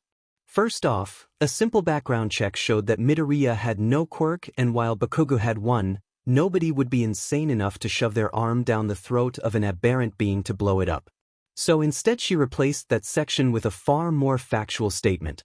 Midoriya attempted to lead others to safety while Bakugo used his quirk to delay the creatures, though he suffered severe injuries in doing so. Satisfied, she turned her attention to the rest of his report. But Chia swore that if she ever got the chance to talk to him about this report, she would make her displeasure with his attempts at humor known. Shizuoka Prefectural General Hospital, Mizudafu, Shizuoka Prefecture, Japan. Hiss. Beep. Hiss. Beep. Hiss. Beep. Bakugo Mitsuki never thought she could hate and love something this much. But that noise. It featured in every nightmare she had since losing her husband, and now it was reassuring her that her son was alive. Her son, her brave, brave son. She squeezed his left hand tight, not that Katsuki noticed. Whatever they gave him for his surgeries was powerful enough to still have him unconscious. Closing her eyes, she pressed his hand against her forehead and cried. Beep. Hiss. Beep. Hiss. Beep. Hiss. Absently she rubbed her neck, head still ringing from the explosion. Hell, her whole body still ached from the blast. Not that she was complaining, not really. Given how close she had been to that blast, she should have died from the shockwave or the shrapnel. Mitsuki had no idea how she came through healthy enough for the paramedics to stabilize her. Even then, if Dr. Unohana had not been licensed to use her quirk Minazuki, then she would still be recovering from her own surgeries. So, hiss. Beep. Hiss. Beep. Hiss. Beep. Dr. Uzumaki Sakura actually was the age that Mitsuki looked, and somehow that made her feel old. Not that it mattered. She was the one that operated on Katsuki. So Mitsuki sat through the polite chit-chat, nervous but dreading the conversation that would follow, too much to skip it. But eventually they do get to the real conversation. So, how is he? Katsuki is lucky, Dr. Uzumaki said, her green eyes filled with sympathy, but also very hurt. His left humerus experienced a distal and a mid-fracture. The distal fracture required pins and screws, but the mid-fracture we were able to use bone graft. Thankfully, the scapula and clavicle received only partial fractures, so outside of a sling and some braces, he'll be okay there. His ribs were cracked, so it's not as bad as we feared. Mitsuki let out a breath, slumping in relief. He would be okay, he could. Unfortunately, his left ulna and radius experienced a severe Monteggia fracture, and the resulting vascular trauma he sustained in that portion of his arm has proven so severe that surgical repair is impossible. We've stabilized his arm as best we can, but due to the impaired circulation, his blood cells have undergone ferroptosis, a type of cell death, which has caused the death of the soft tissue in his arm. Never be a hero. Mitsuki stared at the younger woman, numb, listening as she continued to talk, but the words never registered. Because her baby, her brave boy, who had only ever wanted to be a hero, that his dream was. Dr. Senju agrees that this is the only option we have. Dr. Unohana. Mitsuki suddenly blurted, clinging to hope. Her quirk dash. Sadly, that's not an option in his case. Dr. Uzumaki said, shaking her head. Dr. Unohana's quirk works on the whole body and forcibly accelerates healing. It's also incredibly draining for both the patient and her. But what makes it unsuitable in this case is that her quirk can't reverse the cell death or any of the necrotized tissue. If Dr. Unohana attempted it, All that would result is overestimating his body to the point that tumors would begin to form. Oh. Mitsuki mumbled, shoulders slumping as that spark of hope died. Dr. Uzumaki sighed. I'm sorry, but when I say this is our only option, I mean it. We have to operate before it begins to pose a serious health risk. Mitsuki nodded. He'll be the first operation tomorrow morning. Dr. Uzumaki said, voice softening. Mitsuki nodded again. We'll keep him sedated until then. Mitsuki bit her lip, wanting to fly into rage, but managed not to. It's not the doctor's fault, and screaming would change nothing. The important thing is that he was alive. That monster had not gotten her son. He had lived. And when Dr. Uzumaki left, and she was alone, Mitsuki sobbed. Beep. Hiss. Beep hiss, beep hiss.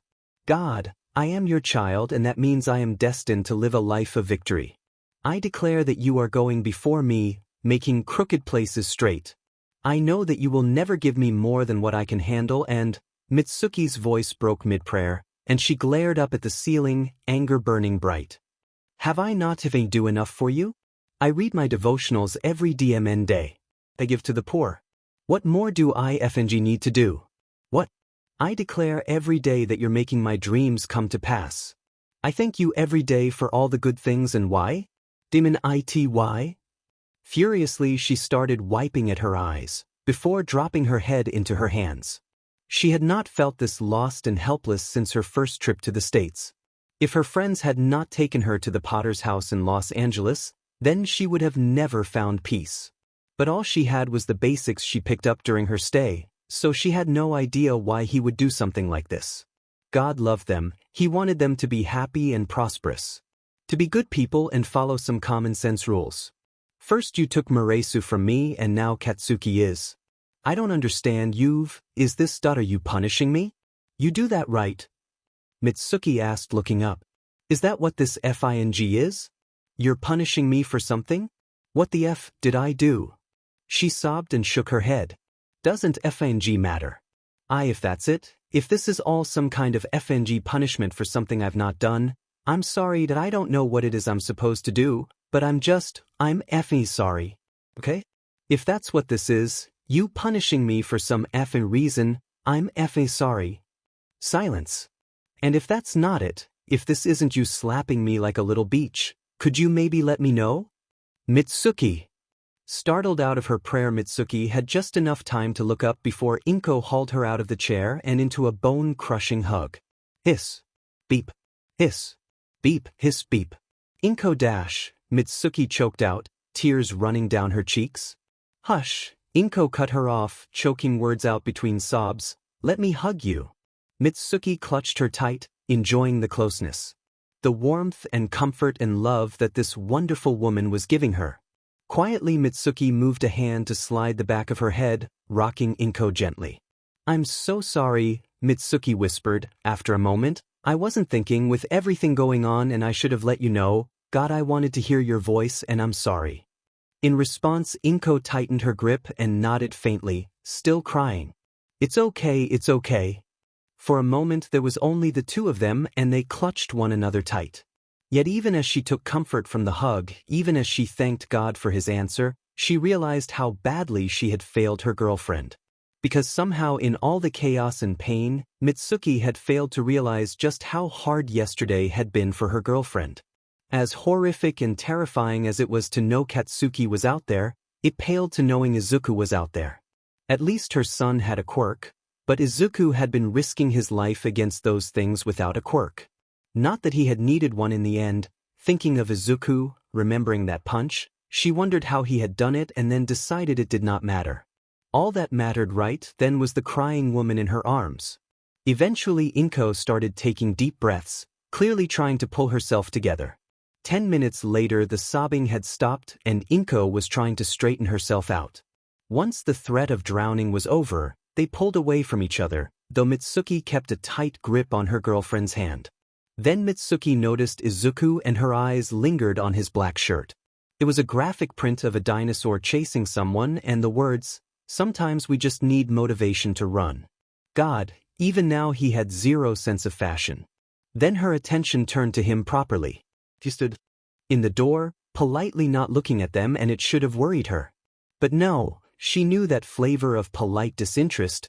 Katsuki had shown it often enough when she and Masaru were being touchy-feely. Eventually he met her eyes and she gave him a watery smile. Izuku. Auntie. Mitsuki was having none of that, and releasing Inko's hand, she reached out to haul him into a bone-creaking hug of his own, whether he wanted it or not. Because damn it, even if he had been stupid, he saved her life and deserved a hug. This is weird. Izuku muttered, though he did hug her back, even if he was trying to maintain distance. Shoo, just take your hug like a man. Mitsuki mumbled, trying not to laugh at his awkwardness.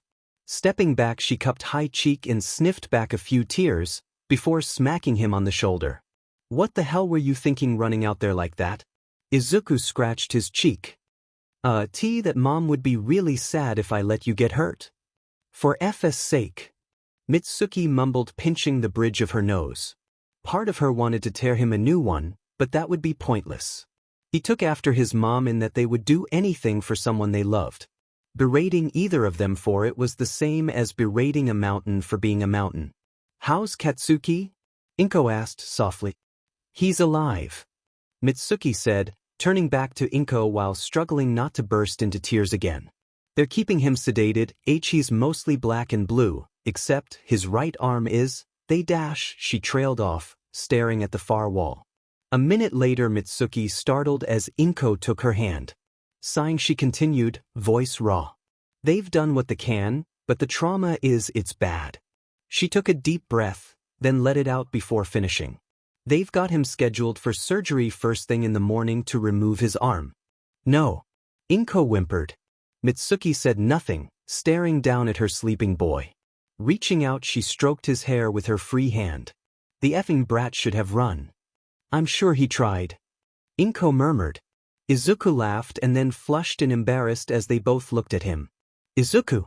Inko's voice held a touch of reproof. Sorry, it's just.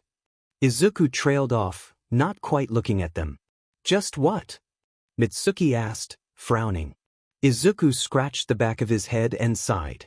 Well, I mean that is. Well, spit it the hell out already. Mitsuki snapped, wondering what he was trying not to say. Izuku cleared his throat and gave Mitsuki an apologetic look. Well, it's just, he's kinda like a rabid FNG Pomeranian. Mitsuki burst into startled laughter at that while Inko started berating a clearly embarrassed Izuku for his language. Jetabo Hotel, Mizudafu, Shizuoka Prefecture, Japan. Which way? Hayatoko asked as they reached the next junction of the hallway. Straight, Pink Hornet said, ignoring the ruined lobby of their left. We'll clear the fitness center and then move to the kitchen. Sensible. Trap Tengu said, his deep voice oppressive in the silence of the dead hotel. That's our Hornet. Hayatoko agreed as they started walking once more. So, like I was saying, Julie-chan insisted we go someplace up high in public. So, I took her to that sky tree up in Tokyo, right? Man, turns out she's totally into public SC. We got up there and she drags me to this corner and... Pink Hornet sighed and did her best to tune her teammate out. Not because she objected to the topic. Because she really wanted to hear all the nasty details about him wrecking Julie's steel. Unfortunately, someone had to review their budget, and as the only provider that had a level head, that meant her. Still, it was hard to think with him going into detail about how he railed that visiting socialite. She had to focus. Running their agency took money, and at the moment, things were tight. Thanks to Red Nose being forced into early retirement to appease Endeavor, they were now short 205 million yen a year from their budget. A fair enough trade, since the drunken idiot had run his mouth about Endeavor's wife and daughter. Still, it hurt them. As did the 5 million yen loan they had to take out to cover the cost of buying out Red Nose. A loan that happened to come with a mutant interest rate thanks to Tengu and Hayatoko being part of the agency. DMN racist bankers and their prejudice against heteromorphs. Worse still, this was the first disaster in 6 months. For an agency that specialized in urban search and rescue, that meant no bonuses. No bonuses meant they were surviving on their paltry salary from the commission and the profits of their side business. profits that, even with the pitiful 200,000 yen they lucked into during this mess, were now all but gone. No matter how she looked at it, their agency would be bankrupt in a month. DMN it. Pink Hornet muttered, coming to a stop outside the fitness center. She shook her head and began letting her quirk sting flow over her free hand. Behind her, Hayatoko and Tengu had fallen silent. Standard procedure, Hayatoko with me, Tengu you have the door. Very well. Tengu intoned as Hayatoko moved to open the door for her. As he eased it open, she slid inside, flashlight playing over the shattered remains of the room. Shattered exercise equipment, blood-stained mats, mangled bodies. But no sign of any lingering aberrant being. A large hole on the far side of the room and a pile of debris were clearly where the aberrant had entered from. Taking a breath, she started talking, voice clear, loud, and calm.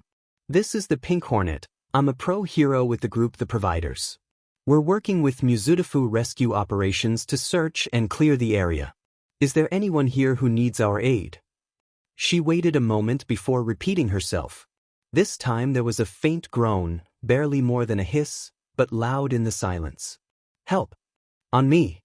Pink Hornet ordered, before leading the way into the destroyed fitness area. Each step measured to ensure that they never came into contact with a body part or the gore-infused blood. After all, it would be both disrespectful and ill-omened to step on the dead. Cordwood, Hayatoko whispered at her side, the word a firm mantra, it's just cordwood. Pink Hornet nodded, but kept silent, letting the magic of the word distract her as well. It was harder to ignore the smell of death, but that's why they had Vicks under their noses. After several minutes of careful navigation, the pair reached the source of the cry for help. Is that who I think it is? Hayatoko asked. Pink Hornet let her quirk ebb away. As she stepped closer, flashlight playing across the figure pinned beneath the giant pile of debris. I think so. She murmured at last before passing her flashlight to her partner and crouched down next to the woman. The woman stared up at her with wide, milky white eyes. Panic tinted her features, even as she tried to lift an arm to brandish a weapon. Not that she could have done anything given the way her arm trembled and refused to move more than a few centimeters. It's easy, it's just me. Pink Hornet reassuring the woman, examining her injuries. Blood from dozens of wounds matted her long blonde hair to her face, and it looked like her other arm was not just pinned, but broken. It was hard to tell much else since she was trapped under the debris. Reaching out, she gently moved the bloody hair aside, revealing a teardrop-shaped birthmark and a nasty bruise swelling one side of her face. That confirmed the woman's identity. This was Baggy Shirazaku, also known as the pro-hero Twin Tail. Papurutan? Yes, Pink Hornet said, it's okay. We have to move, Baggy said, voice tinged with fear. Those things, I didn't realize they were here until I did what I could. The others, are they okay? For the most part, Pink Hornet said, tone soothing even as she pulled out her phone to being texting. You weren't on duty? No, it was my day off. I just wanted to feel special for once. Baggy murmured, clearly starting to drift. You're really here? Everything's okay? See, yes, it's all right. Pink Hornet whispered softly, while her phone buzzed away in her hand. Seeing the other woman settle at least for the moment, Pink Hornet looked at her phone and then grinned. She bounced to her feet and stepped away from a startled Baggy. Skin Taker says he'll take her for 800. Sweet. Hayatoko said, passing the flashlight back to her while popping the end of his conical face mask open. Almost immediately the air around the trapped heroine warped, and for maybe half a second, gravity vanished. Even the colors inverted. Then with a soft pop, it was over and Hayatoko's quirk basket space was sealed away by his mask once more. With a dull groan, the debris settled into the now empty space. That's 1 million, right? Hayatoko asked, turning back to her. Yeah. Pink Hornet said as they started picking their way back to the door. Between that schoolgirl Death Arms bought and her were at 1 million yen even. Nice.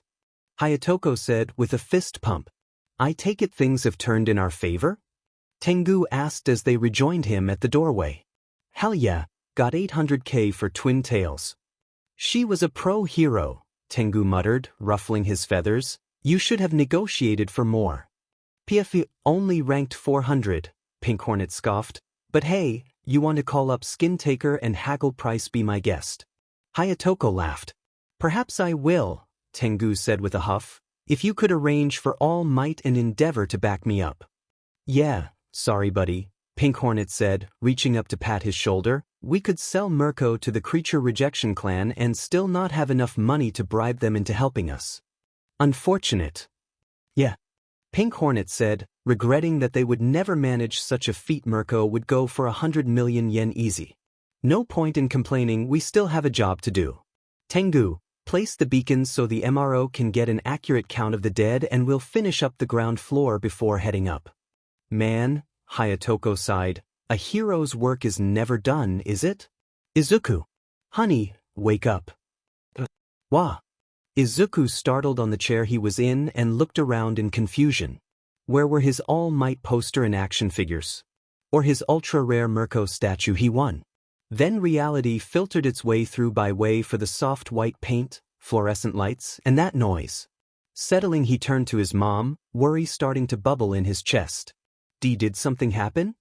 Maybe Mitsuki and his mom had a fight? No, he would have heard that right? He flicked his eyes to Katsuki, but the other teen remained motionless in his bed. That still seemed so strange to Izuku. No, a tired-sounding Mitsuki said, not quite looking at them, it's just that visiting hours are over. Oh. Izuku mumbled, and started rubbing his neck as he got to his feet. Then he noticed that only he and his mom were getting ready to leave and frowned. She was Katsuki's mother, but still, would they bend the rules for that? He thought so, it made sense. So maybe? Are you coming with us? No. The answer did not surprise him. If it had been him in that bed, then even All Might would be unable to pry his mom out of the room. Well, he could. All Might was the strongest hero ever after all. But she would fight tooth and nail the whole way. Honey, his mom said, voice gentle, we've been here all day and I'm sure Mitsuki is ready for us to get out of her hair. Izuku knew better. While Aunt Mitsuki had cheered up when they arrived, what he saw right now was the opposite of that. She watched them with dull, watery eyes, and a fragile neutral expression that did nothing to hide how much she was hurting. He had only seen her look like this once before and he knew that another night here alone would kill her. Izuku said as he focused all of his attention on his mom, I think you should stay. What? Mitsuki's eyes narrowed as she stared at him, her pale lips thinning. You should stay. Izuku repeated with more confidence. I don't think things are going to turn into a Batman movie. I'll be fine going home on my own and Mom, life is a donut. Aunt Mitsuki's expression morphed into one of utter confusion. His mom stammered, looking at him in utter bewilderment. Izuku? Life is a donut. Izuku repeated firmly. His mom reached out to touch his forehead, checking for a fever. Honey, are you okay? Izuku blinked, before realizing that she had no clue what he meant. Which, fair, she had told him that when he was 6. But still. He took a breath, held it, trying not to panic. God, why did he have to say anything? Right, because he loved his mom and because her fear was making her stupid. That felt wrong to even think she was his mom. So, when I was a kid you told me that life was like a donut. Sometimes it's soft and doughy and tasty, but sometimes it's hard and tough and that when it is, we need milk to soften it up. He could see understanding blossoming on both their faces and Izuku pressed on. Mom, right now Aunt Mitsuki needs you to be her. Milk. Izuku dash. No. Izuku said, cutting her off and part of him screeched at being so rude, but he pressed on. Mom, I know you're worried about me and scared and everything, but life is a donut. His mom stared at him for several long minutes, frowning. Izuku held her gaze, seeing the doubt, fear, and uncertainty in her eyes. He wished there was something he could do to help, but he knew there was nothing. So he pretended to see nothing. Eventually she let out a heavy sigh. Be careful on the way home, okay? Promise me? I promise. Izuku said, with every ounce of his being before leaning down to place a gentle kiss on his mom's forehead. Like she used to for him at night after a nightmare. As he straightened, he wondered when he had gotten taller than her. "I'll be back first thing tomorrow," Izuku promised, then with one last look at his mom and her girlfriend, left. Naturally, Izuku went out the wrong door and ended up in the rear of the hospital. Worse, the door would not reopen for him and he could not see anyone to let him back in. So he ended up having to walk all the way around the building until he reached the front. Just in time to see his bus pull off without him. Izuku sighed as he stepped into the empty apartment and kicked off his shoes. For a moment he stood there, trying to shake off his exhaustion. Seeing his mom so upset, and knowing that he was responsible for it, that hurt worse than any explosion that Katsuki could ever unleash. Almost as bad had been seeing Mitsuki look so lost and broken. It was unnatural. She had always been loud and brash and full of life. But this was like Uncle Masaru's funeral all over again, only worse. And seeing Katsuki lying defenseless in that hospital bed, with tubes and bandages and beeping machines, and learning he would be losing an arm? Yeah, that had been a gut punch. Izuku let out a heavy breath, slowly becoming aware of the silence and how weird it was. For as long as Izuku remembered, there had never been a moment where he had been alone like this. His mom was always there, cooking or watching her dramas or just being there. Looking around the dark apartment, he had to wonder, had it always been so large? Shaking his head to try and put both those thoughts and the day's trials behind him, Izuku padded his way to his bedroom. Flicking his bedroom light on, Izuku mused that he probably should double-check to make sure that Horikoshiko continued to see reason about All Might's quirk. There was no way a simple stockpiling quirk could ever build up the amount of energy needed for the feats All Might had preformed over his long career. At least not without 8 lifetimes to build up that kind of energy, and the fact that Horikoshiko kept insisting it was possible was just, ugh. Maybe he should read his manga or catch up on his shows? He had been putting them off so that he could have a mini-binge after all, and he did not want to spend the night arguing. Humming, he started changing into his sleep clothes while his thoughts bounced back and forth. Ultimately, he decided to fix something for dinner and go to bed. Well, after he let his mom know that he made home safe. Yet when he reached for his phone, his hand came up empty. Frowning, he checked the rest of his pockets, only to come up empty. Wait, when was the last time used his phone? The bus home? The hospital? So when had he?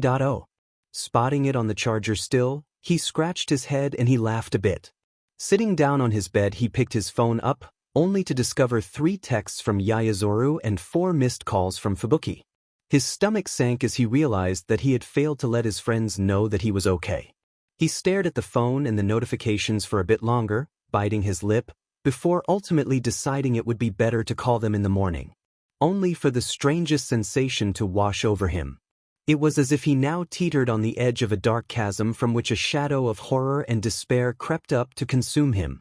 As if it was waiting for him to put the phone down and seal his doom. Or, maybe, possibly, he should call them now. With shaking fingers, he hit redial only for the call to be answered before he had a chance to prepare for it. For a moment there was only silence. Then Fubuki spoke, her tone cold. "Midoriya. I'm sorry," Izuku exclaimed, before he could stop himself. Things were crazy and I forgot to charge my phone yesterday, and then today I forgot to take it with me before going to the hospital to see Kachin, and I just realized I had never checked it, and so I checked and saw the missed calls and texts, and I'm sorry. And is there anything else you'd like to say to me? Izuku hummed, trying to think of what else he should say or apologize for, but nothing else came to him, not really. "You're sure?" "Wise, no?" "Oh," she asked, voice growing cold. "Well, how about this? I'm sorry you had to waste hours of your life worrying about me and had to try and reason with a near-hysterical Yayazoru when she called you, all because I didn't have enough common sense to pick up a DM phone." "Sorry," Izuku yelped. "I don't want your sorry," Fubuki snapped, causing him to cringe.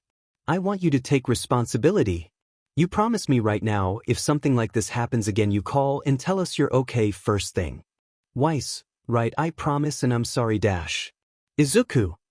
Fubuki shouted, forcing him to pull the phone away from his ear. A minute later, she continues, her tone calm. "I'm going to hang up now so that you can call her as well. But that doesn't mean we're done talking about this." Izuku nodded, gulping. Oh, and Izuku? Why yes. You do understand what's going to happen if you don't keep that promise, don't you? Izuku let out a nervous chuckle.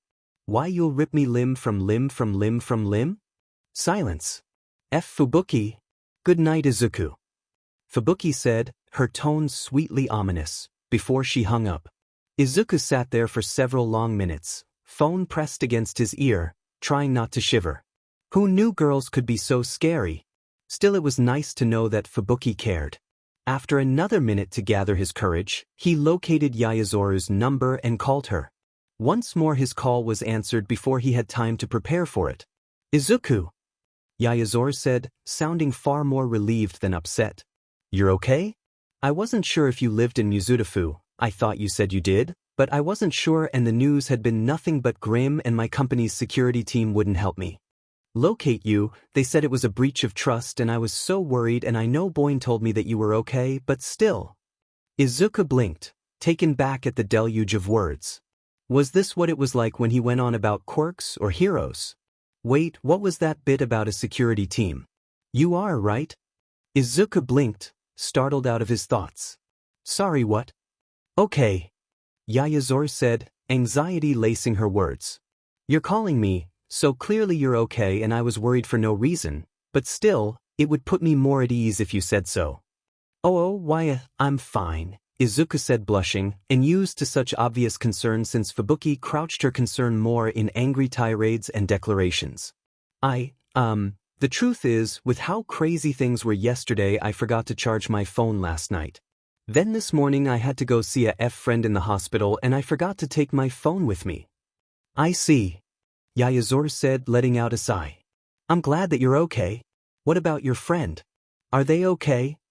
Izuku hesitated before deciding not to explain the exact situation of his connection with Katsuki. Not sure. He shoved his down the throat of one of the aberrants and blew it up from the inside. His arms messed up. I'm so sorry. For what? That your friend was hurt. Oh, Izuku said, looking down, thank you. For a moment they were silent. Then she gasped. What is it? Well, that is, Yayazoru said, and he could imagine her chewing her lip in that innocently distracting way she had.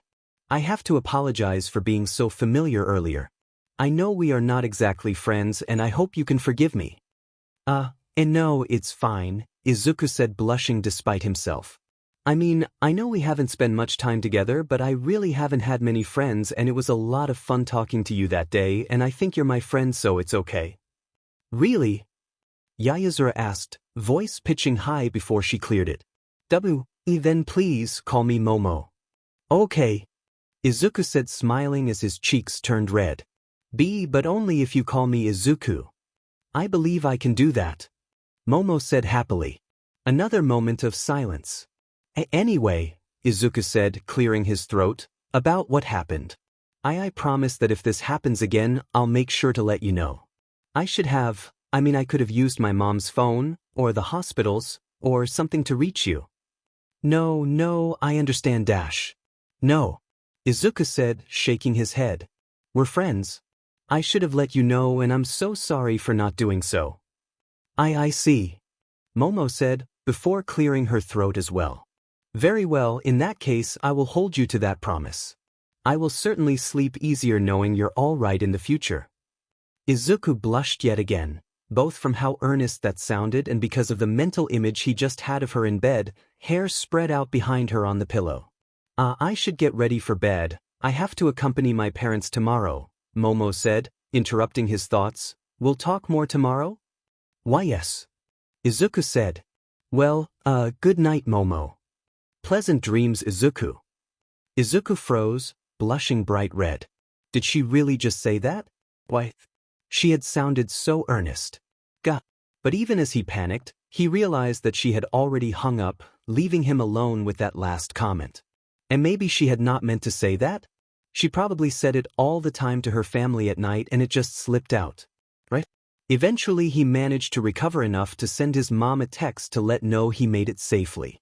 Satisfied that everything was taken care of, he dropped back on his bed ready to pass out and forget this whole day.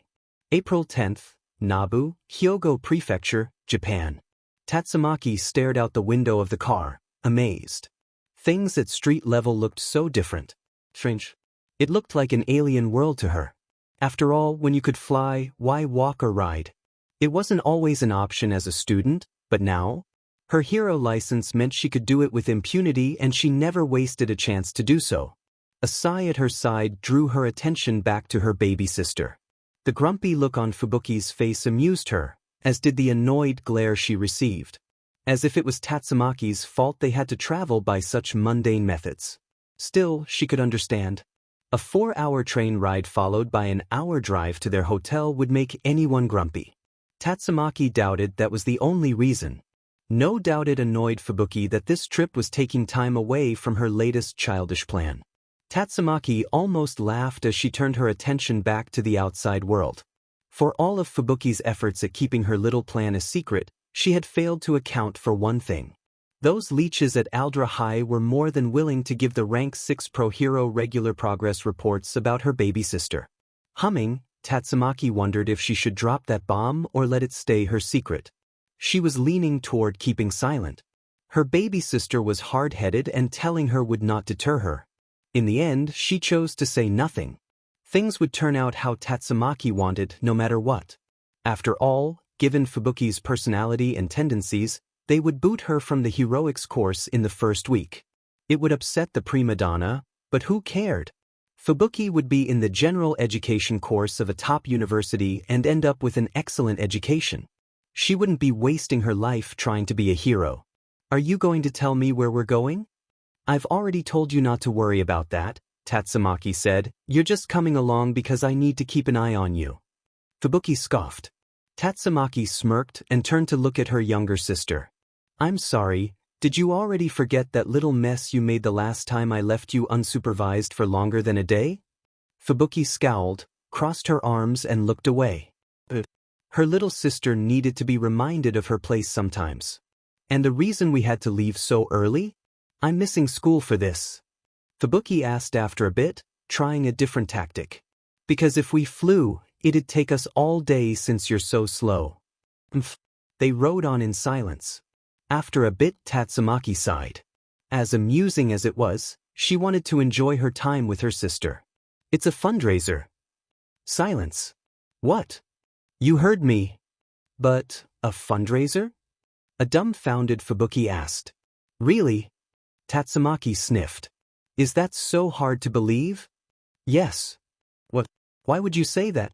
This is for charity. Why do you find my attending so strange? Because your usual reaction to leeches asking you for help is to pull up a chair and crack out the popcorn. Gah! Tatsumaki gasped, placing a hand to her chest. I'm shocked and appalled that that is your opinion of me. Fubuki rolled her eyes, and in response, Tatsumaki huffed. Look, I just want to help. Really? Fubuki asked, smirking. Then what's the name of the charity this fundraiser is for? Ugh, fine. Tatsumaki spat, throwing her hands up. Khalifa insisted that I need to make a public appearance to make myself seem approachable. I'm already a beautiful young woman. How much more approachable does she want me to be? Fubuki frowned, giving her a doubtful look. You listened to your secretary? Of course I did.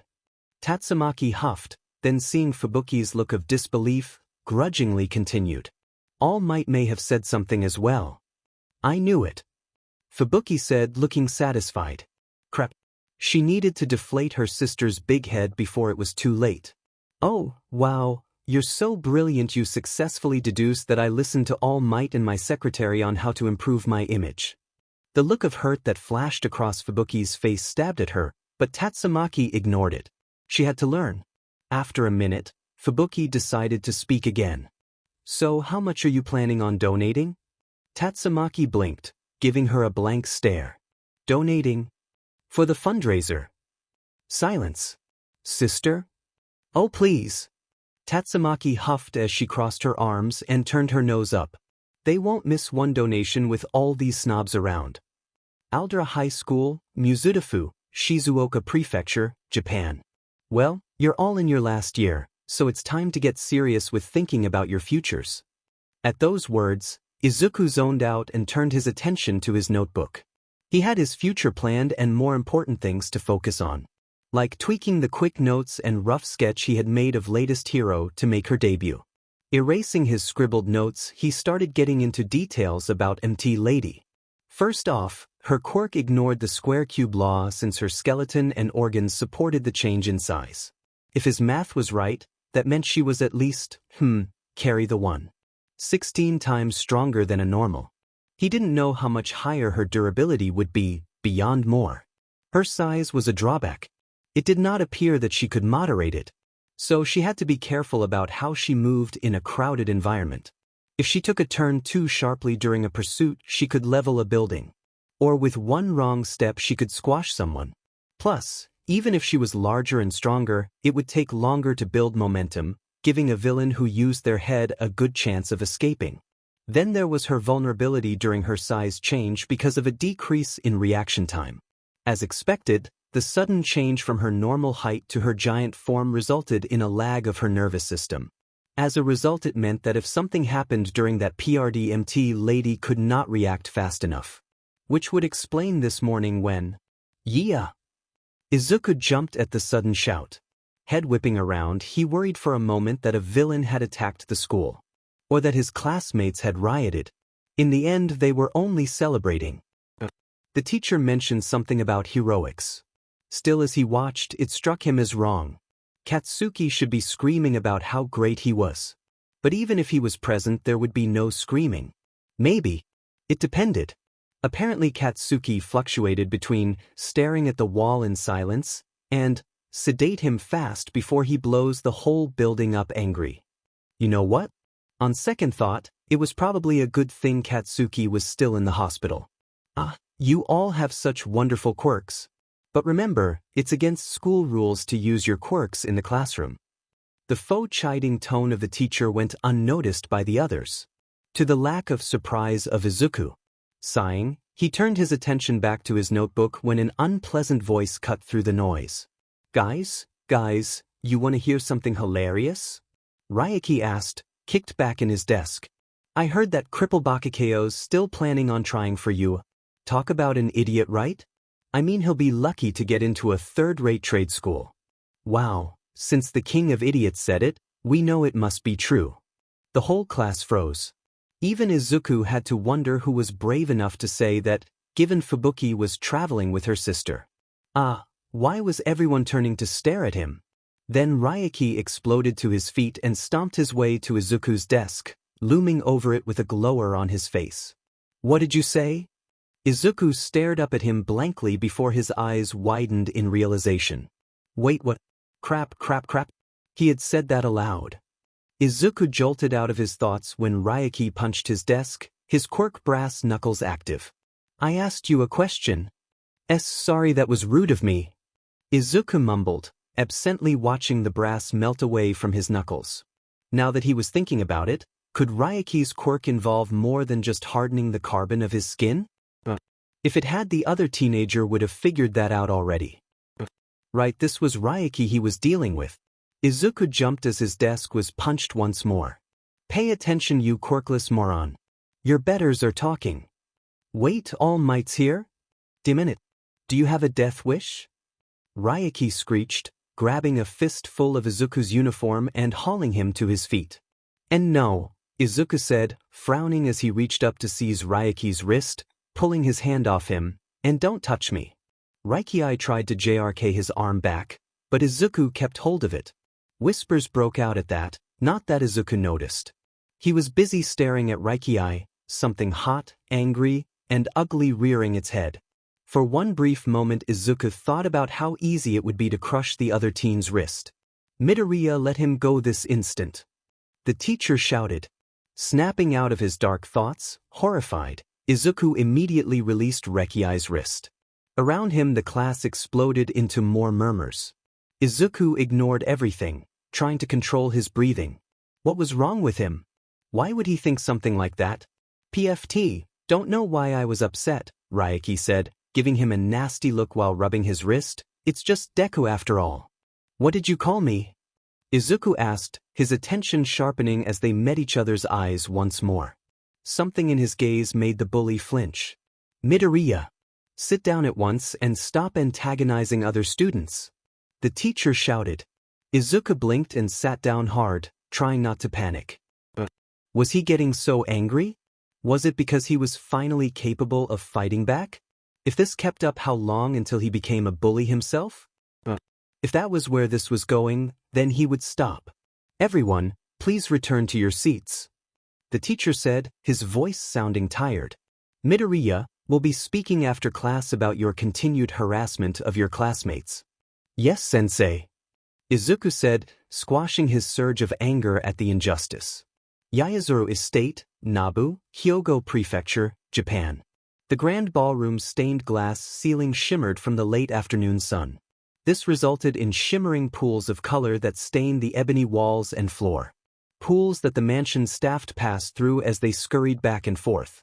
They changed from orange, to purple, to red. But not one of them faltered in attending to the countless minutiae that an event such as this required. Yaezuru Momo sighed. After a moment, she resumed pacing the upper gallery of the grand ballroom. Around her, more staff moved, placing the pieces of art donated for auction. Her gaze drifted over each piece, indulging in the skill and art but careful not to linger on any one masterpiece. Unless she decided not to attend, this would be her last few moments alone, and she did not want to waste that precious time. As her eyes flickered away from another masterpiece, she considered once more begging off. But no. This might not be a Yaezuru Corporation event, but there were certain facts that left her under an obligation to attend. The biggest reason being that her mother served as chairwoman on the charity's board of trustees. Ah, so this is where I find my daughter. Startled, Momo turned to her mother, while the staff found something to do on the far end of the upper gallery. You were looking for me? I was indeed. Her mother said her approach was graceful, confident, and elegant. It was the stride of a great white shark, if they could walk. Someday Momo would figure out how to move with a similar dangerous grace. So, her mother said as she drew closer, stifling a smile, I'm sorry to interrupt your film, but we need to talk. Momo blushed a bit, but frowned. I'm hardly of our mother. You're right, of course, her mother said, no longer holding back her smile. You're an HPSC. Mother. Momo sighed. Nagisa was kind enough to show me the concept designs you gave for your hero costume. Momo winced, even though she had nothing to be ashamed of. She had designed her costume with her quirk in mind, and creation required maximum exposure for optimum results.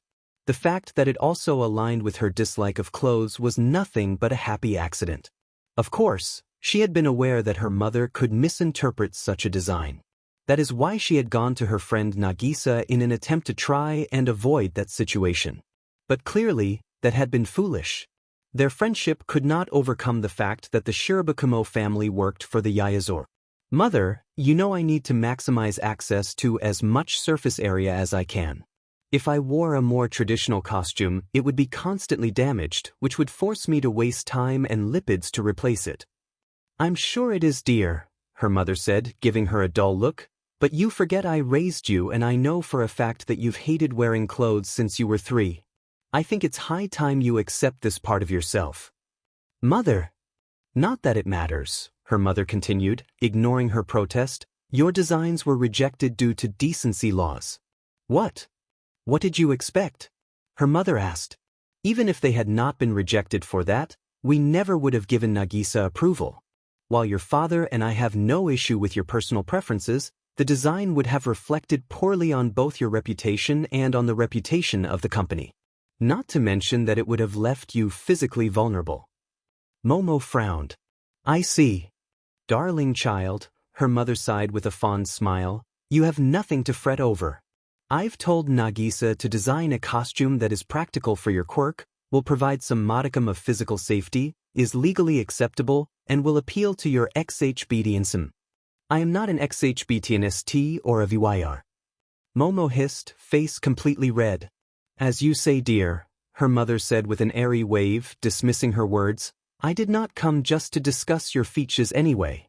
Momo took a breath and held it before letting it out slowly. She loved her mother, but she could try her patience. Once Momo felt calm enough to continue the conversation, she refocused on her mother. Very well, mother, what is it you wanted to talk about? You will be attending university soon, her mother said, her tone growing serious. As such, your father and I have decided to open the Mizudafu estate early to allow you the next 10 months to get used to the city. As part of this, however, you will be required to assume oversight of the Yayazor Foundation's latest outreach program. Momo nodded, unsurprised at the development.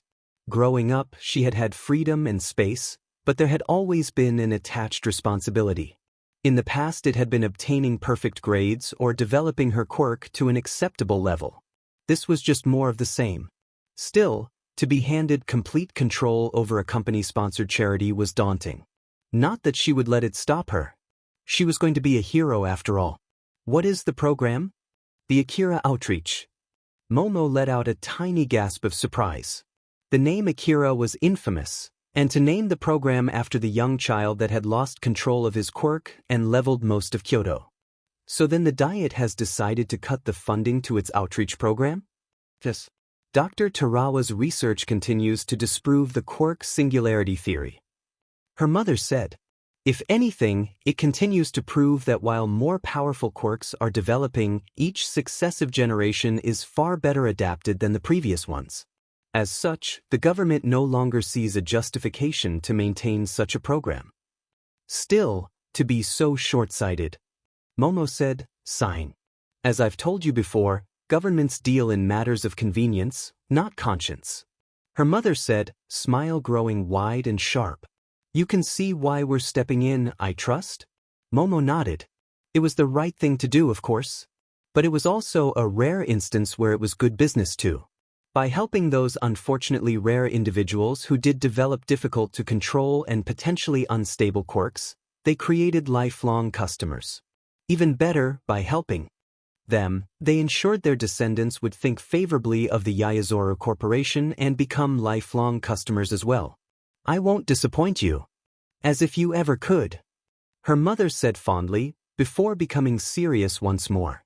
One last thing, tonight many of our allies and rivals will be in attendance, many with sons your age or within years of it. They will insist on introducing you to them.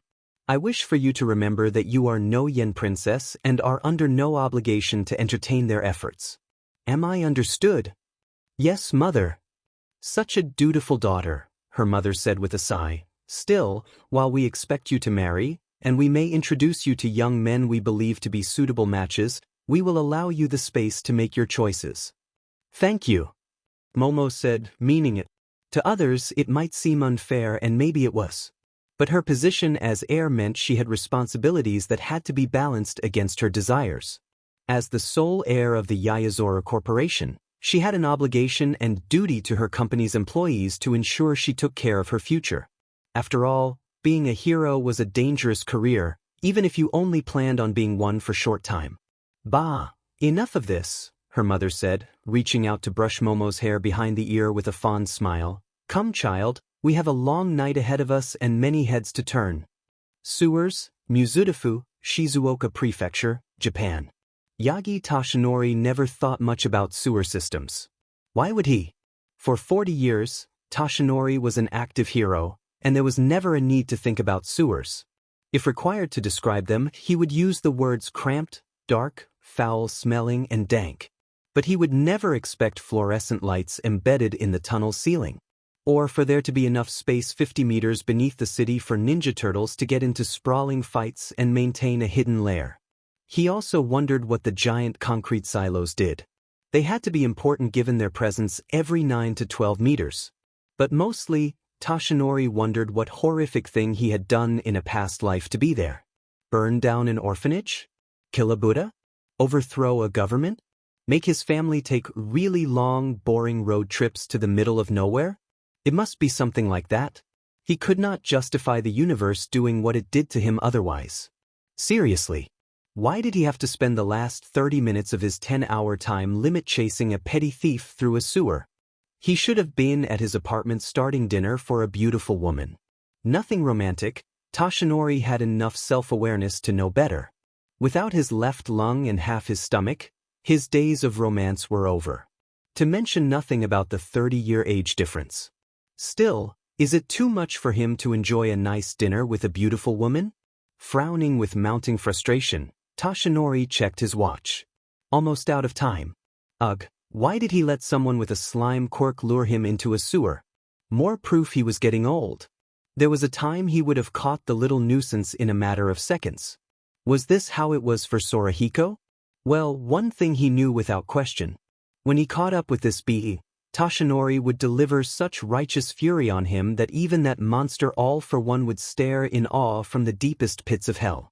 He had to find the annoyance first. The acoustics of the sewer tunnel made it hard to track the villain. But he had long years of experience. Still, as he rounded the bend, following the noise, Toshinori grew alarmed as he heard shouting. "Gotcha, kid!"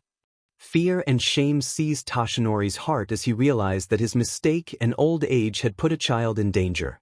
In 1 second, a punch blasted the manhole cover skyward, creating a whirlwind of wind as it did, and Toshinori jumped over 50 meters. He emerged into the underpass amid a howling wind where something wet and green splattered him. Stunned, he still stuck his three-point landing. As the wind died down, he stood slowly, still trying to process what he saw. At last, he looked away from the slime-splattered underpass and to the only other person present. A shocked young man with his fist extended in an obvious punch. I tried to pull my punch. Yaezuru Estate, Nabu, Hyogo Prefecture, Japan. Taking a sip of her fizzy drink, Fubuki stared out at the powerful and beautiful filling the grand ballroom. Trying to ignore the tiny voice whispering how disappointed Castora would be with her lack of initiative. Even if that manipulative beach had a point.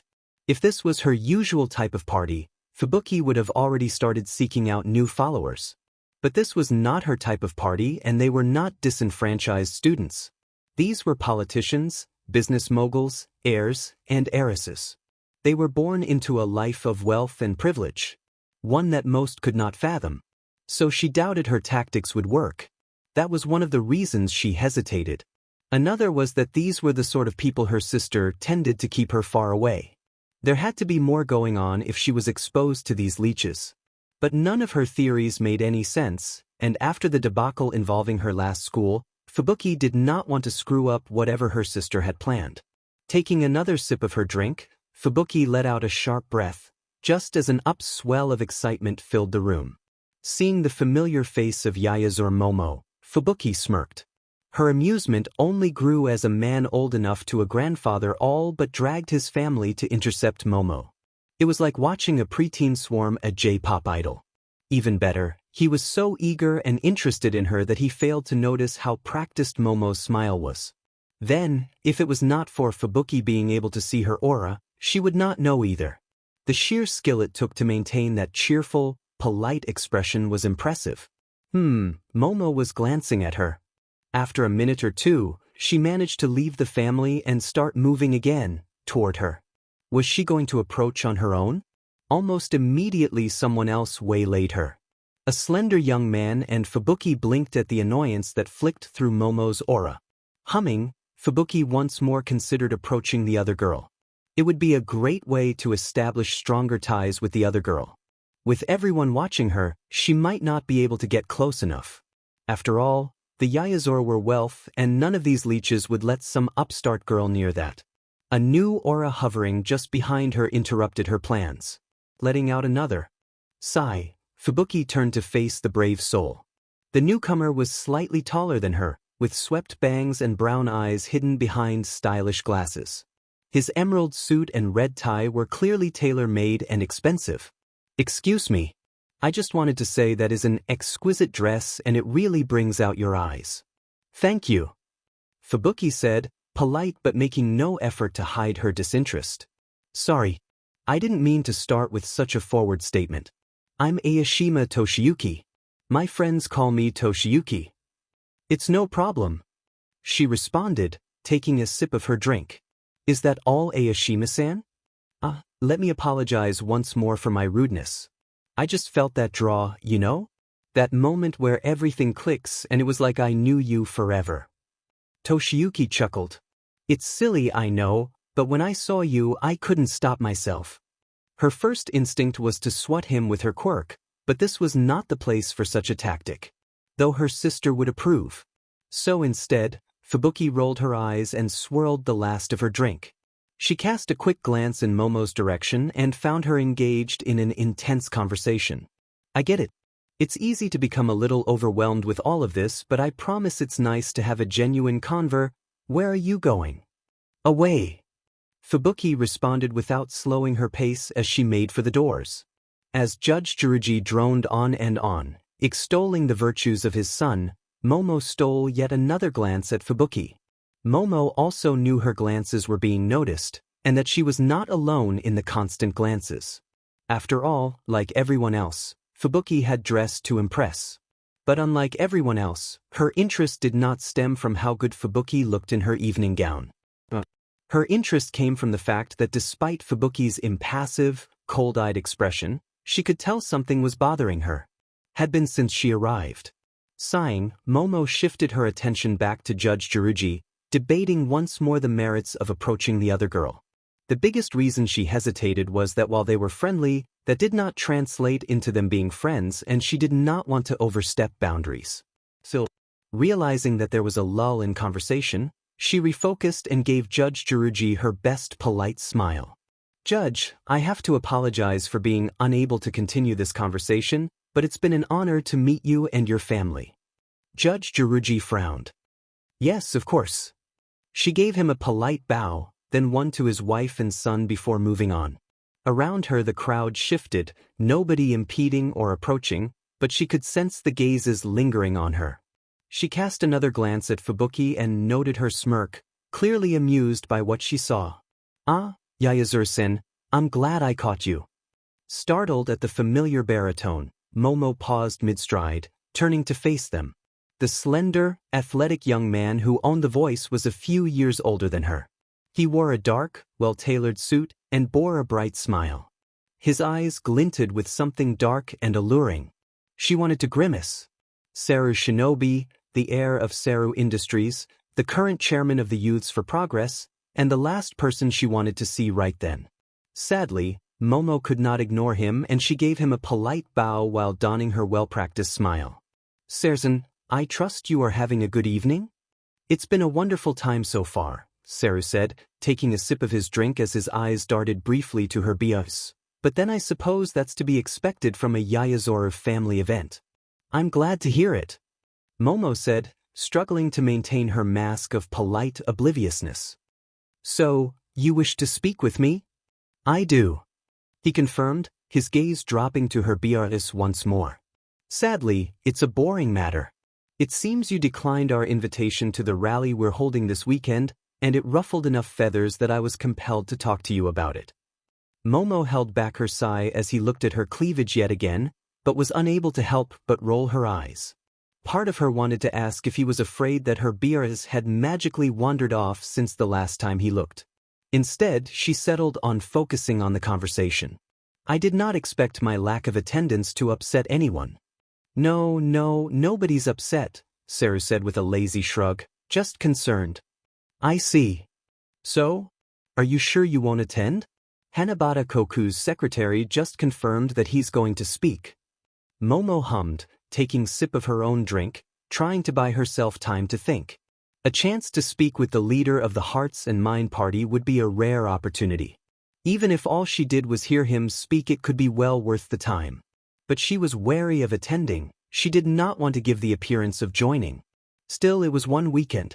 I suppose I could attend, Momo said at last, as motion on the far side of the room caught her attention. Her eyes widened as he saw Fubuki walking out of the room, and smirked as she saw the annoyed-looking Aoshima she left behind. It warmed Momo's heart to see that conceited playboy so rejected. It also occurred to her that this was the perfect chance to speak with Fubuki, though she would have to hurry to catch up and be a bit rude to the other guests. She turned back to Saru, who was looking equally amused at the fuming would-be playboy Aoshima. If you'll excuse me? A sudden obligation has made itself apparent. Of course, Saru said, inclining his head even as she was already threading her way through the hall. Thankfully nobody was boorish enough to interfere with her, as it was clear she was attending to something. Stepping out of the grand ballroom and into the side corridor revealed an empty hall save for a few of her family's private security. She considered asking them but decided against it as there was only one way Fubuki could go from this hall. Nodding politely to the guards, she moved to the stairs and ascended to the upper gallery. Unlike before the party, the upper gallery was filled with groups. All of them drifting from classic paintings to beautiful tapestries and wall screens, to glass cases containing priceless pieces of art and history. But no sign of Fubuki. This meant that there was only one place the other girl could have gone, the upper veranda. Though Momo had to wonder how Fubuki knew about it. Either way, she started moving that way, only to falter as her eyes caught sight of a painting. Momo knew all of the paintings her family had, but this one was new. It took up an entire wall and depicted a devastated, mostly flooded. In the background against a dark, starless sky, were broken cities. In the foreground, a sobbing woman dressed in the tattered remains of a hero costume struggling to not be consumed by the raging flood. Even as her eyes flickered to the attached plate, Momo knew what this was a painting of. The Deluge of Kyushu. 12 years after the first superhero, Atlas, went public in America, the first confirmed aberrant being appeared. It arrived in the dead of night in southern Kyushu with mega tsunamis in its wake. By the time it returned to the sea, it had killed 1.6 million people. A number that included most of the Sentai Elite, Japan's first hero team. By all accounts, it was still the largest, most deadly aberrant ever encountered, earning it the name Leviathan. But the horror had not ended there, for among the destruction and death it had left a solitary survivor. Black Kaze, one of the more beloved members of the Sentai Elite. A woman who the public all but lynched for daring to survive while all others perished. Kaze snapped under the trauma and guilt, starting a decade-long murder spree. One that ended only when the hero Fuji confronted the Mad Butcher of Kyushu and put her down. Shaking her head, Momo turned away from the painting and continued walking. At the far end of the upper gallery, Momo stepped into a semi-hidden alcove and went up a short set of stairs to a higher balcony. She emerged into a small space with a single glass door and stopped, studying Fubuki. The other girl stood quietly near the balustrade, attention on the gardens below. After a moment, Momo opened the door and started onto the balcony, only to pause as Fubuki spoke. "Good evening, Momo-san. Mizudafu, Shizuoka Prefecture, Japan." All Might's first instinct was to reassure the teenager who had just been attacked. Anything less than this type of damage would be a waste of energy against a liquid-type heteromorph quirk. But he hesitated because he had no clue if the teenager knew that. Had the young man defaulted to using what would count as lethal force against anyone else? Was his plea of, "I tried to pull the punch," just an attempt to salvage a claim of self-defense? It would not be the first time. I promise I tried, but he exploded anyway and oh god so hods that I promise I thought he was an aberrant being I would never try to do. Hearing the terror and panic in the boy's voice jolted All Might out of his hesitation. "It's all right." All Might boomed and with one stride placed a gentle hand on the teenager's shoulder, giving him a smile. "But because I am here." The young man blinked, and then stared with wide eyes, only now really realizing who was there. "All Might?" "Indeed," All Might said, squeezing his shoulder in reassurance. "Rest easy, young citizen. The villain is still alive, though no doubt he will be nursing a headache like you can't imagine once he manages to pull himself back together." "Ah, really?" the teen asked and then gasped. "Oh, he has a fluid-type mutant quirk, doesn't he?" "Oh, and what makes you think that?" All Might asked with a reassuring laugh. If the boy knew quirks, then this was perfect. He needed to keep the boy talking, to stop him from spiraling further into a panic attack. His body is obviously some kind of liquid, similar in appearance to slime, and he could move with unsupported motion. Plus he launched a wave of sludge at me hard enough to shatter the street and immediately recalled it. Both of which means that his body has elastic properties to help restore the shape after it is deformed by the contraction of muscles. That means he has a hydrostatic skeleton, and only fluid-type mutant quirks can result in such a unique human skeletal system. "Ho, you do know your stuff." That hurt. A voice slurred. All Might paused, frowning. Right, he still had to deal with that. One moment. All Might announced to the startled teenager before he retrieved an empty 2-liter soda bottle. A few seconds later he was standing once more in front of the shocked teenager, holding a bottle full of angry sludge. Now, as I was saying, you know your stuff and I must apologize for getting you caught up in my villain hunt. Mistakes like that aren't my style, but this is a strange area to me. Oh, of course. Wait. The teenager yelped before producing a notebook and pen from seemingly nowhere. I need your autograph, please. Of course. I'd be happy to give you my signature. All Might said, signing his name with a flourish before handing the notebook back. Now young. Midoriya Izuku. The boy squeaked, clutching the notebook to his chest the same way a devotee to a god might handwritten holy text. Young Midoriya. I have to say it was very brave that you fought back, and I commend you for trying to adjust your response when you realized you were facing a person and not a monster. But you are unlicensed and untrained, so going forward, you must be more cautious with a quirk such as yours. But I don't have a quirk. Midoriya promptly slapped his hands over his mouth, eyes wide and paling. All Might knew that expression. He had seen it quite often over his long career. That was the "oh gods. Did I really just cut my hero off?" look. Most of the time he found it amusing, but this time he ignored it. Instead he stared at the young man for a long, quiet moment before he deliberately looked pointedly at the bottle of soda now holding an inert sludge villain. Then he slowly returned his gaze to the sheepish teen before him and raised an eyebrow. Is that so? That is, well, I've been doing Caped Baldy's workout. Midoriya blurted, looking down as he nervously rubbed at his arm. Then he looked back up, his green eyes almost seemed to glow even as a great, solid presence settled over the area. Gone was the timid, nervous boy in his place. I know I'm quirkless, but I've been training to become a hero for 2 years and I'm going to do it.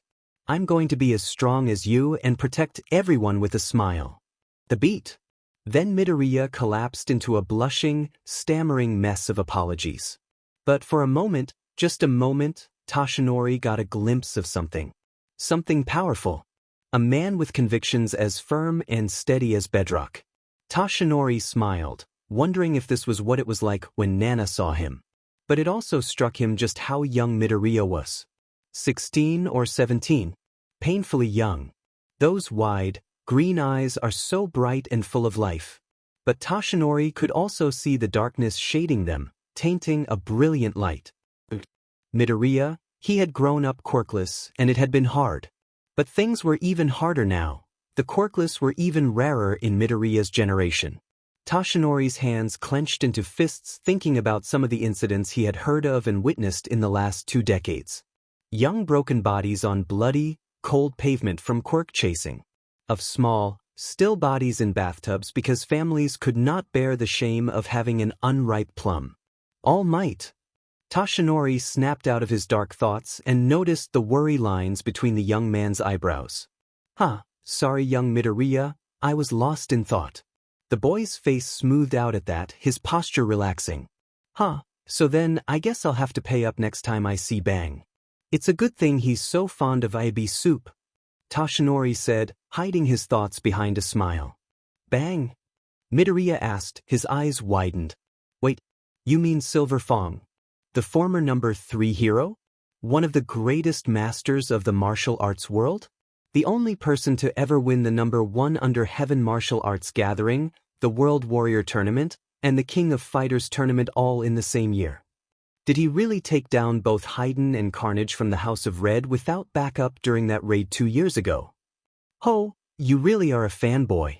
He is an old friend and but he cut himself off as his watch beeped. Unfortunately I'm running short on time. Midoriya's expression flickered to disappointment, and Toshinori hesitated. He could not leave it like this. Physically the boy might be one of the strongest beings on the planet, but emotionally it was a different story. Midoriya had spent at least a decade dealing with his quirklessness. The kind of mental and emotional scars that inflicted that it would far too easy for even the kindest person to slip into darkness. I would like to speak again soon if you don't mind. Why yes. Izuku gasped, disappointment morphing into excitement once more. Anytime. This weekend then, Saturday morning at 6, at the Tacoba Municipal Beach Park. Weiss. I'll be there. Izuku shouted, overjoyed and bowing repeatedly. I'll see you then. All Might said, and then with one last booming laugh, rocketed away. And remember, with great power comes great responsibility. Yaezuru Estate, Nabu, Hyogo Prefecture, Japan. I had no idea aura was so distinctive. Momo said as she moved to join the other girl. You'd be surprised, Fubuki said smirking as she turned to face Momo. A bioelectrical field is made up of various cells and organs sending electrical signals. The two most concentrated sources of this are the brain and heart. And everyone's heart has its own distinctive beat. Momo said as she joined Fubuki at the balustrade. Fubuki lifted her drink in acknowledgement. A person's aura fluctuates, like tiny pulses of light, but once I learn that pattern, it's easy enough to notice. I have to admit, your quirk is perhaps one of the most versatile ones I've ever heard of. Momo said, smiling a bit. So, are you enjoying the party? I am. Fubuki said, turning her attention back to the grounds. Your home is very lovely. Thank you. For a moment there was companionable silence. Momo let her gaze wander the garden below and its milling guests. Now that she was here, Momo had little idea of what to say next. Unlike with Izuku, they lacked that instant, comfortable connection. As the silence stretched on and started to grow awkward, Momo chewed her lip. She needed to say something, but what? I should have realized the tornado of terror was your sister. Oh. Momo leaned away from the other girl out of instinct. Fubuki's voice had been flat, but the chill in it had been unmistakable. Had she insulted? But she had touched on a sensitive topic. It would probably be best to let the topic go, or maybe she should apologize first. How so? Momo tensed slightly, studying the other girl. Fubuki stared at her with that flat gaze and Momo steeled herself. You favor each other strongly. I'm amazed it took seeing you side by side for me to realize it. Do we really look that similar? Fubuki asked, a faint frown appearing. Your facial features are quite similar. Momo said, trying to figure out how to change topics. Plus, you share similar body language, which I now know is why you seemed familiar when we first met. I see. Silence settled over them once more, and Momo thought about leaving it there. She looking down at her hands for a moment, then shook her head. I apologize. I didn't mean to cause you unease. Fubuki stared at her for a moment, eyes unreadable. Then she sighed and looked away. It's fine. My sister and I have a complicated history. Still, I'm sorry. Fubuki gave a small, stiff nod of her head, and silence settled once more. At least for a minute, and then Fubuki broke it. I saw you talking with someone before I left. It seemed serious. If you don't mind me prying, what were you talking about? Momo hesitated and glanced away, debating on what to say. It was instinctive for her to talk around the topic. Many people their age were disinterested in politics. Even more were dismissive of her progressive leanings. But this was a sign that Fubuki was at least willing to talk with her. Ser-san was inviting me to a rally for the Youths for Progress. Youths for Progress? Momo hummed, pleased to hear the curiosity in the other girl's voice. They're a political group for young voters affiliated with the Hearts and Mind Party. Instead of campaigning for the party, they focus on recruiting new members and getting them engaged with the ideas. They've built a fairly strong network of young people who believe in a brighter future for Japan. Fubuki pursed her lips and studied her for a second. What exactly does that brighter future entail? Momo felt a thrill. Fubuki was interested. Repealing and reforming laws, Momo said, voice tinged with excitement. For example, I'm sure you're familiar with the Sure Law, but have you heard of the Mutant Law? Fubuki arched an eyebrow, frowning. The what law? Article 208, Clause 3 of the Penal Code. Momo said, tone hardening.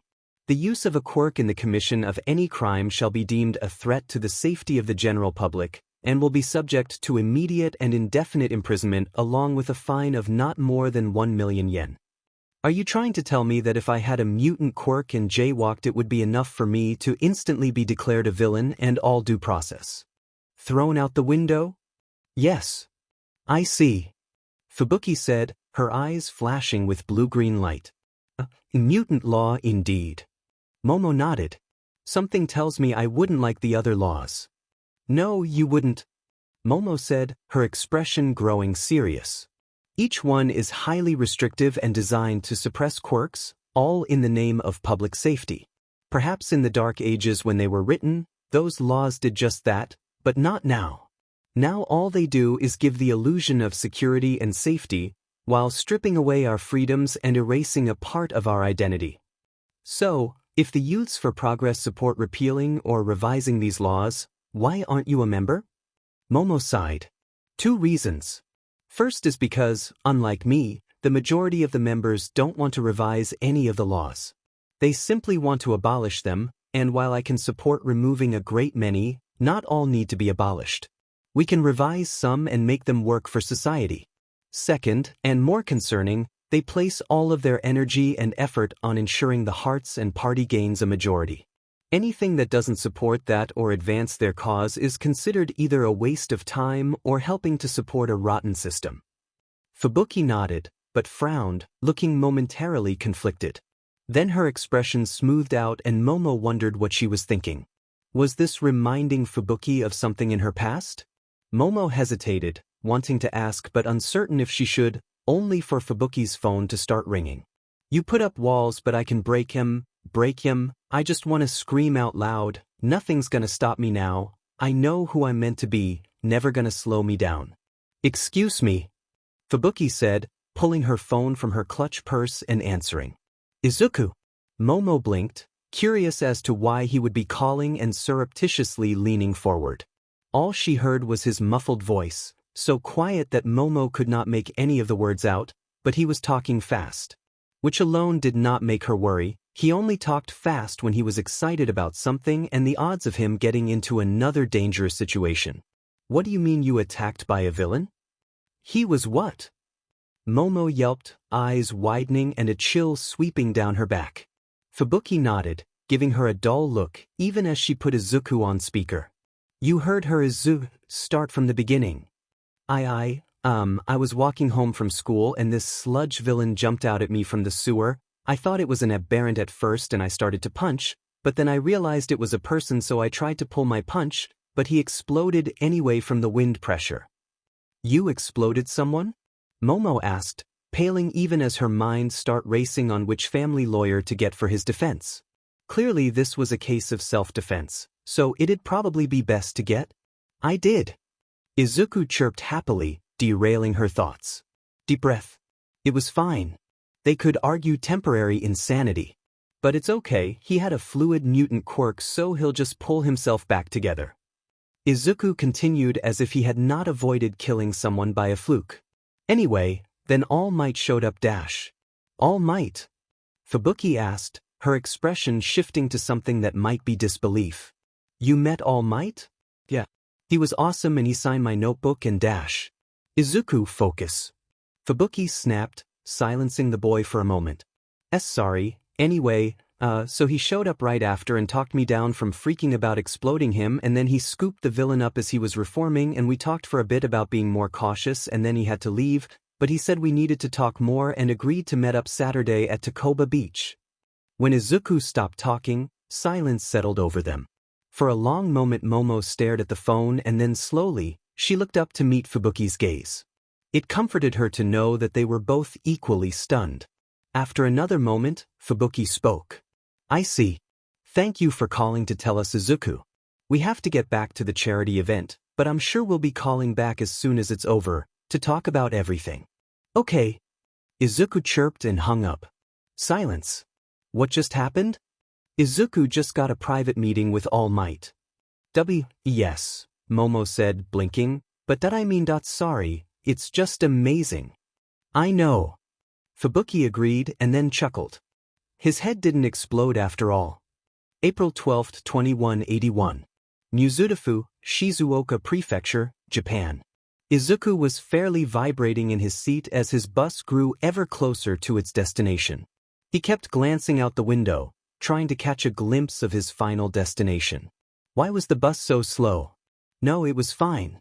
3 years on a stone, after all. The important thing was that when he got there, he would get to see All Might. He might have squealed just a tiny bit. Maybe. Not that anyone on public transportation would notice if he did, right? Especially this early in the morning. The only other people on the bus beside him and the driver were a couple of barely awake office workers and a hobo with long, shaggy dark hair, wearing a baggy black outfit and a voluminous gray-white scarf. Though something about that hobo seemed familiar. Sneaking a second look at the shaggy-haired man, Izuku frowned. Did he know him from somewhere? Or had he seen him before? Was he stalking Izuku, or maybe Izuku was stalking him? Was that it? Could he have become a stalker and not realized it? Fortunately, his musings about the mystery hobo and stalking came to an end as the bus came to a skidding halt, signaling the end of his trip. Eagerly, Izuku bounded to his feet and hurried off the bus. Only to freeze as his shoes hit the sidewalk and he saw the beach that awaited him. Behind him, the bus was already speeding away, but his attention was on what lay before him. Eyes watering, he checked to ensure that he was in the right spot. Yes, this was Tacoba Municipal Beach Park. Then the breeze shifted and he gagged from the stench wafting from the garbage dump. It was only then, confronted with the truth, that Izuku realized why there had been something familiar about that name. Tacoba Municipal Beach Park was the official name, but not the name people who lived in Mizudafu called it. Why here? Izuku murmured, staring at the mountains of trash that stretched along the Tacoba shoreline for as long as the eye could see. All Might must have already had plans for the place, something that had not originally involved Izuku. Then he gasped in realization. All Might had been in the area long enough to learn about this place and had decided to clean it up. But when he thought All Might could not get more amazing, Izuku all but sped his way down to the concourse of trash in search of All Might. Between gagging from the stench, he marveled at some of the items sitting abandoned in the mountains. Seriously, how did an 18-wheeler and its trailer get mixed up in all this? Young Midoriya, welcome to Tacoba Municipal Beach Park. Jerking at the sudden yell, Izuku began frantically looking around before spotting All Might standing in an intersection of trash pillars, hands on his hips, grinning. How Izuku had missed a 202-meter-tall man, he had no idea. Still, Izuku returned the smile, even as his nerves reappeared. Gee, good morning. You found the place all right? All Might asked, then frowned. Is there something wrong? And no, well, it's just, I didn't realize you meant Tacoba. Izuku said, tone sheepish while scratching his cheek. Tacoba? It's a nickname, Izuku murmured, pulling his shirt up over his nose as the wind shifted, because of how much trash is here, and the smell, and just nobody wants to come here. So people started calling it Tacoba, like that swamp planet in those really old movies. Ah, All Might said with a bemused look, that makes sense. The beat. So, All Might sir, can I ask what that is? Why did I want to meet here? All Might asked and at his nod, sighed. I'm sure you are aware that UA is my alma mater, and as you could probably guess I have some fond memories of this beach. So once I came back and realized the state it's fallen into, I decided to do something. Izuku gasped, smacking his fist into his hand. Hopefully my actions here today will also make it so that others cannot ignore this situation. This place has been left to rot like this for who knows how many years, not just by the city and the people who live here, but by the heroes as well. All Might said, scowling as he looked around him. The young crop of heroes these days has become obsessed with flashiness. But the hero game ought to be a labor of love. Call it plain all you like, but I won't let the fundamentals get fuzzy. I plan on resuscitating this place's horizon. Izuku looked down, both awed and a bit ashamed. How often had he wondered why nobody bothered cleaning this place up? Why had he never thought to try on his own? Young Midoriya, All Might said, his expression growing serious. It sent a chill down Izuku's back and made him even more nervous if such a thing were possible. When we first met, you said that you were going to become as strong as me and protect everyone with a smile. The conviction with which you said that struck me, so I know this goal is a deeply held belief. So I must ask, young man, why? Why? Izuku asked, blinking. Yes. Izuku started to say something, stopped, and then frowned. It had been his goal for so long that putting it into words seemed impossible. But this was All Might asking, and Izuku would die before he disappointed the man. Liking his lips, Izuku hesitated for a bit more before answering. I don't have a quirk. Toshinori could hear the hurt and shame in the young man's voice at those words. He could remember how it felt to admit it to Nana all those decades ago when he had been an unwanted quirkless child. When the only thing sustaining him was a tattered dream of a better tomorrow. Watching as Midoriya gathered himself, Toshinori knew that admitting it once more to his idol had cost him something. Still, the young man continued, voice shaky but resolved all the same. I've always been picked on. That's why I think saving people is just about the coolest thing someone can do. But it's more that the world's not fair, and even before I found out I was my earliest memories are of watching your debut video and wanting to help. That's why I want to be like you. I want to save people with that fearless smile. I want to be just like you. As he finished speaking, Toshinori was reminded yet again just how young Midoriya was. Remembered when it had been him who said something similar. Not those exact words, of course. Back then, Toshinori had spoken of becoming a symbol. He had told Nana how the world was sick and slowly dying. How every day more and more lost hope that things would get better. How there were heroes, but too many were corrupt, apathetic, or just plain greedy. Back then, it seemed that only Toshinori had dared to dream. He had told her how the world needed a pillar. Something so utterly incorruptible, so vast and powerful that it became more than just a hero. More than just the legends of the early heroes like Atlas. The world needed a symbol of peace. In his less cynical moments, he thought he might have come close to that dream. Eventually, he realized that Izuku was starting to fidget and that the silence had grown a touch awkward. Under normal circumstances, he would cough or laugh to try and defuse the tension. But not this time, because that's not what needed to be done. Thank you, young Midoriya, for being so honest. All Might said, I can tell you have a heroic heart, and I have no doubt you'll be a great hero.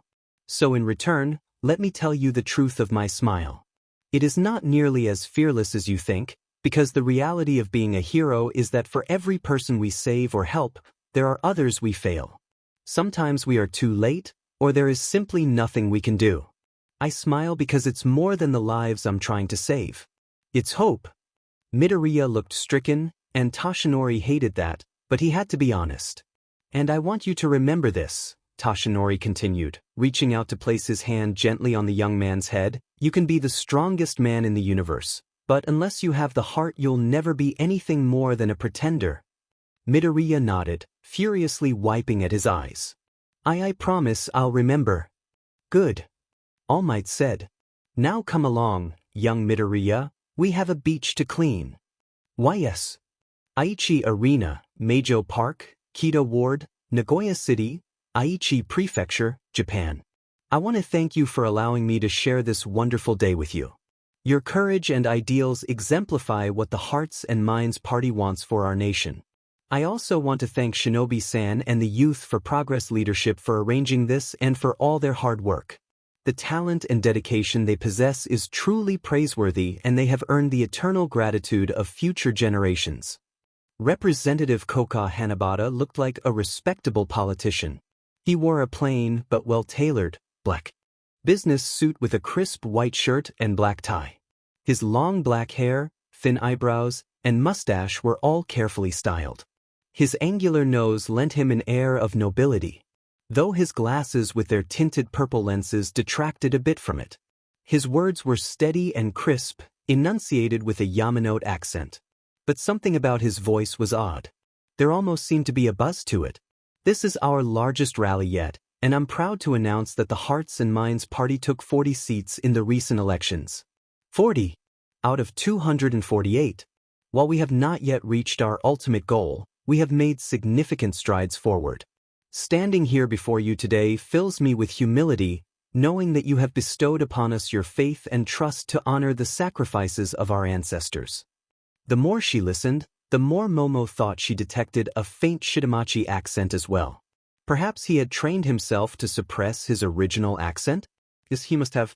No doubt he was trying to play into the stereotype that those with a Yamanote were better educated. 2 centuries ago, a miraculous child was born, their brilliance illuminating the future.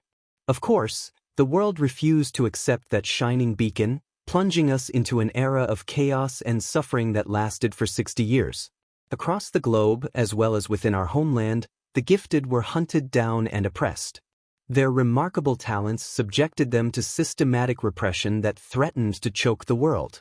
Even when the Allied nations rose in 2039 to restore peace, it was only in Japan and the United States that our humanity was recognized. Hearing this part of history always stirred her anger. To think anyone could be so blind and prejudiced. Yet even in her anger, she remained proud to know that her country was one of the first to recognize their error. Momo glanced at her companion, wondering what Fubuki thought. It was hard to tell given Fubuki's natural impassive expression. Still, Momo could read micro-expressions well enough to tell that she approved of Representative Hannibata so far. "We've achieved remarkable feats since those dark days when our ancestors faced eternal servitude, unspeakable torture, and even extermination. Our factories have revolutionized industries. Our artists, architects, and engineers have inspired the globe with transcendent works of beauty. Our inventors, scientists, doctors, and researchers have improved the lives of billions and billions all around the world. We are the heirs of those visionaries' magnificent legacy. We are the descendants of the most exceptional and gifted individuals to ever walk this earth." Momo nodded in agreement, appreciating the subtle shading and emphasis on his words. It was clear there was an added message, an unspoken thought, that they were all the future and better than what came before. Representative Hannibata knew how to deliver a message. Momo did worry that some would take the unspoken truth out of context though. Yes, he had been a bit too vague in his wording. It would be too easy for some to give it a quirk-dominant message that he did not intend. Not anyone at this rally, of course, but people often twisted words to suit their own narrative. Yet, despite our remarkable progress, we find ourselves still far from realizing our true potential. I have had the privilege of hearing many of your stories, of understanding the challenges you face. In moments when hope seems to waver and doubt begins to cast its shadow, your resilience and unwavering determination inspire me. You instill within me a renewed hope for our collective future, a future where our extraordinary gifts will flourish unhindered, unshackled by the constraints imposed upon us by those who lack our vision. A future where we are no longer hampered by the shackles of prejudice. A future where, one day, we will be judged only by our magnificent merits and not the institutionalized inequality that plagues us today. Representative Hannibata's voice thundered through the arena and the audience cheered. As did Momo. This was a man who shared her vision, no doubt. Eager, she glanced at Fubuki once more. Their friendship was still new, so it was hard to be sure. But Fubuki seemed to share her social views. The other girl had a slight tilt to her head, which Momo had learned meant she was thinking. Seeing that made Momo hopeful. While that future may not be upon us yet, rest assured it is within our grasp. I refuse to surrender, just as I know that each and every one of you will continue to fight. Our great nation may still adhere to laws that isolate us, denying us the full embrace of our gifts. But we will not stop, even if those in power fear our potential. Their fear drives them to tighten their grip and enact legislation that binds and blinds us. The arena rumbled with the protest at the injustice he alluded to. Momo braced, silent in her seat, wondering what he was about to reveal. It had been too clear of a segue to something, and she knew he was too gifted a speaker for it not to be intentional. We witnessed this very phenomenon in the latest revisions approved by our esteemed Diet regarding the Organized Crime Group Countermeasures Law. On the surface, these revisions may appear to empower law enforcement to combat criminals and prevent future crimes. However, beneath the veneer lies a disconcerting truth. These revisions are continuing an alarming trend. Not only do these revisions strengthen the control that the government can exert, Not only do they insulate certain enforcement actions from meaningful oversight, but they broaden the scope of those they can deem criminals. They move ever closer to deeming even the most innocent use of a quirk as proof of our guilt as criminals and terrorists. The arena rumbled even more in protest. Momo stared, sickened to realize how much worse things had become. To think the government could go so far in pursuit of power and control. To think only those present were able to see or realize the danger they were all in. She glanced at her companion and discovered that Fubuki's eyes were flaring blue-green from her psychokinesis. It reassured Momo to know that she was as upset as the night at the party when she first heard about the mutant law. Our government treats our cherished constitution and laws as inconvenient obstacles rather than essential tools. The time has come for our government to elevate the unity of our nation without hesitation. It is the duty of the government to safeguard the well-being of our citizens, including every exceptional individual among us. The current behavior of our government, characterized by division, persecution, and belittlement, is utterly unacceptable. The crowd roared in agreement. Therefore, I pledge to you today that the Hearts and Minds Party remains resolute in our unwavering pursuit of our shared dream. We will take every necessary measure to ensure that the government upholds the principles enshrined within our Constitution, binding the will of its citizens to the authority of true leadership. We shall not allow the concept of equality before the law to be misused, nor shall we tolerate those who seek to circumvent or compromise the very foundation of our nation's freedom based on democratic principles. The crowd exploded to its feet in cheers, roaring support. Together, you and I, and all of us, have the power to secure a brighter future. Until all of our hearts and minds are joined, we won't stop. The arena went wild, and this time, even Fubuki cheered. Would the two of you come this way, please? Fubuki, who had already been in the process of standing up, paused. The man who had approached them was one of many, all of them bearing the same nondescript appearance and wearing the same basic black suit along with earpieces. His aura also radiated his being tense and alert. Some kind of security, but why he was addressing them left her uncertain. Of course, Momo said, standing as well. She spoke and looked every inch the heiress to one of the wealthiest families in the world. Please, lead the way. As if awaiting her command, the rest of the security team closed ranks around them, screening them from the surrounding crowd. Fubuki silently walked beside her, watching her for any sign of trouble. But Momo remained outwardly calm and even her aura remained steady, which meant this was something that she had arranged in advance. Interesting. The two of them were escorted through the thinning crowd and out a side door, where more dark-suited security surrounded a sleek black limousine with heavily tinted windows. So too was the uniformed driver, a young woman only a few years older than them, with short black hair and brown gold eyes. At their approach, the woman opened the door for them. Momo gave the driver a polite nod before sliding into the dark interior, every inch the heiress. Fubuki wasted no time in settling into the luxurious interior as well. It was not the first time Fubuki had been in a limo, but it was the first one where the interior held such opulence. Impressed but careful not to show it, Fubuki glanced at her friend who seemed all poise and beauty. A few seconds later the limo was pulling out into traffic. So, Fubuki said at last, breaking the silence, "Can I ask where we're going?" "Ah, I apologize," Momo said, and suddenly her image of a confident heiress was gone, replaced by a sheepish young woman. "I wished to speak with Representative Hannibata, so I reached out to his aide to arrange a private meeting." "I see," Fubuki said, unsurprised. The Yayazoru Corporation represented almost 10% of the Japanese economy. So if the Yayazoru heiress wanted a private meeting with him, then she got a private meeting. Though it did raise the question of why Momo had bothered with the Youths for Progress and the rally itself. At least until she remembered that Momo was too polite to drag a politician away from his duties just to speak with her. "Again, I apologize for my assumption that you would like to accompany me," Momo said, earnestly. "I can have the car drop you off at the train station if you wish, or I can arrange for it to drive you home once it drops me off." "Oh please, you're acting like I'm upset," Fubuki said, smirking. "You're not?" Momo asked, hopeful. "Of course not," Fubuki said, waving a hand. After all, how could I pass up the chance to see a representative squirm? Yes, still I am sorry, Momo said, relaxing. Fubuki nodded and leaned back, relishing the comfort, and tried to silence the incessant voice of Casadora. But it was hard to ignore the imagined whispers urging her to consider how best to capitalize on this opportunity. Fubuki's grip tightened on the plush leather armrest, angry that despite her best efforts, she still heard the manipulative beach. The worst part was that Fubuki knew the other girl would have a point. Momo was lonely, that's why she latched onto Izuku and her so fast. It would be easy to use that loneliness. Fubuki had done it in the past with others. But she knew that trying to take advantage of the heiress friendship would lead to ruin.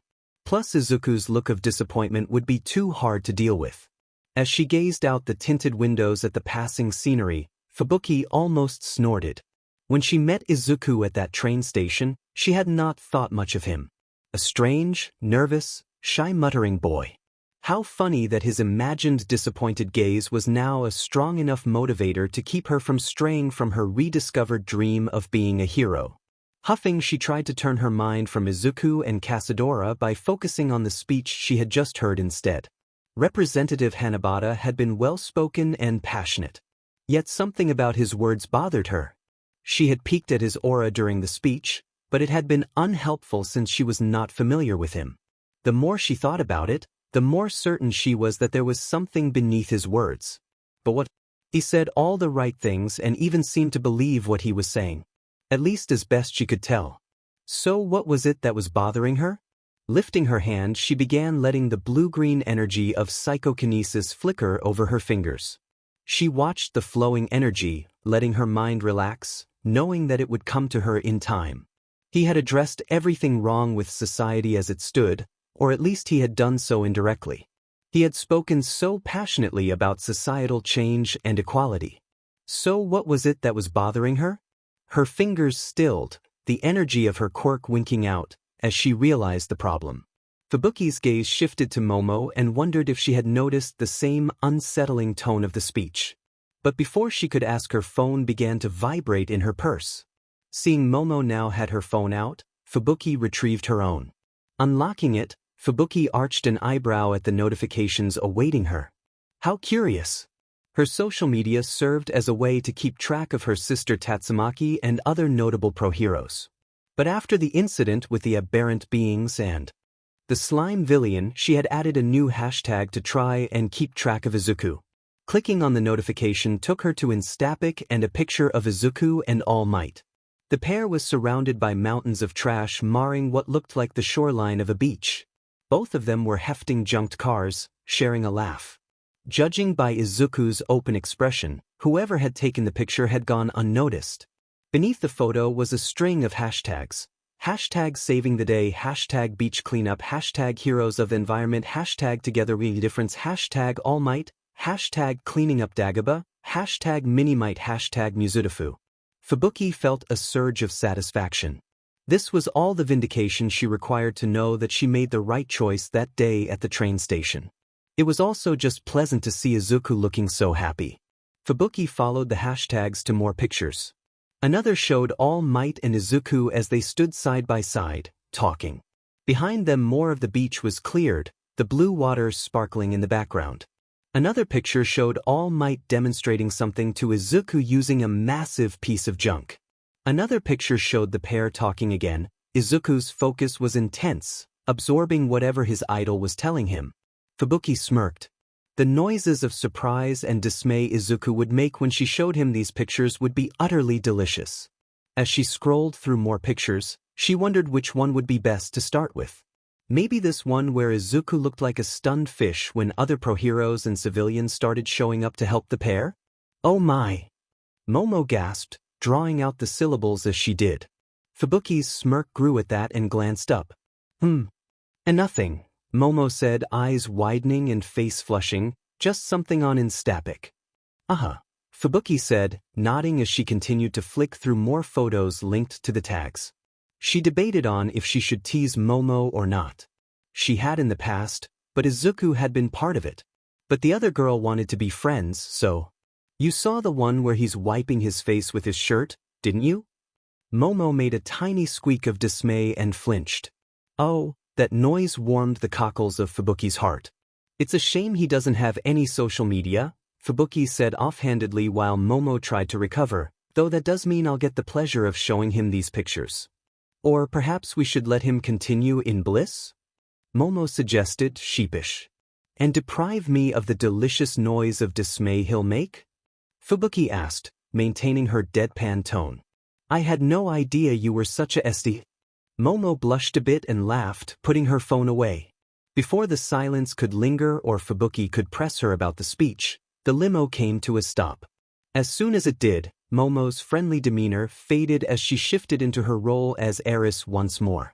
As the driver opened the door, Momo exited the limo first, unsurprised to already find two of her security detail in place waiting. Turning, she gave the handsome young woman who was her driver a polite smile. Thank you for your service, Mari-san. The honor is mine, Georsama. Mari said with a polite bow. Stepping away from the limo, Momo took in the towering building before her. Its exterior was a beautiful blend of polished granite and mirrored windows. On either side of its soaring glass doors were expansive stretches of carefully maintained trees. Above them, in bold marble lettering, was the name, the Indar Spire. Behind her the limo door closed, signaling that Fubuki had exited the vehicle, and Momo started forward. The waiting security detail fell into step on either side of her and Fubuki as they approached the entrance. Two more bodyguards opened the doors to allow them into the building before falling into formation as well. They swept through the magnificent lobby, their steps echoing off the marble floors, heading for a waiting elevator. Besides the open doors was a tall, broad-shouldered man with a flame for a head, wearing a black swallow-tailed coat with a red interior, gold lining, and a red bow tie around his neck. At their approach, he gave Momo a very polite bow. Good afternoon, honored guests, and welcome to our esteemed hotel. I am Taisokare Kanehira, the manager. Please accept my sincere apologies on behalf of Representative Hannibata for not being able to greet you personally just yet. He has been unexpectedly delayed, but he will join you shortly. Of course, thank you, Taisokare-san. Momo said with a polite bow of her own, before continuing onto the waiting elevator along with her group. The elevator ride up was a smooth and mostly quiet affair, save for the faint classical music playing. As Momo absorbed the captivating and intricate music, she tried to place it. It was a melodic beauty filled with a virtuosic skill that evoked a sense of serenity. The music was an exquisite piece of koto music, Dada. It was Rokuden no Shurabe. Eventually, the elevator came to a stop and the doors opened.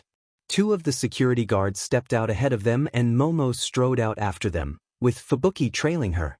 The only door on the floor was a pair of magnificent doors that one of her security team opened for them as they approached.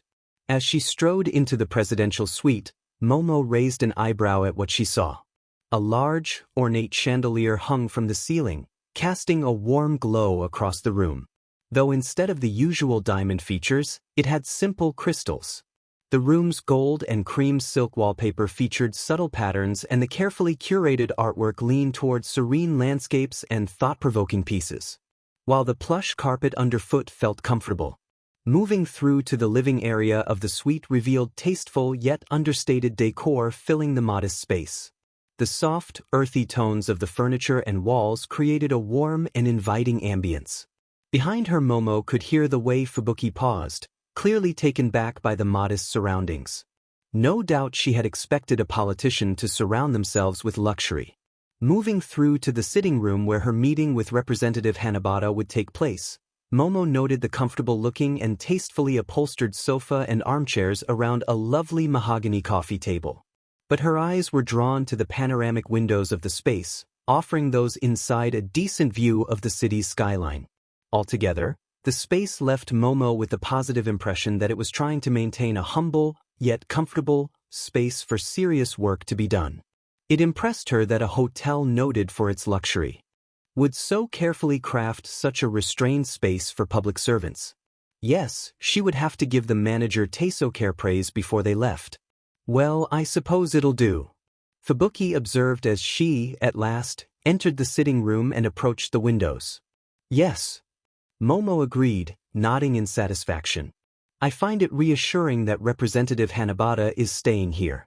It's a good sign that he's not forgotten he's a public servant. Fubuki gave a low laugh at that for some reason. Momo shrugged. The other girl had a strange sense of humor at times. Still, she was happy that Fubuki understood the importance of politicians staying in such humble surroundings. I've been thinking about Representative Hannibata's speech, Fubuki said after a moment, turning to face her, and I'm curious if you noticed anything about it. Momo smiled, excited to, at last, discuss her thoughts. She had been hopeful, of course, but there was every possibility that Fubuki had merely taken the speech at face value and had nothing else to say. I did actually. Fubuki subtly tilted her head, which Momo knew to be her sign of interest and that she should continue. While Representative Hannibata is very well-spoken, he overlooked how his wording could affect his message. His message was intended to rally us against the prejudice policies that I told you about, but his wording could be twisted to endorse a quirk-dominant message. Oh, yes. He stressed the importance of our quirks, but they are the cornerstone of our modern society. But his word choice could imply more importance to them than he intended, and of course, the absence of even an implicit mention of the Quirkless. Fubuki studied her for a moment and then nodded. It was hard to tell given Fubuki's placid expression, but she looked fairly impressed. I see. So do you think he intentionally worded it to exclude them? Unfortunately, I do, Momo admitted, frowning, but not because he was presenting a quirk-dominate message. No. Fubuki asked, her eyes narrowing. No. Momo said, sighing deeply. I think it is a matter of priorities. From his point of view, he has to consider what impression his giving focus to a group in rapid decline would create in the larger portion of society. So, you're saying he didn't address them directly because they don't matter? Fubuki asked, her voice steady, but Momo could detect a note of anger. It will sound cruel, but in the larger view of government and politics, yes. Momo admitted, grimacing. As I said, the population of individuals without quirks is experiencing a significant and rapid decrease. Everyone is aware that of the roughly 3 billion people in the world, 20% of them do not possess a quirk. What few stop to realize is that of those 600 million, the majority of the quirkless belong to the oldest generation. Fubuki said nothing, simply stared hard at her. Momo could feel the pressure of her doubt, but it would not change the sad facts Momo was sharing. Using the numbers from the latest world census, the oldest generation consists of individuals born 70 years ago or earlier. The youngest generation consists of those born in the last 30 years. We've also tracked a steady decline in birth rates among the quirkless, so instead of the estimated 2.5 children per woman, it's now 1 child per woman. So when you divide the number of years by time frame and then multiply it by the current birth rate, it becomes evident that the quirkless population, already a small fraction of the world's population, is steadily declining. Fubuki's mouth compressed into a thin, pale line. It gets worse, Momo continued, their low birth rate? We're not sure why it's happening, only that it is. More alarming is that successful pregnancies are now estimated at just 1% for them. Again, we have no idea of the cause. But it doesn't end there. The instances of the quirked population having children who lack a quirk is roughly 0.1%. That's not even getting into the worldwide cultural shift in regards to the quirkless no longer being desirable partners, or the fact that even when such unions happen the child is always born with a quirk of some kind. Momo could see the tightening of Fubuki's eyes and the flicker of blue-green energy within them. She did not like the facts any more than Momo. But she could also see the stark realization settling over Fubuki as she realized that she was also incapable of going against them. Momo felt for her friend, it was a harsh truth to face, but better that she accept it now than struggle against the inevitable. So that's it then, Fubuki said at last, speaking through clenched teeth. He just wrote them off? No, of course not. Momo objected, shaking her head. Clearly he has no intention to ignore them. They're a part of our community and there are programs in place to help them. What I meant was that he and his speechwriters were working from it was a matter of strategic communication. I see. Fubuki said, frowning faintly, and crossed her arms. You truly think this is only a simple communication problem? Of course, Momo said, gesturing between them to emphasize her point. Look at us. I said that his wording could allow his message to be twisted, and our conversation demonstrates it quite clearly. We both listened to the same speech, and while we both noticed his oversight, we took his message very differently. He needs to ensure that his speechwriters are more effective in their word choices to avoid this problem in the future. Fubuki nodded but said nothing else. Momo sighed softly, relieved that Fubuki understood. It was also freeing to be able to discuss such issues with someone her age. So many either had no interest or were too fixated on supporting the party and considered any kind of discourse to be treason. But as they lapsed into a thoughtful silence, Momo considered Fubuki and her earlier observation about her focus in regards to the Quirkless. Fubuki, may I ask why you seemed especially concerned in regards to the Quirkless? Because of Izuku. Momo's confusion deepened, her head tilting to the side. Izuku? Yes. But Momo started only to trail off. She could remember a dozen casual displays of his superhuman strength, not to mention the photos of him cleaning that beach and carrying junked cars casually overhead. But she could also remember his nervous tics and the way he seemed to shy away from praise. Besides, Fubuki would not lie about him being quirkless. So how could he do all of that if he lacked a quirk? Momo gasped and her eyes widened in sudden understanding. It took her a moment to get her head around it, but when she did, she could not help but burst into a relieved laugh. What's so funny? Izuku, Momo said, getting control over her laughter, but unable to stop her smile. He's a breakthrough. What? Fubuki asked, eyebrows drawing together in confusion, clearly startled by the announcement. A breakthrough. Momo repeated, and seeing the blank look Fubuki had, realized she was alone in her realization. In hindsight, that did not surprise her. The knowledge was fairly obscure. It was only through her research into quirk theory and history that she learned of the phenomena. He's one of the extremely rare people that can manifest abilities without being born with a quirk. He.is? Fubuki asked, still wearing an open look of confusion. Yes, it's exceedingly rare now. When quirks first appeared, there were instances where people without quirks would spontaneously develop abilities. The most well-known were Atlas and Astra in the United States. But as quirks began to spread among the population, instances of breakthroughs diminished. Now it's estimated that of the 600 million quirkless in the world, only 0.08% of that population have the chance of experiencing a breakthrough. Fubuki opened her mouth, no doubt to ask countless questions, but her words were cut off by the door to the suite opening behind them. Their conversation temporarily postponed, Momo turned toward the door, and it was only her lifetime of training that kept her from recoiling out of instinctive horror or revealing her shock. Momo had been expecting one of her security detail, but instead, she was greeted with the sight of a man that looked like a grotesque combination of man and spider. His oversized head resembled a hairless spider, with 8 purple eyes and large, protruding black chelicerae which stood out starkly against his reddish skin. He was large and well-built, dressed in an impeccable suit and tie, tailored to fit him. But it did nothing to hide his 4 legs and arms, each conjoined at the elbows and knees respectively.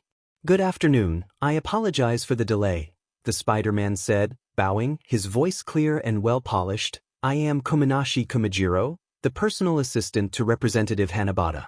The minister has just arrived and will be with you shortly. Of course, Momo said, returning his bow politely, relying on her very best polite expression to keep her unease with his appearance hidden. Thank you for your attendance, Kominashi-san. It was hard to tell through his spider features, but Momo thought she detected subtle shades of surprise at her lack of reaction to his appearance. She supposed that was fair. At the very least, he must have been gawked at all his life. But she also suspected far worse abuse. After all, most people had an instinctive dislike of spiders, and the more inhuman mutations were often the targets of extreme torment. Before the 3 of them could engage in proper small talk, the doors opened again and Representative Hannibata entered. He was a bit taller than she had estimated at the rally, and though he wore a charismatic smile, he seemed tired. Kominashi bowed low as he entered, but was waved off by Hannibata. Come on, No need for that, Kumajiro. Yes, sir. Kuminashi said, but his tone was politely disagreeable. Hannibata laughed before turning to her and Fubuki, offering a polite bow of his own. Good afternoon, Georsama, Boin-san. I apologize for keeping you waiting, but I was unavoidably detained. No apologizes needed, Representative-sama, we understand. Momo said, returning his bow respectfully, noting in her peripheral vision Fubuki giving only a barely polite bow of her own to Hannibata. Clearly, she was still upset about his speech. Well, there was nothing Momo could do about that, and it was not like she did not understand why Fubuki was so impolite. Still, it did embarrass her a bit to have such a rude friend. Please, Representative Hannibata said warmly, politely overlooking Fubuki's rudeness and gesturing at the sofa. Have a seat, no need to stand while we talk. Of course, please, after you. Momo said, tone polite, starting the wearisome formalities that high society seemed unable to escape. Oh no, I couldn't. You're too kind. But please, honor me by sitting first. Very well if you're sure. Representative Hannibata said, before at last moving to take a seat. Relieved to have that over with, Momo and Fubuki moved to take a seat on the sofa, while Representative Hannibata settled into a chair on the other side of the low coffee table. So, Representative Hannibata said once they were all settled and Kuminasi had served their drinks, I understand you wish to speak with me about the Hearts and Mind Party?